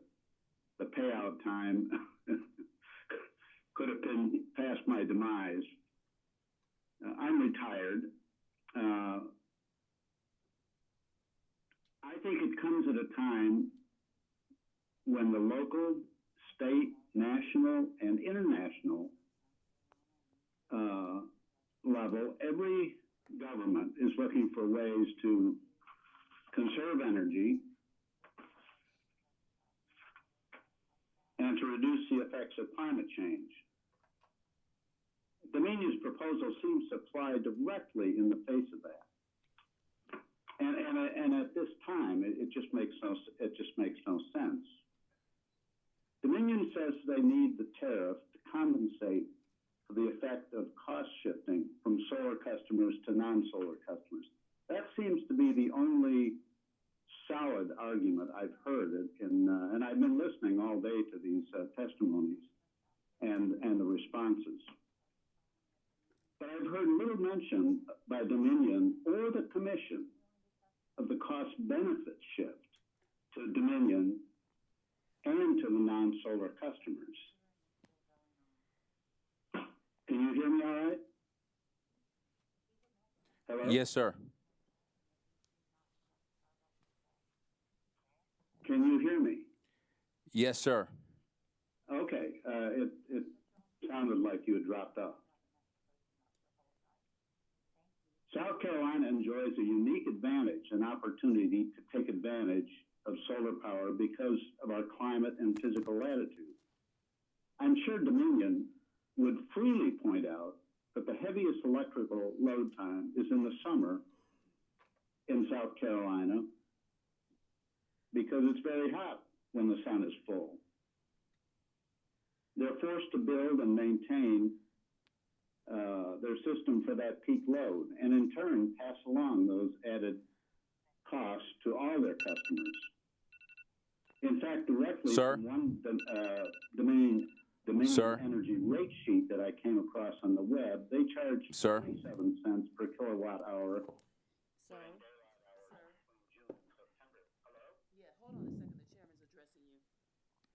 Sir, Okay. your time to testify has expired. Questions for this witness from the parties? Golly, it didn't seem like 3 minutes to me. Okay. Questions for this witness from the commission? Thank you for your testimony, sir. Are there any responses to the benefit shifting? Any at all? Sir, this is not the forum for witnesses to ask questions. You can make your testimony and then respond to questions from the parties or the commission. The parties did not have any questions for you, and the commission does not have any questions for you. Thank you for your testimony. I'm disappointed. We've heard an awful lot from the Dominion's lawyers. Thank you for your testimony, sir. Have a good night. Mr. Chairman, the next public witness is Mr. Joseph Allard. Mr. Allard, do you solemnly affirm that the testimony you're about to give will be the truth, the whole truth, and nothing but the truth? I do. Thank you, sir. Will you please provide the commission with your name? Yes, I'm Joseph Allard from Beaufort, South Carolina. And thank you for this opportunity to speak. And I'm really surprised that everybody's still awake out there. Yes, thank you, sir. If we Yes. could just Anyway, a couple more questions for you, sir, if you don't mind. Yes. Can we get the name of the street on which you live? 18 Audubon Road. Thank you, sir. And are you a Dominion customer? I am. And do you have rooftop solar panels? I am installing them. Excellent. Thank you, sir. You now have 3 minutes to speak before the commission, and you may do so at this point. Okay, thank you. Dominion's Energy's, I call it an ominous proposal, would wipe out South Carolina's current favorable status regarding solar rooftop energy. The gains the citizens of South Carolina won after the Energy Freedom Act of 2019 would basically be flushed down the toilet. Instead of being a state that benefits the environment, energy users, and jobs, South Carolina would be on a headlong race to the bottom of states favorable to solar. It's a bit ironic that on Dominion's website, they state solar energy is key to Dominion Energy's clean energy growth. There are multiple solar projects in South Carolina that Dominion Energy sponsors. They just don't want homeowners with solar to benefit. It's part of the tactics of a lot of monopolies that first attract customers and then get laws passed to protect the company and then raise rates. This proposal is wrong on so many fronts. There's just not enough time to cover them all. I am putting rooftop solar in on my house. A major reason is resiliency from natural disasters, mainly hurricanes. The choice was either a generator, which doesn't help the environment a bit, or going with solar with a battery backup, a system that will produce quiet, clean energy for years to come. I thought that even if any possible excess energy produced wasn't reimbursed for at least the fair market value of what it costs Dominion to produce, it would be an environmentally sound thing to do. I never dreamed they would penalize me this much for going green. Over $870 a year for my system. At this rate, going totally off the grid is becoming more and more attractive. Battery technology is making it more feasible. But the big question, will there be any solar jobs left in the state to do the installation? It's one thing to work on a fair and just system to protect homeowners and the utility. I'm not forgetting that they're a business, but this proposal is neither. It is basically steamrolling the whole solar industry and their customers into the ground. Now is the time our world needs to be putting forth maximum effort in encouraging solar rooftops everywhere, not sabotaging it. And finally, Dominion's proposal to totally monopolize energy alternatives probably came with a bewildering array of numbers and statistics that reinforced why they had to have this proposal approved. I would like to close with this thought about statistics that seem apropos. Don't believe any statistics you haven't falsified yourself. Please stop this greed. Thank you. Questions for this witness from the parties? Questions for this witness from the commission? Thank you for your testimony, sir. Have a good night. The next witness is Sheloyd Alston. Do you solemnly affirm the testimony that you're about to give will be the truth, the whole truth, and nothing but the truth? Yes, sir. Thank you, sir. Will you please state your name for the commission? Yes, my name is Sheloyd Alston. Thank you, Mr. Alston. If you would please provide not your full address, but just the street name and town. Street address is Gene Rebout Road in North Charleston. Excellent. Thank you very much, sir. And are you a Dominion customer? By default, yes, I am. All right. And do you have rooftop solar panels? Yes, I do. Excellent. Thank you, Mr. Alston. You now have 3 minutes to testify before the commission. You may begin to do so now. Yes, sir. Thank you for taking my call at 11:30 at night on a Tuesday night.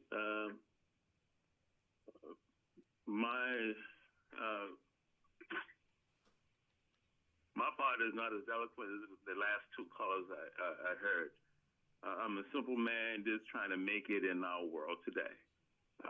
5 years ago, when I sought out to buy a house, solar were presented to me at a very reasonable cost, and also going green was something to help save on the environment, which I jumped on.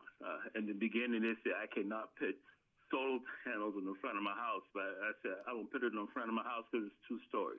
I'll put it in front of my house anyway, just to save money. That's all, and to go green also to save on the environment. And that's why I'm speaking up to today.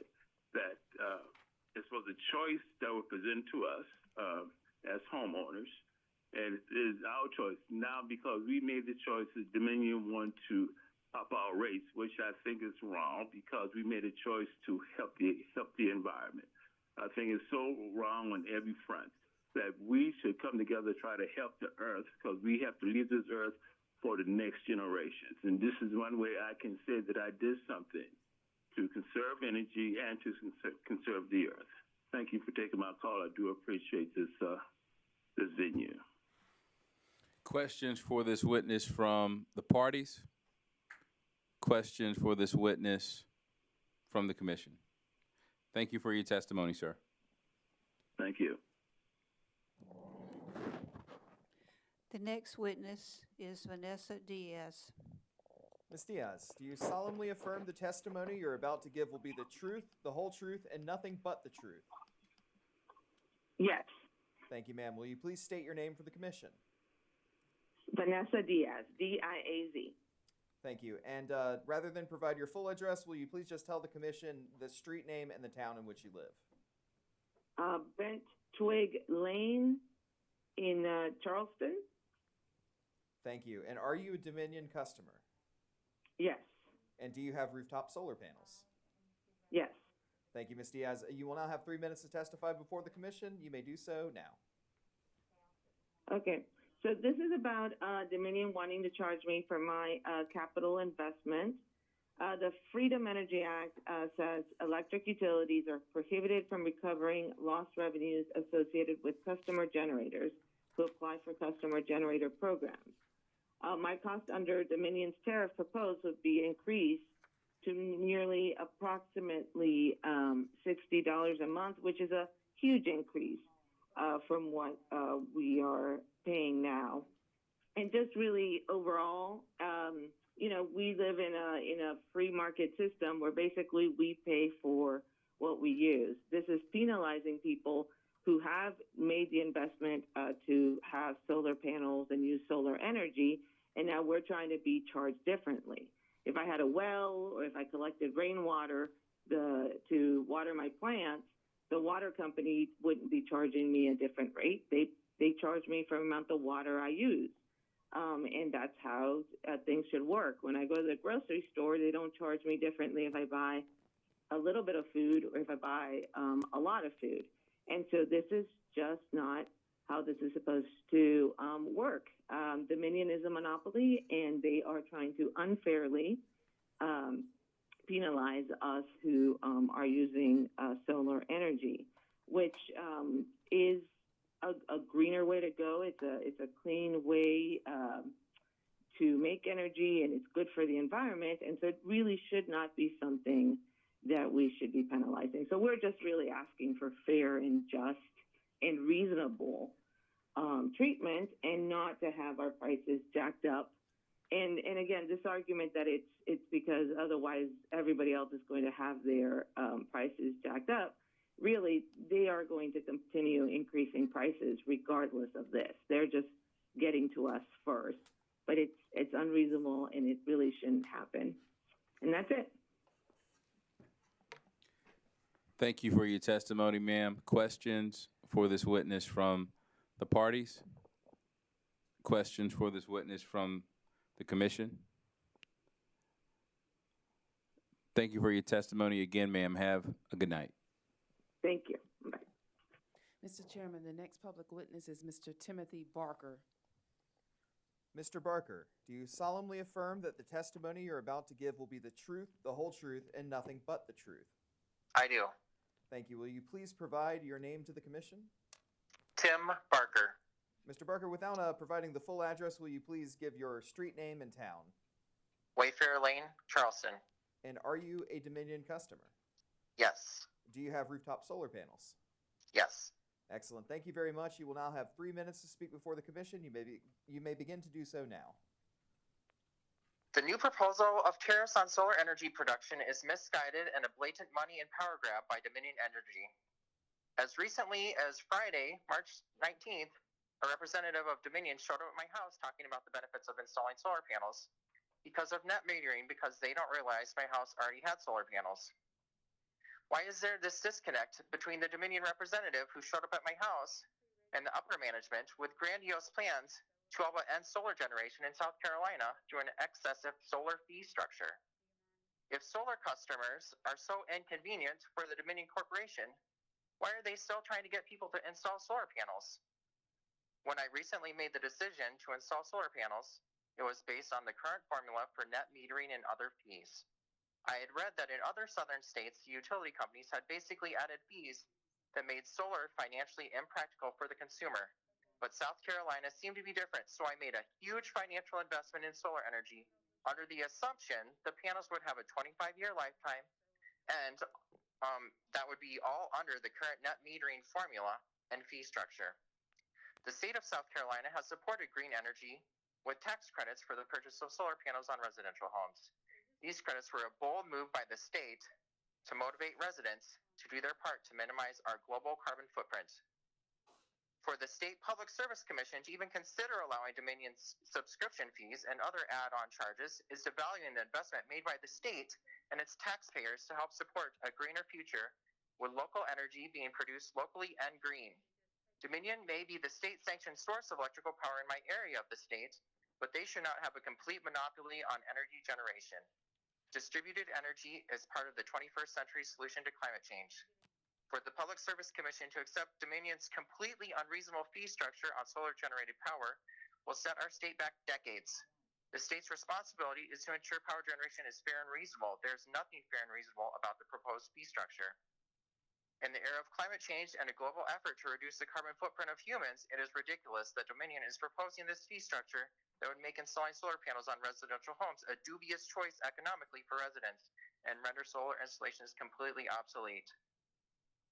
Dominion's original proposal for future energy generation, including their timeline to phase out the use of a coal plant in 2020, was deemed unacceptable, and these subscription fees and other add-on fees should also resoundingly be rejected by the Public Service Commission. Thank you. Questions for this witness from the parties? Mr. Barker, this is Matt Gisnanner. I'm an attorney for Dominion Energy, and I just wanted to clarify something you said. I believe you indicated that someone from Dominion Energy had come to your door talking about the benefits of solar. Was that your testimony? That is my testimony. Do you understand that Dominion Energy does not sell or lease solar panels or go to door to door selling solar panels? Well, my wife answered the door, and we're in the middle of a global pandemic, so she thought they were from Dominion. Okay, well, I would suggest that if somebody did represent to you that they were from Dominion Energy and you have anything that they left behind or a photo ID of the truck, that they were misrepresenting that they were from Dominion Energy, and that you should discuss that with the ORS who regulates solar leasing. Thank you. Commissioner, questions for this witness? Thank you for your testimony, sir. Have a good night. Mr. Chairman, the next witness is Charles Schumpert. Mr. Schumpert, do you solemnly affirm the testimony you're about to give will be the truth, the whole truth, and nothing but the truth?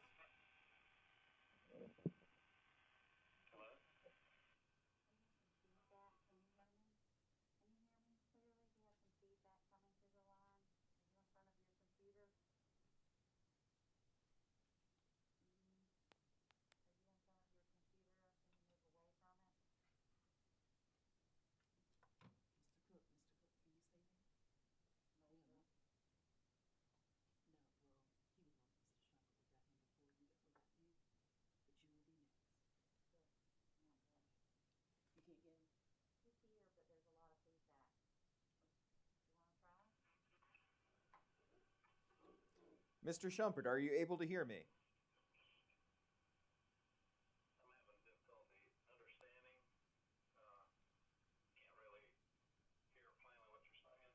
Mr. Schumpert, you can't hear me when I speak?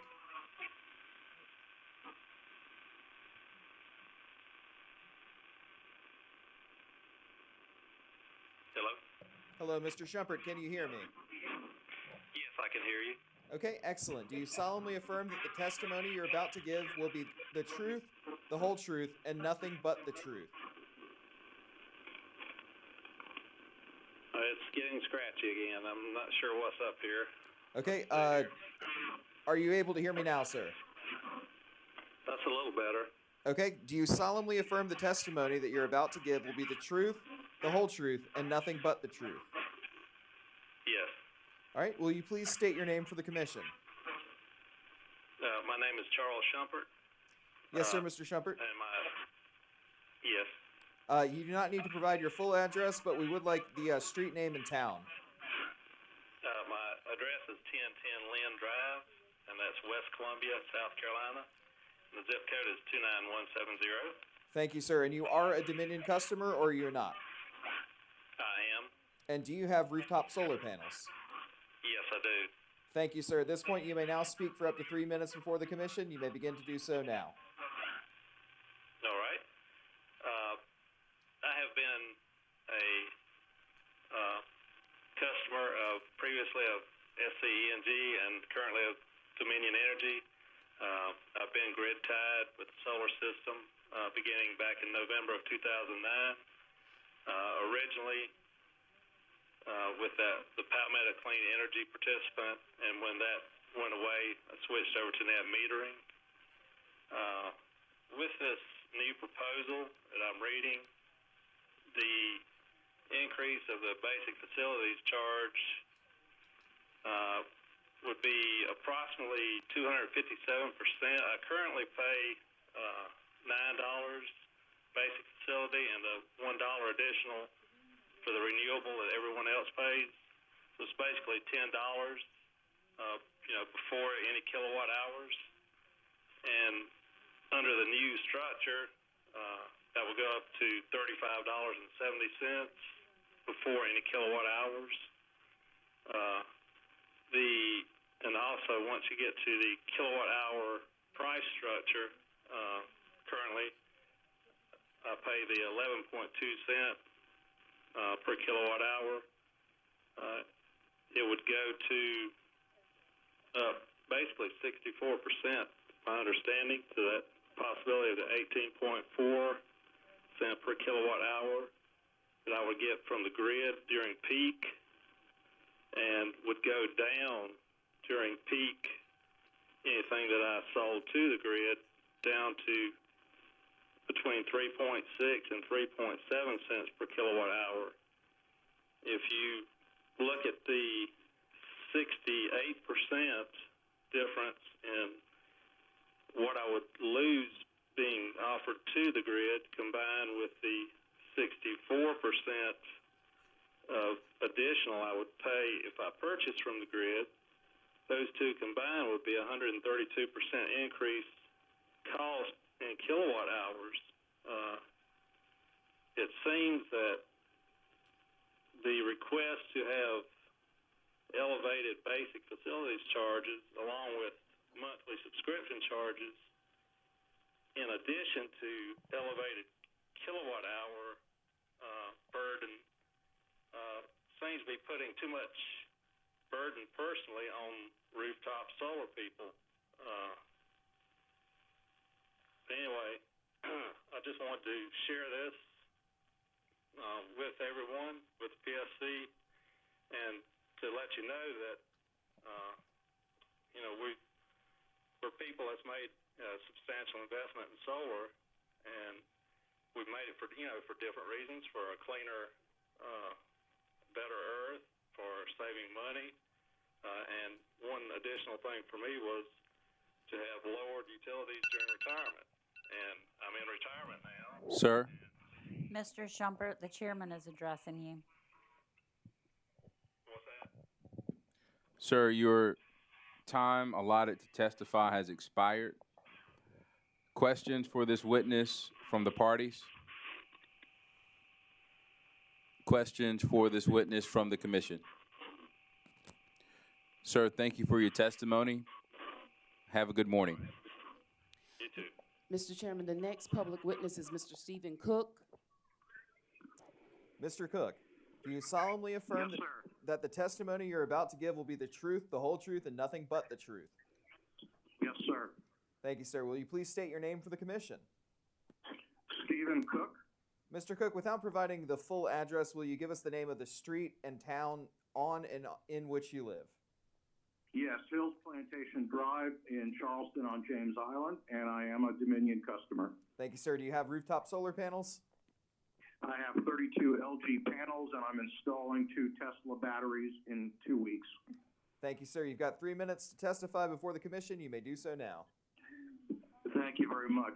Good Wednesday morning, everybody. You guys are really hanging in there. I've been listening to about 70 of these over the last few hours. I purchased my house. My wife and I purchased our house with the solar panels installed and paid a premium of about $50,000. And we're paying about $20,000 in 2 weeks for the Tesla batteries. And we bought them for a number of reasons. Cost savings from an electricity standpoint, having power during when the grid is down, especially during hurricanes. And thirdly, and these are all equally important, the environment. We have 2 young adults in their 20s, and we want to leave the earth a better place than when, after we leave, than when we found it. It is incredulous to me that a publicly traded business is trying to make money off of our capital investments, all of our capital investments.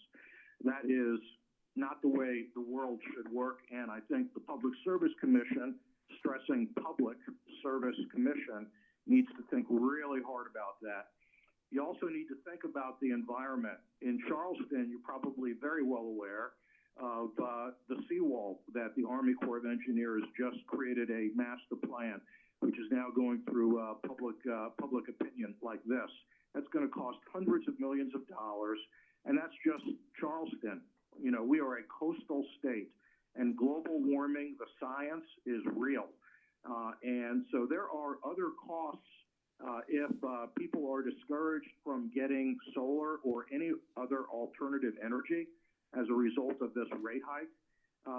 That is going to accelerate the contributions that South Carolinians add to the crisis, the existential crisis that we're living in. So there are many, many other costs that are decades out ahead of us, and the Public Service Commission needs to think long and hard about cost shifting from individuals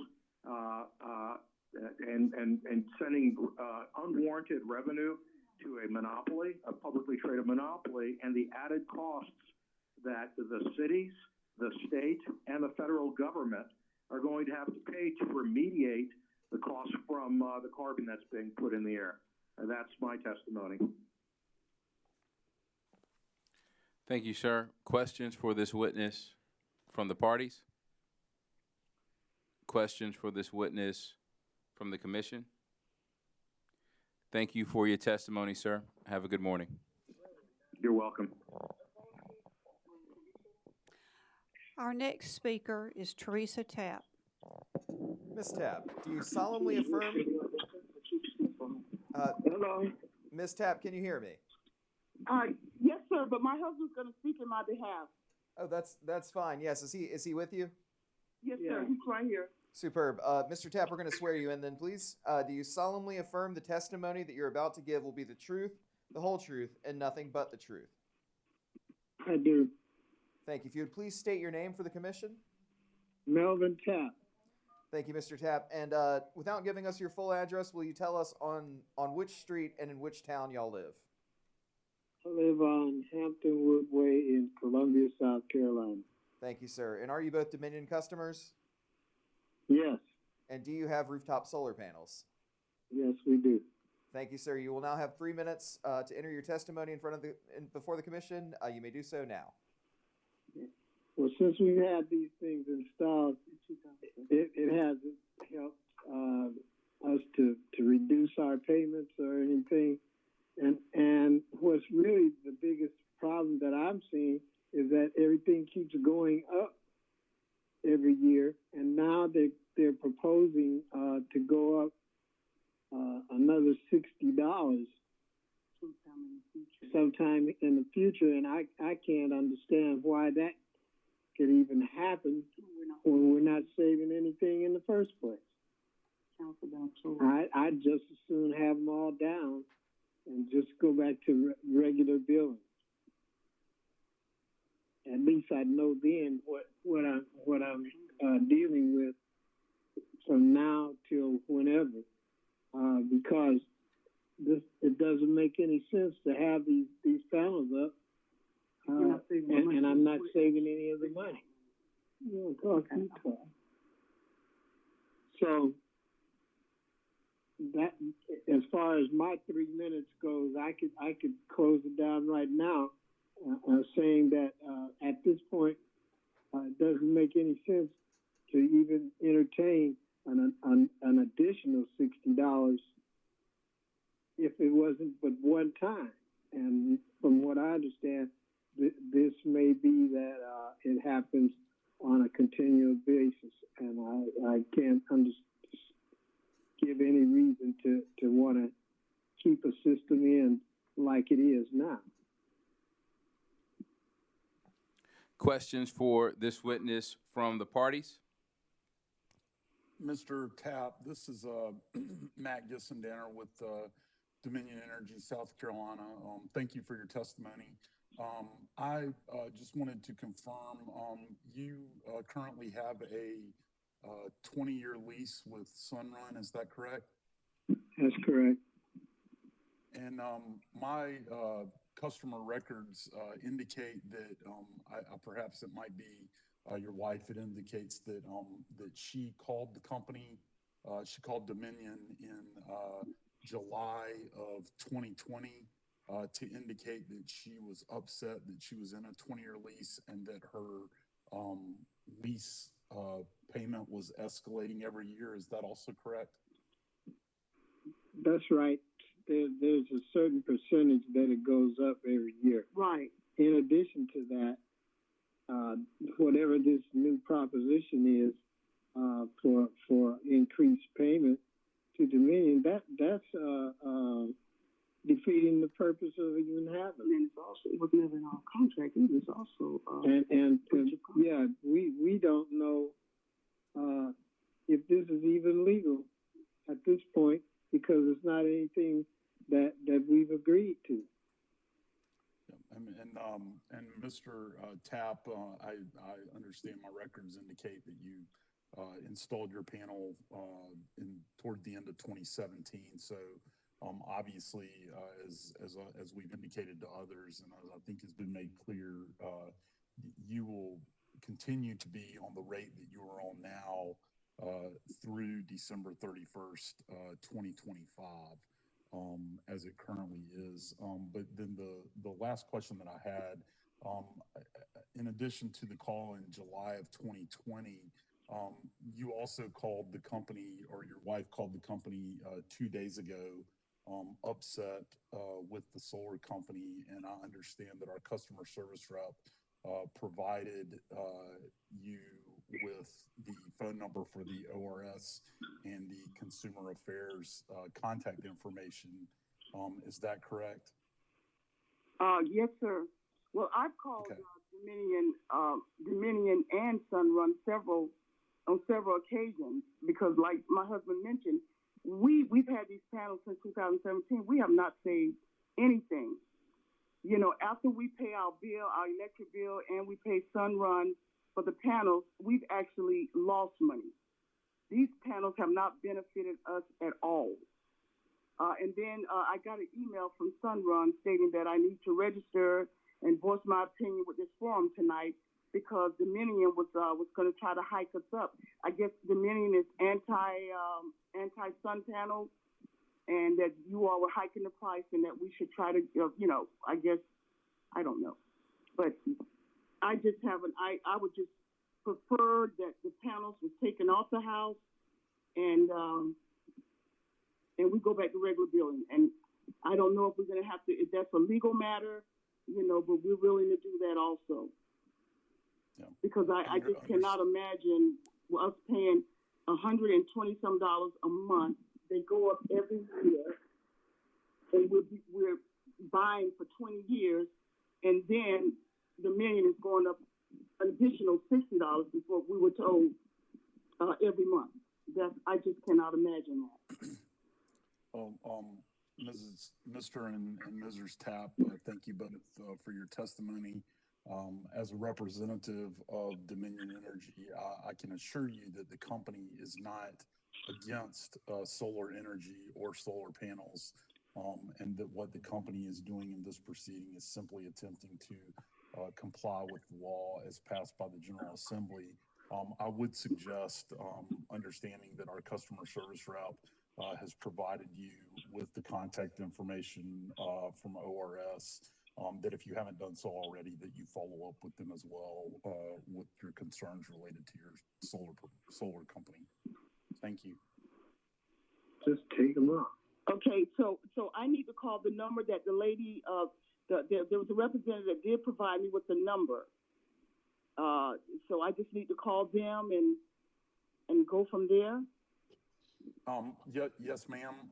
And I believe, actually, I see Mrs. Pittman, who is the attorney for ORS, has turned her video on, and I believe she'll want to speak with you, and she may be able to confirm that number for you so that you can get in contact with the correct person. Thank you again Okay. for your testimony. Okay, that'll be fine, sir. Thank you so much. I'll try You're- to give her a call on tomorrow. Mr. and You're Mrs. very Tapp. welcome. Oh, I'm sorry, Yes. Mr. Gitzigator. Mr. and Mrs. Tapp, my name is Jenny Pittman. I'm an attorney with the South Carolina Office of Regulatory Staff. I have our consumer services number handy right here if you'd like to write it down. Yes, I ma'am. know it does sound like you write that down right now. Okay, you ready? Not quite yet. Okay, I'll wait for you. Okay. It is 1-800. Okay. Wait a minute. Let me see right here. Okay. Okay, ma'am. 1-800. 1-800-922. Okay. 1531. Okay. 1-800-922-1531. And can you give me the name of the company again, ma'am, who I'm calling? This is the South Carolina Office of Regulatory Staff. That is our consumer services line. If you leave a voicemail, they'll get back to you as soon as possible within the same day, during business hours, of course. And hopefully we can help you out. Thank you so much. I appreciate any help I can get. Thank you, ma'am. You're welcome. You're welcome. All right. Thank you, Mr. Chairman. Yes, ma'am. Have a good evening. Ms. Tapp, Yes. before you get off the line, there may be some questions for you from commissioners, but also we need to handle a procedural matter. We were under the impression that your husband was going to testify, but since he testified, my husband did testify at first, but I mean, if I have to, if I have to testify on the oath, I will, but, the bottom line is that we had someone that called us, harassed my husband continuously, and my husband, and he did, anyway, we got panels on our house that has cost us nothing but money and problems. And I would like to get them taken off as soon as possible. If not, if Dominion can help, that's fine. But if not, me and my husband probably going to end up taking legal action because we're just we're just totally unsatisfied with the panels. understood. I just need to swear you in real quick, ma'am. Okay. The testimony that you have given and any testimony that you would give after you're sworn in, do you affirm that that testimony was the truth, the whole truth, and nothing but the truth? Yes, sir. Thank you, ma'am. And could you state your full name for the record? My name is Talisa A. Copeland Tapp. Thank you, ma'am. Any more questions for the Tapps by the parties? Commissioner Caston? Yes, ma'am. Ms. Tapp, did you and or your husband seek out solar panels because you wanted to install solar panels, or were you approached about putting solar panels on your house? Well, my husband was the one that signed the contract for the panels. I really didn't know anything about it, until I got a bill. And that's when I realized, that we had panels and that we were paying for them every month. I pay all the bills in the house. That's when I became aware that we had the panels. When they my mother was sick with a stroke. When they put them on, I was down with my mother. I was taking care of my mother. So I didn't know anything about it until I got a bill. Bill on my email. Didn't know anything about them. Didn't sign. My husband signed for the contract. My home is in both our names. Our home is in both our names. I never signed a contract. I never signed a contract or anything. And and that's when I became aware, through the email that we had the panels, and it never saved us any money. We have lost money on this.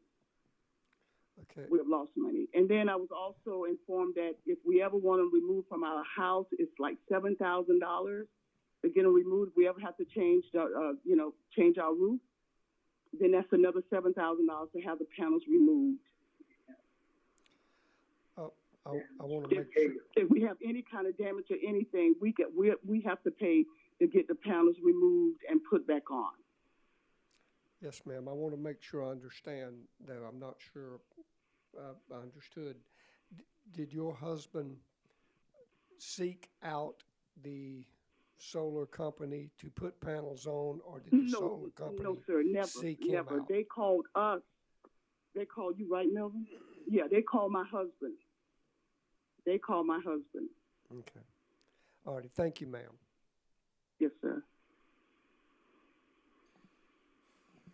Any more questions for the Taps? Mr. and Mr. Tap, Mr. and Mrs. Tap, excuse me, thank you so much for calling in at this late hour.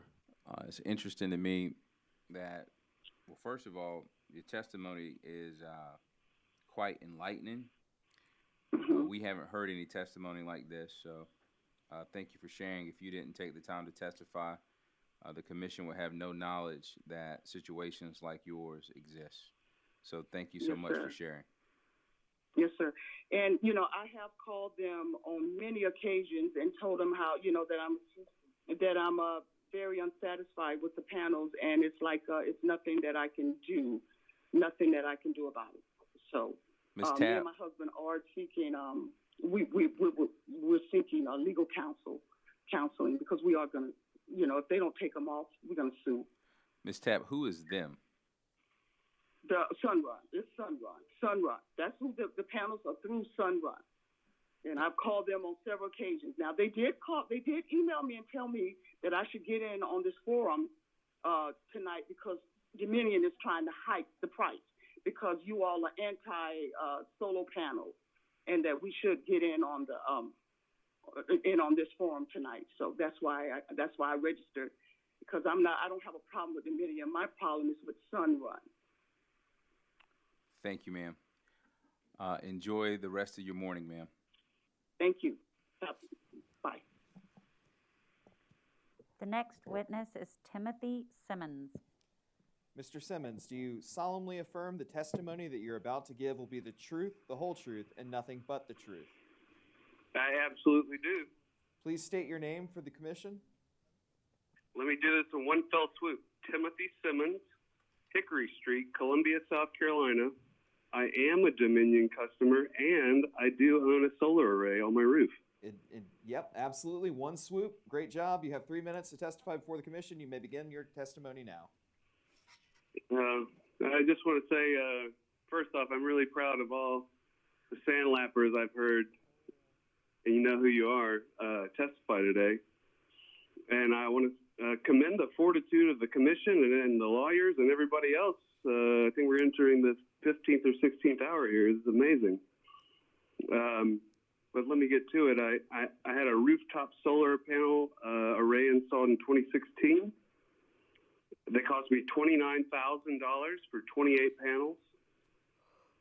55% of that I got back through those state and federal tax credits.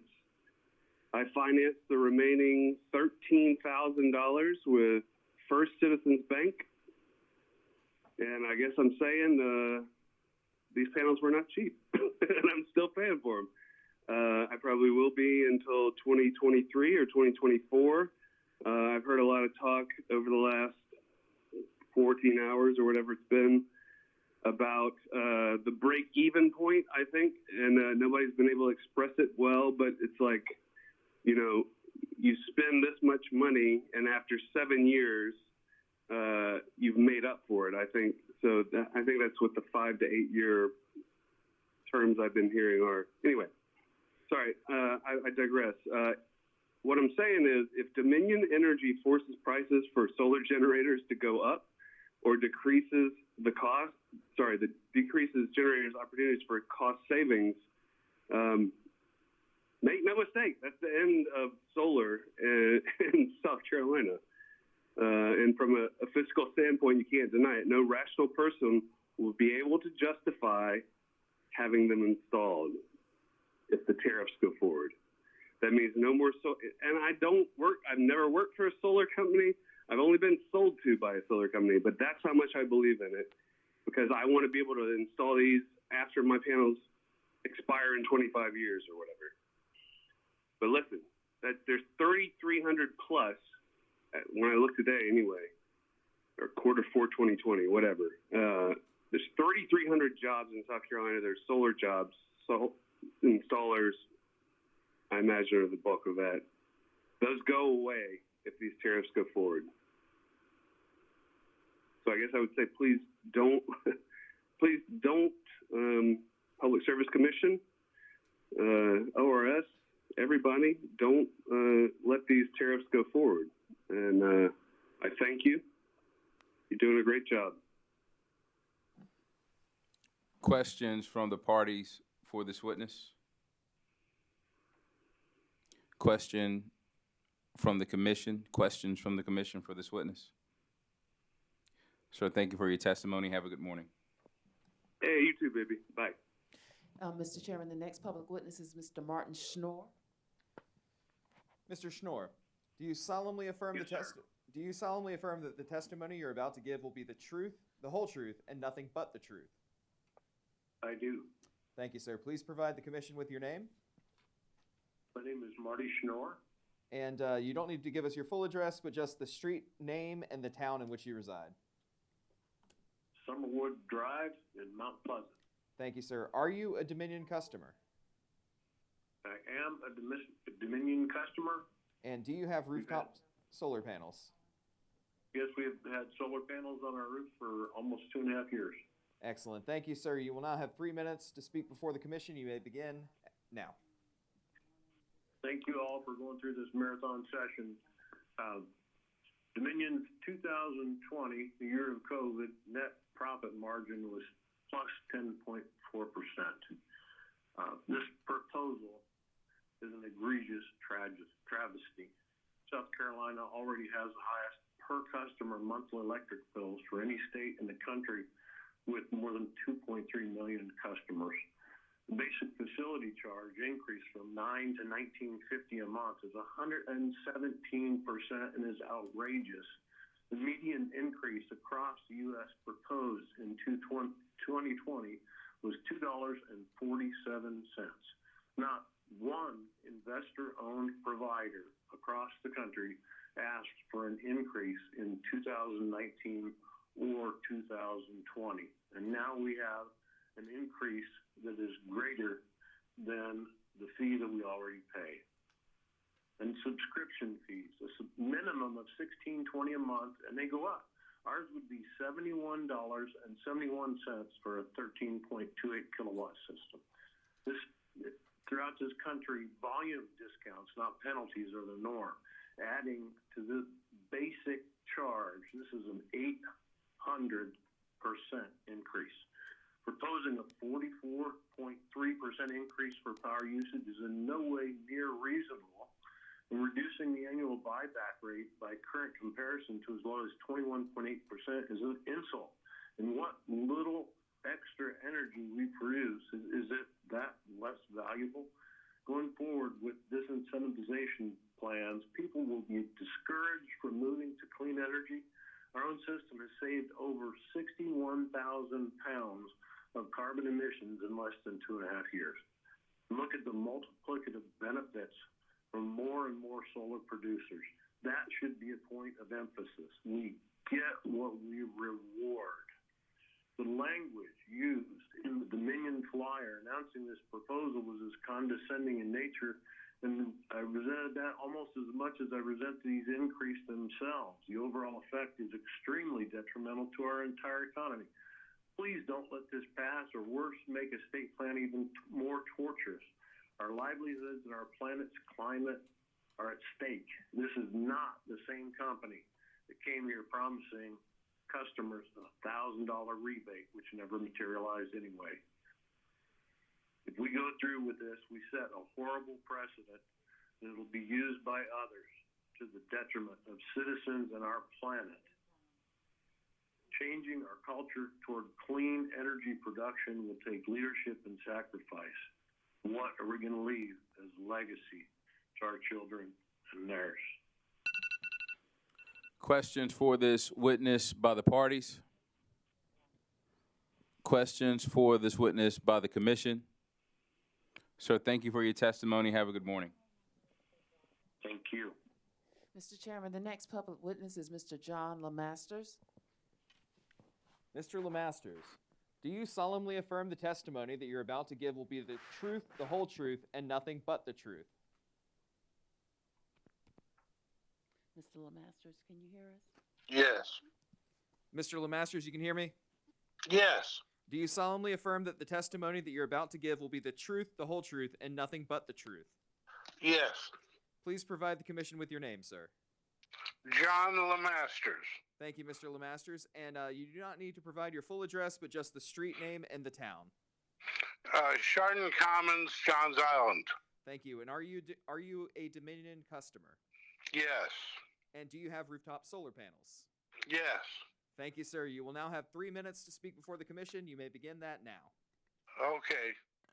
Although I appreciate your going so late, I feel compelled to say that you disenfranchise a lot of persons who might want to speak because of the late hour and who, like myself, work tomorrow morning.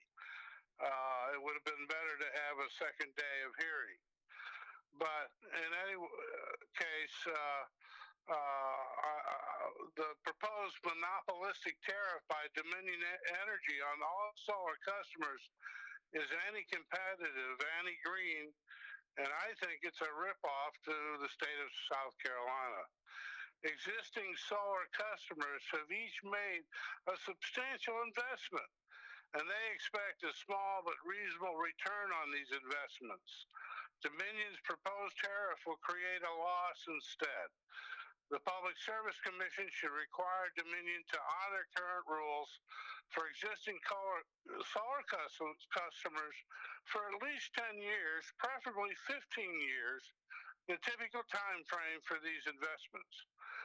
Dominion expects and even insists on a reasonable return on its investment.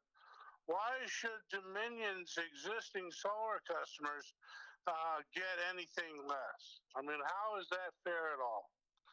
Dominion professes to be going green by retiring coal plants and replacing them with gas-powered plants. Solar energy is the true green alternative.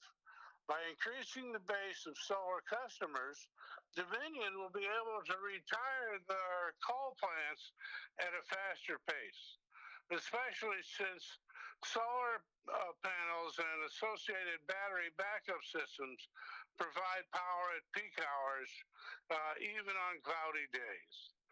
Dominion's proposed tariff will strongly discourage new solar systems at the detriment of Dominion's own goal of retiring coal plants for less costly gas plants. Indeed, Dominion is failing to take into account this benefit of solar energy on both Dominion itself and to all its non-solar customers, since costs for building new plants would be delayed and possibly avoided altogether by an increasing solar base. Thus, Dominion's estimates of the cost of solar to non-solar customers are highly suspect. Dominion also greatly exaggerates the cost of having solar customers.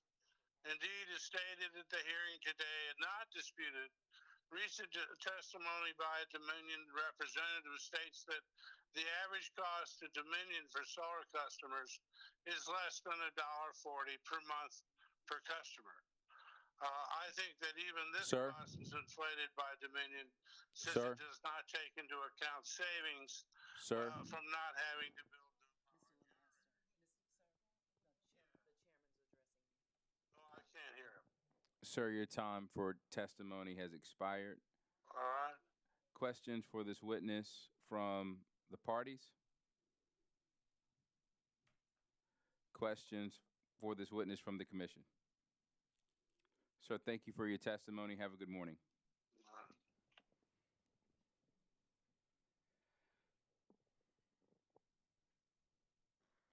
Mr. Chairman, our next witness is Autumn Waddell. Ms. Waddell, do you solemnly affirm the testimony you're about to give will be the truth, the whole truth, and nothing but the truth? I do. Thank you. Will you please provide the commission with your name? My name is Autumn Waddell. Thank you. We don't need your full address, but just the street name and the town, please. My street is Rainsong Drive, and I'm in Charleston, South Carolina. Thank you, Ms. Waddell. Are you a Dominion customer? Yes, And do you have rooftop solar panels? I do not. Okay, thank you, ma'am. You have 3 minutes to speak before the commission, and you may start now. Thank you. I'm the co-founder of the recently created Sunrise Movement Charleston Hub.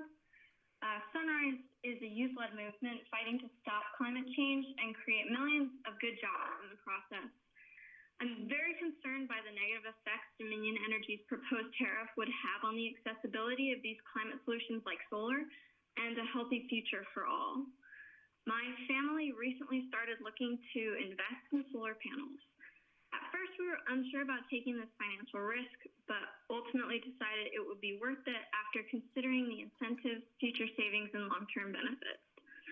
The proposed fees and financial burdens placed on solar panel owners would completely turn my family away from solar, as those incentives, future savings, and long-term benefits are the only way we can justify such a substantial investment as it is.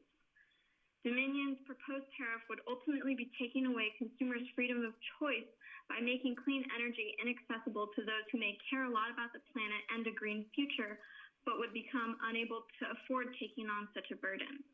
Not only would it make solar inaccessible to those who care a lot about supporting clean energy, who simply wouldn't be able to afford it, it would turn away potential investors who are drawn to solar only because of the financial incentives. This discriminatory pricing would not be in the public interest. In the midst of the climate crisis and the global pandemic, we need to be pushing clean energy and making it more affordable and accessible instead of working backward and employing exclusive practices that would turn people away.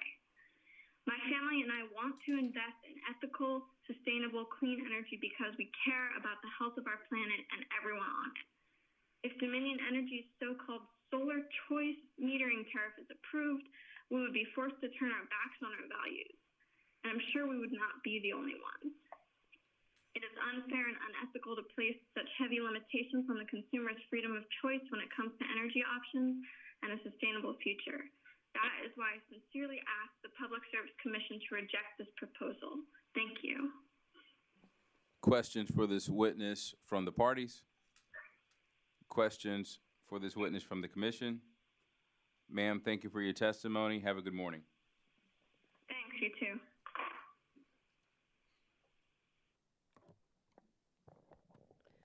The next witness is Harriet Leland. Ms. Leland, do you solemnly affirm that the testimony you are about to give will be the truth, the whole truth, and nothing but the truth? Yes. Will you please provide your name to the commission? This is Harriet Chivas Leland from McClellanville. Thank you. And the street name on which you live? Excuse me, I didn't understand. The street name, not the address, just the name of the street on which you live. Legree Street. Thank you, ma'am. And are you a Dominion customer? Yes. And do you have rooftop solar panels? Yes, I have solar panels. Excellent. Thank you, Ms. Leland. You have 3 minutes to speak before the commission. You may start now. Thank you for having the public hearing and letting me speak. I oppose the tariffs proposed by Dominion Energy. I paid for my solar equipment and installation with no help from the electric company, and there's no cost to the company for its maintenance and upkeep, or minimal, if anything. Imposition of a tariff would eliminate the savings I receive from using solar energy and would make it more expensive for other people to get solar energy. I'm 72 years of age and I'm on a fixed income. Part of the reason I wanted to have solar energy was so I would not have to worry about the rising cost of electricity. In addition, I'm relieved to be able to do something for the environment and think everybody should have the chance to do so. The Energy Freedom Act should be upheld, especially its provision that every customer has the right to, quote, a rate schedule that offers a reasonable opportunity to employ such energy and cost-saving measures in order to reduce consumption of electricity from the utilities grid and to reduce costs, end of quote. My investment was made to help the environment and myself, and the utility company has no right to take my investment away from me. It also has no right to reduce the rate for the excess power I produce, which the utility then uses for its own purposes. Please do not approve any part of this proposal. Thank you for the opportunity to speak. Good night. Questions for this witness from the parties? Questions for this witness from the commission? Thank you for your testimony, ma'am. Have a good morning. Thank you. Mr. Chairman, the next public witness is Mr. Ian Miller. Mr. Miller, do you solemnly affirm that the testimony you are about to give will be the truth, the whole truth, and nothing but the truth? Yes. Will you please state your name for the commission? Ian Miller. Thank you, Mr. Miller. We don't need your address, but just the street name and town, please. Okay, 484 Sunset Boulevard, And the town, please? Lexington. Thank you, sir. And are you a Dominion customer? Yes. Excellent. And do you have rooftop solar panels? Yes. Thank you, Mr. Miller. You will now have 3 minutes to speak before the commission. You may begin now. Thank you for your time. I'm a solar panel customer with Dominion, but I'm also a owner of a solar company. I have been in solar since about 2015, whenever it started in South Carolina. And the perspective that I bring is that I've seen how many different people that it can help. Getting into solar, it gave me an opportunity that we didn't previously have before, and I brought on hundreds and hundreds of different salespeople, engineers, office staff, and blue-collar workers that are able to make a prevailing wage. I've seen hundreds of customers that were really stressed out about their power bills, unable to pay them, and having to either choose to sit in an 80-degree house in the dark at nighttime.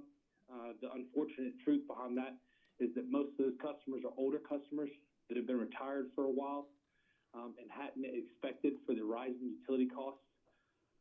The constant rate increases by utility company has put a lot of South Carolinians at stress because they did not plan for those costs. And a lot of those costs are derived from business decisions that Dominion has made that were usually not in the best interest of South Carolinians. The important thing about rooftop solar is that not only it provides jobs, but it also puts money back in the pockets of homeowners. It also puts money back in the pockets of homeowners from their taxes, and it creates a lot of revenue for our state and gives a lot of people a job that they really can be proud of doing, that has a bright, bright future in South Carolina with all of the sun that we have. Our hope is that we can find a way to not search for the best interest of, these huge utility companies that have made billions and billions and billions and trillions of dollars off of South Carolinians over the years, and that we can make decisions that are finally going to be a win for the small guy, for the guy around the corner, for your neighbors, for your friends, and able to put money back into their pockets and really stop trying to make a win for the power company, but really make a win for South Carolinians. Questions for this witness from the parties? Questions for this witness from the commission? Thank you for your testimony, sir. Have a good morning. Thank you so much. Mr. Chairman, our next witness is Natasha Pauling. Ms. Pauling, do you solemnly affirm that the testimony you are about to give will be the truth, the whole truth, and nothing but the truth? I do. Thank you, ma'am. Will you please state your name for the commission? My name is Natasha Pauling. Thank you, Ms. Pauling. We do not need your address, but we do need just the street name and the town in which you reside. Okay, I reside in Winsboro, South Carolina on Old Camden Road.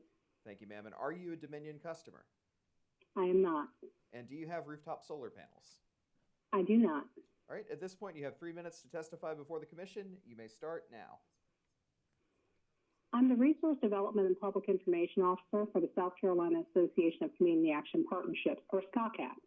We represent 14 affiliate agencies serving all 46 counties in South Carolina. Community action is in the energy space because we create the Low-Income Home Energy Assistance Program, or LIHEAP, as well as the Weatherization Assistance Program, and we still house those programs in South Carolina. We are federally mandated to represent the interests of the marginalized communities that fall below the federal poverty line, with a special focus on children, the disabled, and the elderly. One of our strategies for combating poverty, and for finding a lasting solution is attainable housing. However, once that housing has been attained, it must also be affordable, and so we've encouraged both our current customers and our former customers to invest in solar panels to make their bills both affordable and predictable. The proposed tariffs are contrary to that goal, and we have seen no literature to suggest that the cost savings to our non-solar families are appreciable enough to justify the proposed tariff at this time. The amount is $58.33 per month at minimum that we've been able to find. At minimum wage for this state is at $7.25 per hour. A person would have to work approximately 8 hours and 4 minutes to pay that cost, or a full shift, more than a full shift, every month to be able to pay that amount. So that increased cost amounts to at least $13.46 per week. It doesn't seem like a lot until you consider that the average worker making the minimum wage only takes home $267.80 per week. Then it becomes 5% of your pay. That could have been spent on food, childcare, medicine, car repairs, or gas. So let's put it into perspective. You can buy a gallon of milk, a loaf of bread, a pound of rice, a dozen eggs, a pound of cheese, and a pound of potatoes, and only go 31 cents over that $13.46. It also represents 5 gallons of gas or 117 miles of driving, which would take most of our customers to and from work for the week. People who have low incomes or who are on a fixed income simply cannot afford this additional cost. Finally, environmental justice and energy equity are of vital importance to the low-wealth population because low-wealth communities are the most likely to be negatively impacted by issues such as environmental pollution. South Carolina, and indeed the United States, are lagging behind the rest of the world in embracing solar energy. This tariff would further exacerbate that state of affairs by making rooftop solar prohibitively expensive for low-income homeowners and turn this into a place where you could only get solar directly from an energy company. Thank you. Questions for this witness from the parties? Questions for this witness from the commission? Thank you, ma'am, for your testimony. Have a good morning. You do the same. Mr. Chairman, the next public witness is Ms. Rebecca Boss. Ms. Boss, do you solemnly affirm that the testimony you're about to give will be the truth, the whole truth, and nothing but the truth? Yes. Thank you, ma'am. Will you please state your name for the commission? Say my name? Sorry, I can't hear very well. Yes, will you please just state your name for the commission? My name is Rebecca Boss. And will you give us not your full address, but just your street name and the town in which you live? Yeah, it's Amber Hill, and then Charleston, South Carolina. Thank you, ma'am. And are you a Dominion customer? Yes. And do you have rooftop solar panels? Yes. Excellent. Thank you, ma'am. You'll have 3 minutes to give testimony before the commission. You may start that now. Okay. I was going to make my testimony about solar and the future of our planet. But since this morning, I have listened to each and every testifier before us, and it's pretty clear that everyone else has done a pretty good job at that. So instead, I'm going to take a different route. There's an undercurrent throughout this hearing that is just comical. It is the card that Dominion Energy is playing, the argument they are making. This argument puts them in the picture of, and paints a picture of them in a savior seat, aiming to paint a picture of Dominion Energy as a do-gooder, making themselves out to be concerned for their customers, paying for the cost of my solar, which for the record is not true. In fact, I pay $9 every month for the one transformer, let's say, is used in case I don't use all the energy that I created using my solar system had created.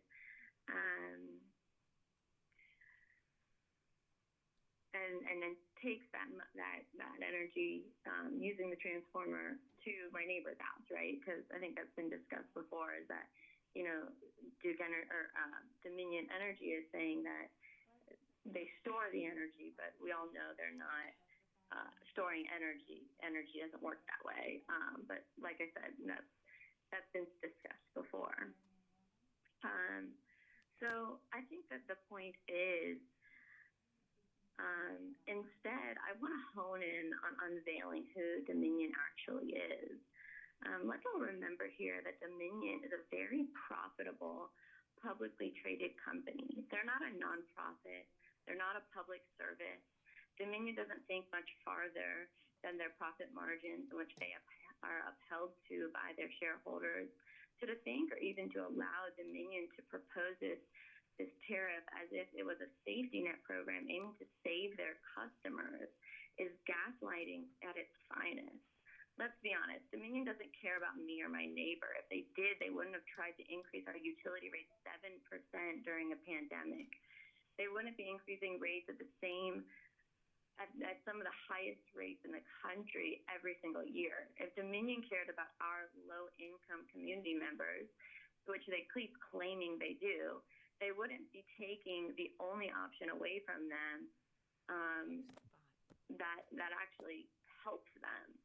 Solar provides low-income and fixed-income families with a different option, with a stable, predictable energy bill option, protecting them from Ma'am? rate hikes. Ms. Boss?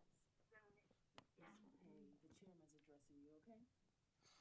Ma'am, your time for testimony has expired. Are there any questions for this witness from the parties? Mr. Chairman, Jenny Pittman for ORS, real brief. Please proceed. Ms. Voss, you just commented on low income and middle income South Carolinians. Low income South Carolinians aren't often homeowners, are they? They are. And in fact, Dominion is using the Savior card to push an agenda that actually continues to exploit our most vulnerable populations, and it will actually bankrupt many of our families in our community who have already gone solar. The commissioners, if you guys believe them, and in fact you are selling us out to Dominion, you're selling our low-income families, you're selling our working families, you're selling the families that already have solar, you're selling us to Dominion. And what I mean by that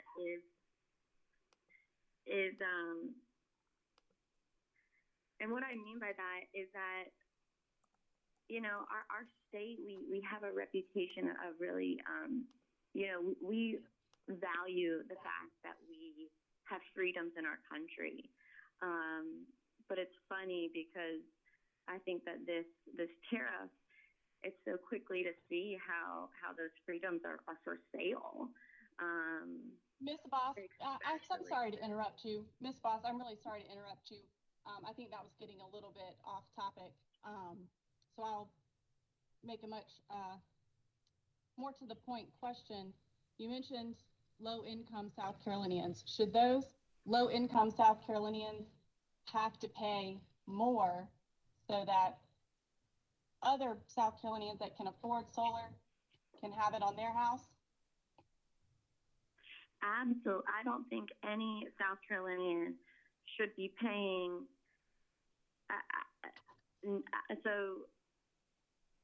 Sorry, it's a little hard to hear you, but if you're asking me if low-income families should be paying more for me to have solar on my house, I'm here to say that that's not a valid question because that's not what's occurring.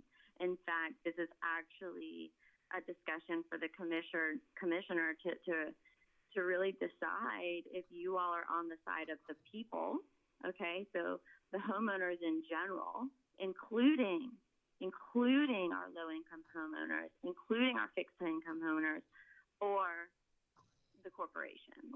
And truly that's what this comes down to, because no one's paying extra for my solar. And I think that's been discussed throughout the whole day. I've listened to every single hearing except for the last few. I actually went to sleep, which is probably why I'm waking up a little bit slow on this. but no one is paying for anyone else's solar except for me, who's paying for my solar. And I'm paying, Dominion on top of that, because here's what happens is that not only does Dominion have a cap on how much solar you can put on your house, right? We talked about they have a cap at 20 kilowatts worth of solar you can have on your house. But they also have a cap on the percentage. So I might have, I don't, but someone might have 20 kilowatts worth of solar on their house, but it's not 100% of their usage. They're still, in addition, paying a utility bill. Someone might have 8 kilowatts of solar on their house, and that's Miss not covering Miss their Boss. entire bill. So people with solar are still paying Ma'am. the utility. Ma'am. Ms. Boss. Yes, ma'am. Ms. Boss, Ma'am. the chairman's addressing. Oh, sorry. Ma'am, counsel is attempting to ask you questions. I don't think you can hear her. Attorney Pittman. I'm sorry. I was just going to say, I have no further questions. I think she's gone beyond what I'd asked for, so I was just going to try to rein that back in and turn it over to you, Mr. Chairman. I have nothing further to ask. Questions for this witness from the commission? Thank you, ma'am, for your testimony. Have a good morning. Thank you. The next witness is Charles Goldman. Mr. Goldman, do you solemnly affirm that the testimony you're about to give will be the truth, the whole truth, and nothing but the truth? I do. Thank you, sir. Will you please state your name for the commission? Charles Goldman, Thank you, Mr. Goldman. We don't need your address, but just the street name and town. Monroe Street in Columbia, a Dominion customer. Yes, and do you have solar panels on your roof? Do not. Thank you, sir. You have 3 minutes for testimony, and you may begin now. Yeah, I certainly will not take full time. It's late, and I'm sure everybody's ready to go home. But I just simply want to say that solar is energy of the future. Solar is ultimately a free source of energy. Fossil fuels such as fossil gas and coal are polluting, highly damaging and destructive sources, and expensive. And increasingly, they're subsidized by the government now, but they're going to be increasingly expensive. So the future technology and the future, what's best for us and your customers and the planet and the community and those who have to breathe the air, there's no question that solar is the superior. So the excuses that, well, it's a cost shift from people who don't to people who do is just a way to trick people into buying the old polluting technology and not buying the much cheaper future technology that harms nobody. That's my testimony. Thank you for your testimony, sir. Questions for this witness from the parties? Questions for this witness from the commission?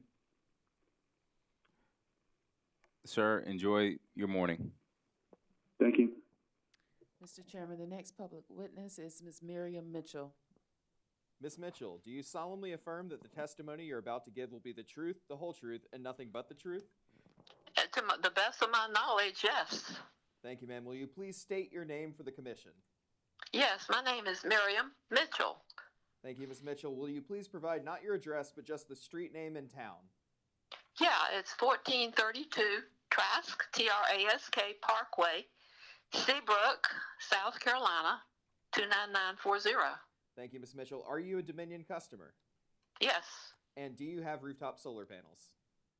Yes. Excellent. Thank you, ma'am. You have 3 minutes to testify before the commission. You may begin now. Thank you.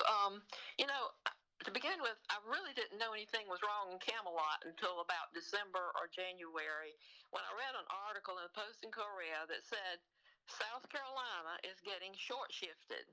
And I thought, what are they talking about? Well, it seems that in the home states, and Dominion and Duke's home states of Virginia and North Carolina, utilities pay substantially higher solar rates and larger longer-term contracts to solar producers. Is this hard? And this was hard for me to understand. So, I sort of got interested in it, but I really didn't have any follow-up information, so I sort of forgot about it. But, and reflecting back, I don't think it's fair, and I don't think it's right.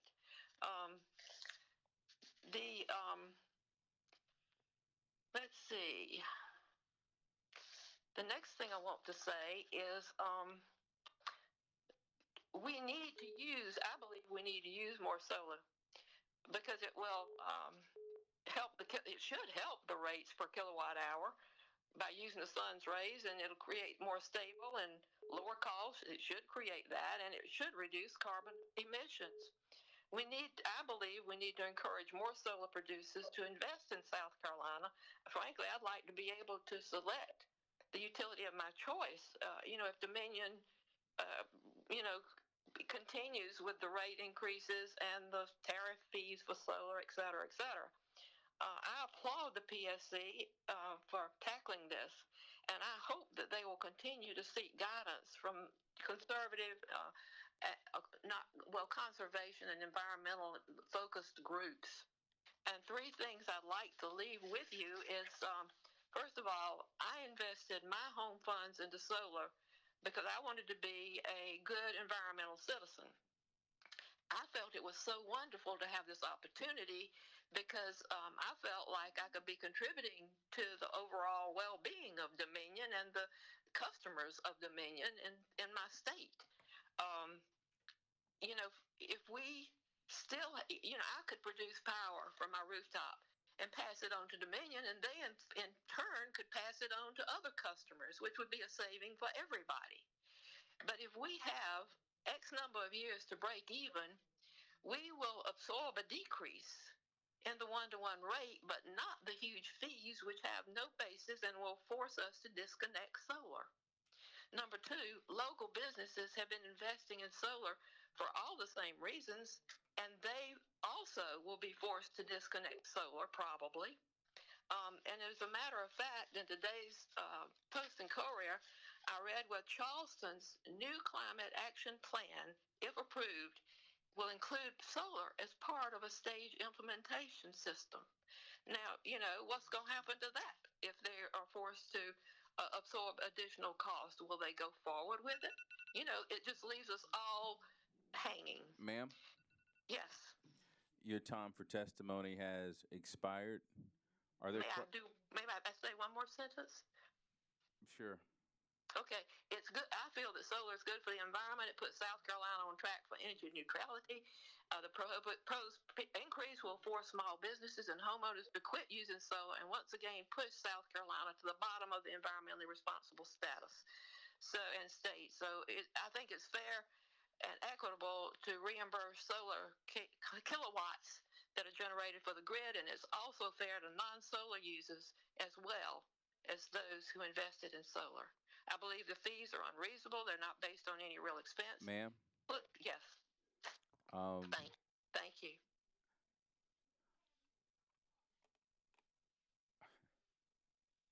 Hello? Questions for this witness from the parties? Questions for this witness from the commission?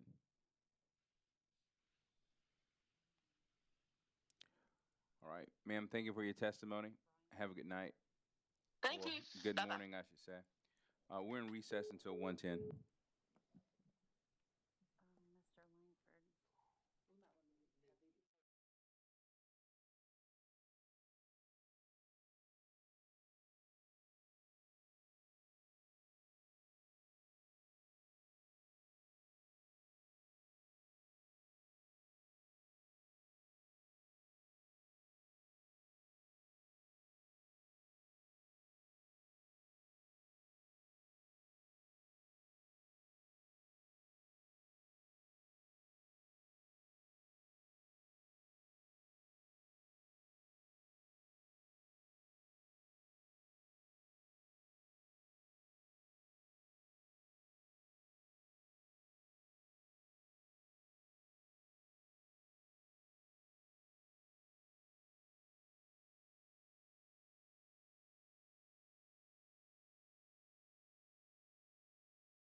Good morning, ladies and gentlemen. Welcome to the Public Service Commission of South Carolina's public hearing in docket number 2020-229-E. Let's take roll. Present in the hearing room are Commissioner Caston, Vice Chair Belzer, and Chairman Williams. Joining us virtually are Commissioners Thomas, Williams, and Powers. Please call the next witness. Brian Langford. Mr. Langford, do you solemnly affirm the testimony that you're about to give will be the truth, the whole truth, and nothing but the truth? I do. My name is Brian Langford. I live on Parkside Drive in North Charleston, South Carolina. I am a Dominion customer, and I do have solar panels. You're a pro, Mr. Langford. Go right ahead. Thank you, everyone, for your time. It's a late night. I'm going to throw out some numbers to you. $3 million. That's what Dominion spent on lobbying fees in 2019. $2.5 million is what Dominion spent on lobbying fees in 2020 during a pandemic. $5,000 is a rough estimate of what they are spending today alone in attorney fees at this public hearing. Let those numbers sink in. Now I encourage everyone to go take a look at their quarterly earnings report for Q4 2020. And I'm going to reference slide 3, which the statement on that slide at the very top is compelling investment proposition.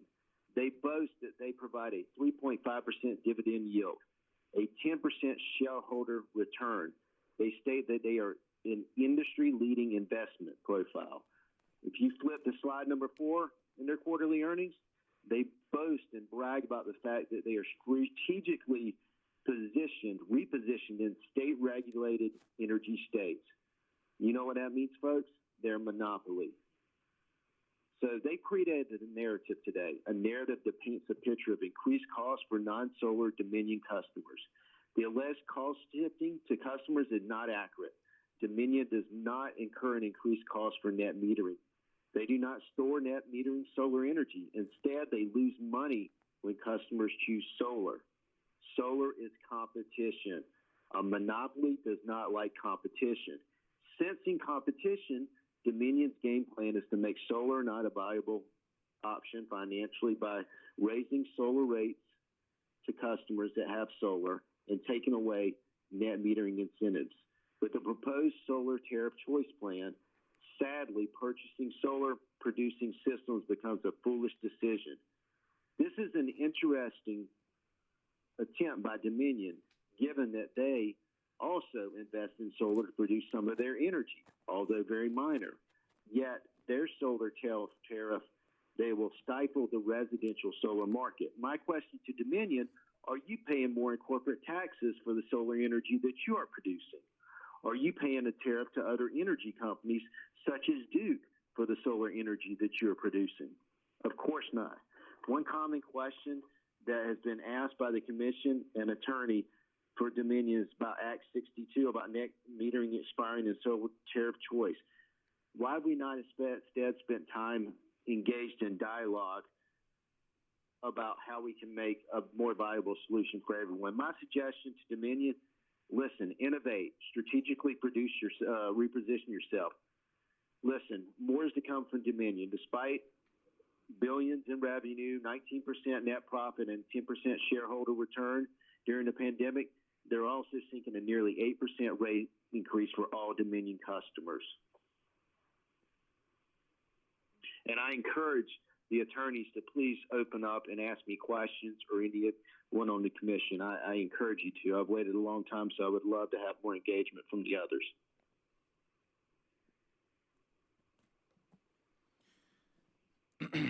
Questions for this witness from the parties?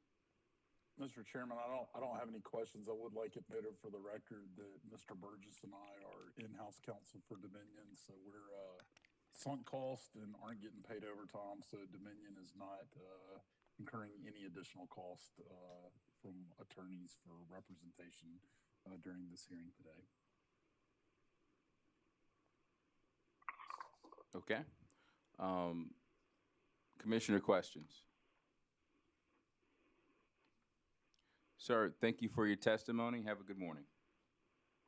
Thank you, sir. Mr. Chairman, the next public witness is Ms. Priscilla Preston. Ms. Preston, do you solemnly affirm that the testimony you're about to give will be the truth, the whole truth, and nothing but the truth?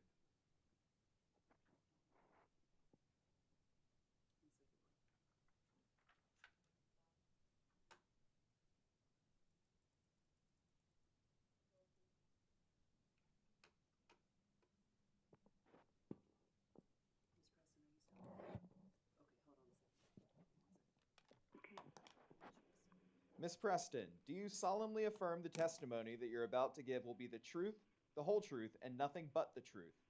Yes, I do. Will you please provide the commission with your name? Priscilla Preston, Thank you, ma'am. We don't need your full address, but just the street name and the town, please.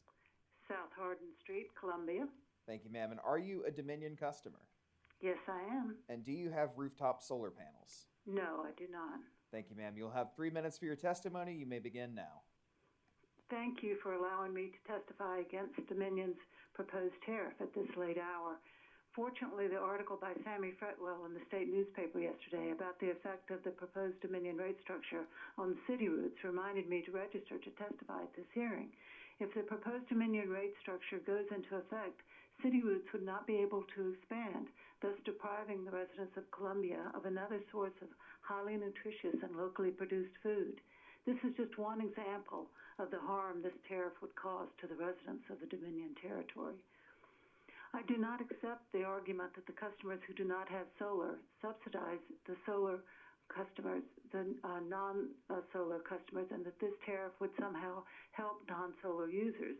The cost shift stipulation in the Energy Freedom Act of 2019 is being used as a false justification to subsidize Dominion energy. Those with solar panels help maintain the grid by reducing energy usage at the point of greatest demand. They also reduce environmental costs by reducing the amount of energy derived from fossil fuels. The proposed additional cost to solar users is not a fair allocation of cost and benefits. I believe the ORS has misinterpreted the Section 5.3 clause in the Energy Freedom Act. Dominion has asserted in the media that the tariff is needed to pay for maintaining power lines, generation stations, and all other associated costs. Solar panel owners already pay for these things as basic facilities charges. The proposed tariff by Dominion would charge solar households twice, targeting the people who purchased solar panels. The charges, again, would not fairly allocate cost and benefits. I appreciate Chairman Williams' questions about subsidizing fellow South Carolinians who are living hand to mouth during these difficult times. However, it is the most vulnerable among us who are most affected by higher utility bills.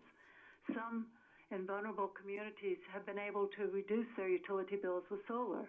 This proposed tariff would be a major financial blow to them, and I know others have talked about this too. Solar users help grid stability by providing power during increasingly hot summers at peak demand. Increased temperatures will continue to stress the capacity of the grid. Pricing solar out of the market will not only contribute to environmental degradation, but also will not allow a source of energy that could be used when other forms are depleted. Rooftop solar is the cheapest, greenest, healthiest option that is currently available. I ask you to support the financial, physical, and environmental well-being of South Carolinians. Please vote against Dominion's solar tariff. Insist that Dominion focus on providing power, not corporate profits. Thank you. Questions for this witness from the parties? Questions for this witness from the commission? Thank you for your testimony, ma'am. Have a good morning. Thank you. The next witness is Belvin Alasov. I'm sorry, what was that? Can you hear me? Yes. Excellent, thank you. Do you solemnly affirm the testimony that you're about to give will be the truth, the whole truth, and nothing but the truth? I do. Please provide the commission with your name. Belvin Olesov. Thank you, Mr. Olofsov. We do not need your full address, but just the street name and the town. 29th Street, Isle of Palms. Thank you. And are you a Dominion customer? Yes? And do you have rooftop solar panels? No. All right, thank you. You have 3 minutes to speak before the commission, and that time begins now. Okay. The Energy Freedom Act was passed with the intention of enabling and facilitating the growth of solar power in South Carolina, with yourselves, the PSC, serving as a regulatory enforcement mechanism. When a bad faith proposal is put forward by one of our utilities, one that would decimate the rooftop solar industry here, then in my view, your role is clearly to reject it in the strongest possible terms. This Dominion proposal would not benefit ratepayers. There is, unless I'm mistaken, currently no burden of cost shifting from rooftop solar owners to everyone else, just to projections that may happen in the future. There is no justice in allowing folks to install solar panels under the false impression that they would break even and then have their investment be pulled out from under them. There is no improvement to the state's job numbers and prosperity when you undermine a promising growing industry like rooftop solar. No, this is all happening because Dominion Energy gets a guaranteed return on investment when it builds energy infrastructure, and anything that crowdsources or democratizes energy production means less money in their pocket, no matter what the benefits to SC ratepayers or to the planet may be. As the climate crisis is a tipping point, we cannot be attacking renewable energy. As air pollution kills millions every year, we cannot and should not be attacking renewable energy. For those reasons alone, it's in the public's interest to protect rooftop solar from irresponsible movements like the Dominion proposal that was put forward. I'm sure y'all have heard a lot of outrage, been getting a lot of letters, been getting a lot of emails, been seeing the op-eds. This is all because Dominion's proposal is actually outrageous. And I don't want 2021 to be the third year in a row that Dominion has proposed solar rates that would gut the industry. We saw this in 2019. We were talking about a 2020 proposal. And I believe it is the role of the PSC to stand against this, frankly. And that's my time. Questions for this witness by the parties? Questions for this witness by the commission? Thank you for your testimony, sir. Have a good morning. Okay. Mr. Chairman, the next witness is Paul Rundle. Mr. Rundle, do you solemnly affirm that the testimony you are about to give will be the truth, the whole truth, and nothing but the truth? I can. Will you please provide the commission with your name? Paul Rundle. Thank you, Mr. Rundle. We do not need your full address, but just the street name and the town, please.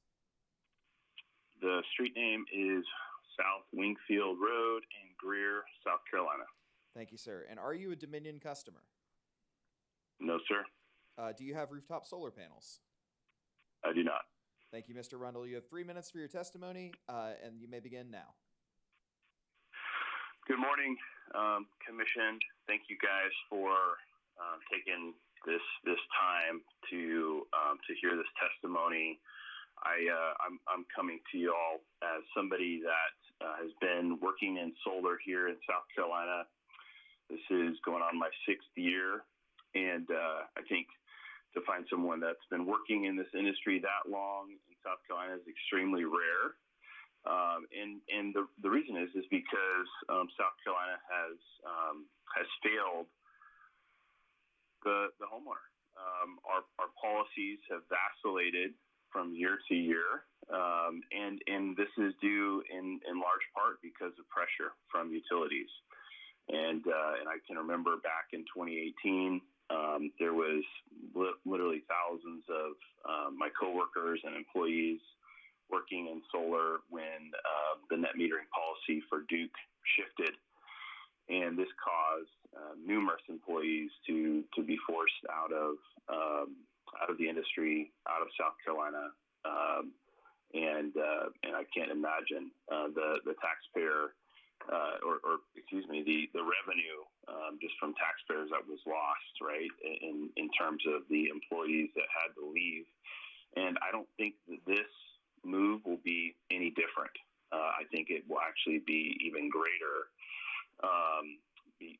because of what Dominion is trying to do here.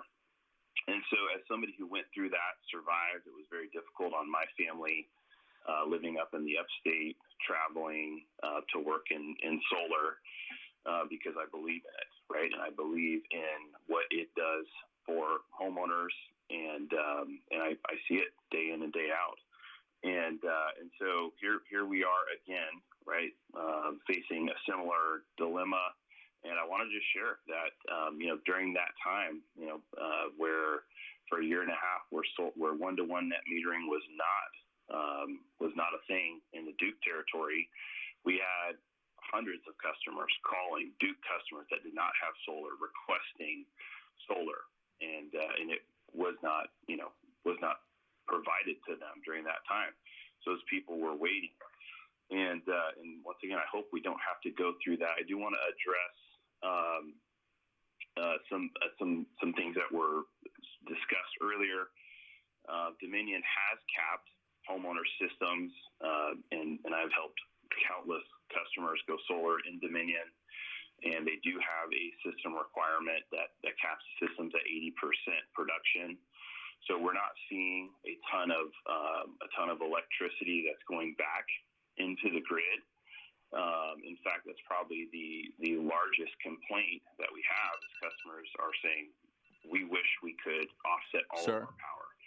We still have... Mr. Rundle, the commissioner is addressing you. The chairman, excuse me. Sir, your time couldn't hear you. for testifying has expired. Are there any questions for this witness from the parties? Any questions for this witness from the commission? All right, sir. Thank you very much for your testimony. Thank you, guys.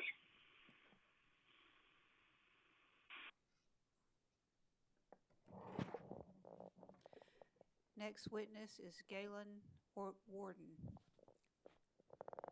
Do you solemnly affirm that the testimony you are about to give will be the truth, the whole truth, and nothing but the truth? I do. Will you please state your name for the commission? My name is Galen Warden. Thank you, Ms. Warden. We do not need your full address, but just the street name and town, please. Lagery Court in Beaufort. Thank you. And are you a Dominion customer? I am a Dominion customer and a shareholder. And do you have rooftop solar panels? Do I have what? Rooftop solar panels? No, I do not. Thank you, Ms. Warden. You have 3 minutes to give testimony before the commission. You may start now. I had solar panels when I lived in New Jersey, and now that I've been living here, I had hoped to do that.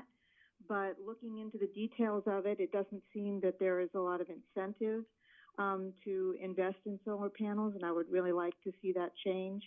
It changed in New Jersey. We got a governor who changed the laws, and I went from receiving a check every year to compensate for all the energy that I was giving back of a few $100s down to about $7 the last year because they changed the laws and the regulations. Regulations are meant to protect the rights of individuals, not meant to enrich companies. And it's because companies' sole goal is profits. As a shareholder, I understand that. But my priority is to protect people as well. And I would hope that Dominion would look out for the environment and for the individuals who are trying to improve the environment by being fair regarding compensation for the energy they're taking from the sun. Questions for this witness from the parties? Questions for this witness from the commission?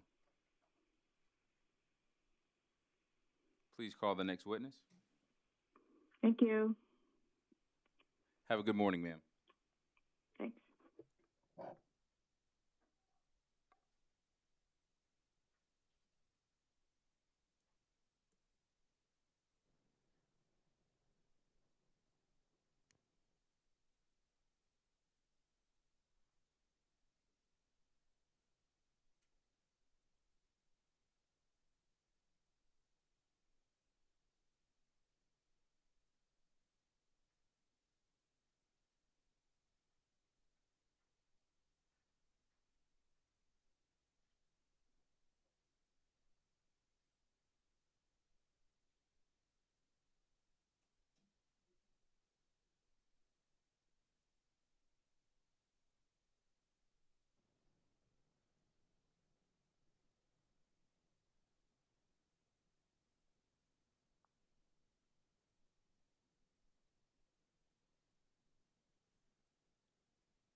Mr. Chairman, we're just double checking the list to make sure we haven't missed calling someone.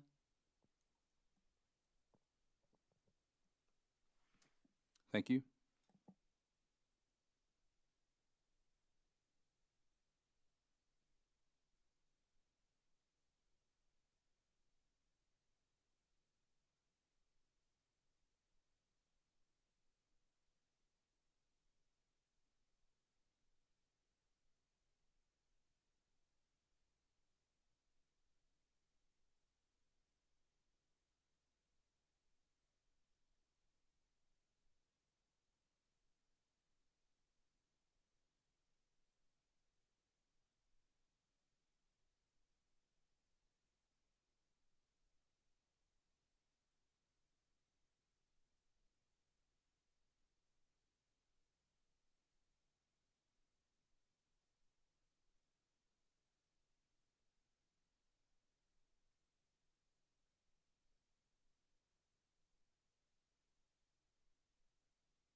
Mr. Chairman, it appears as if Mr. Warden was our last public witness. All right, ladies and gentlemen, we are in recess until 9 a.m. Thursday, March 24th. Have a good morning. Be safe.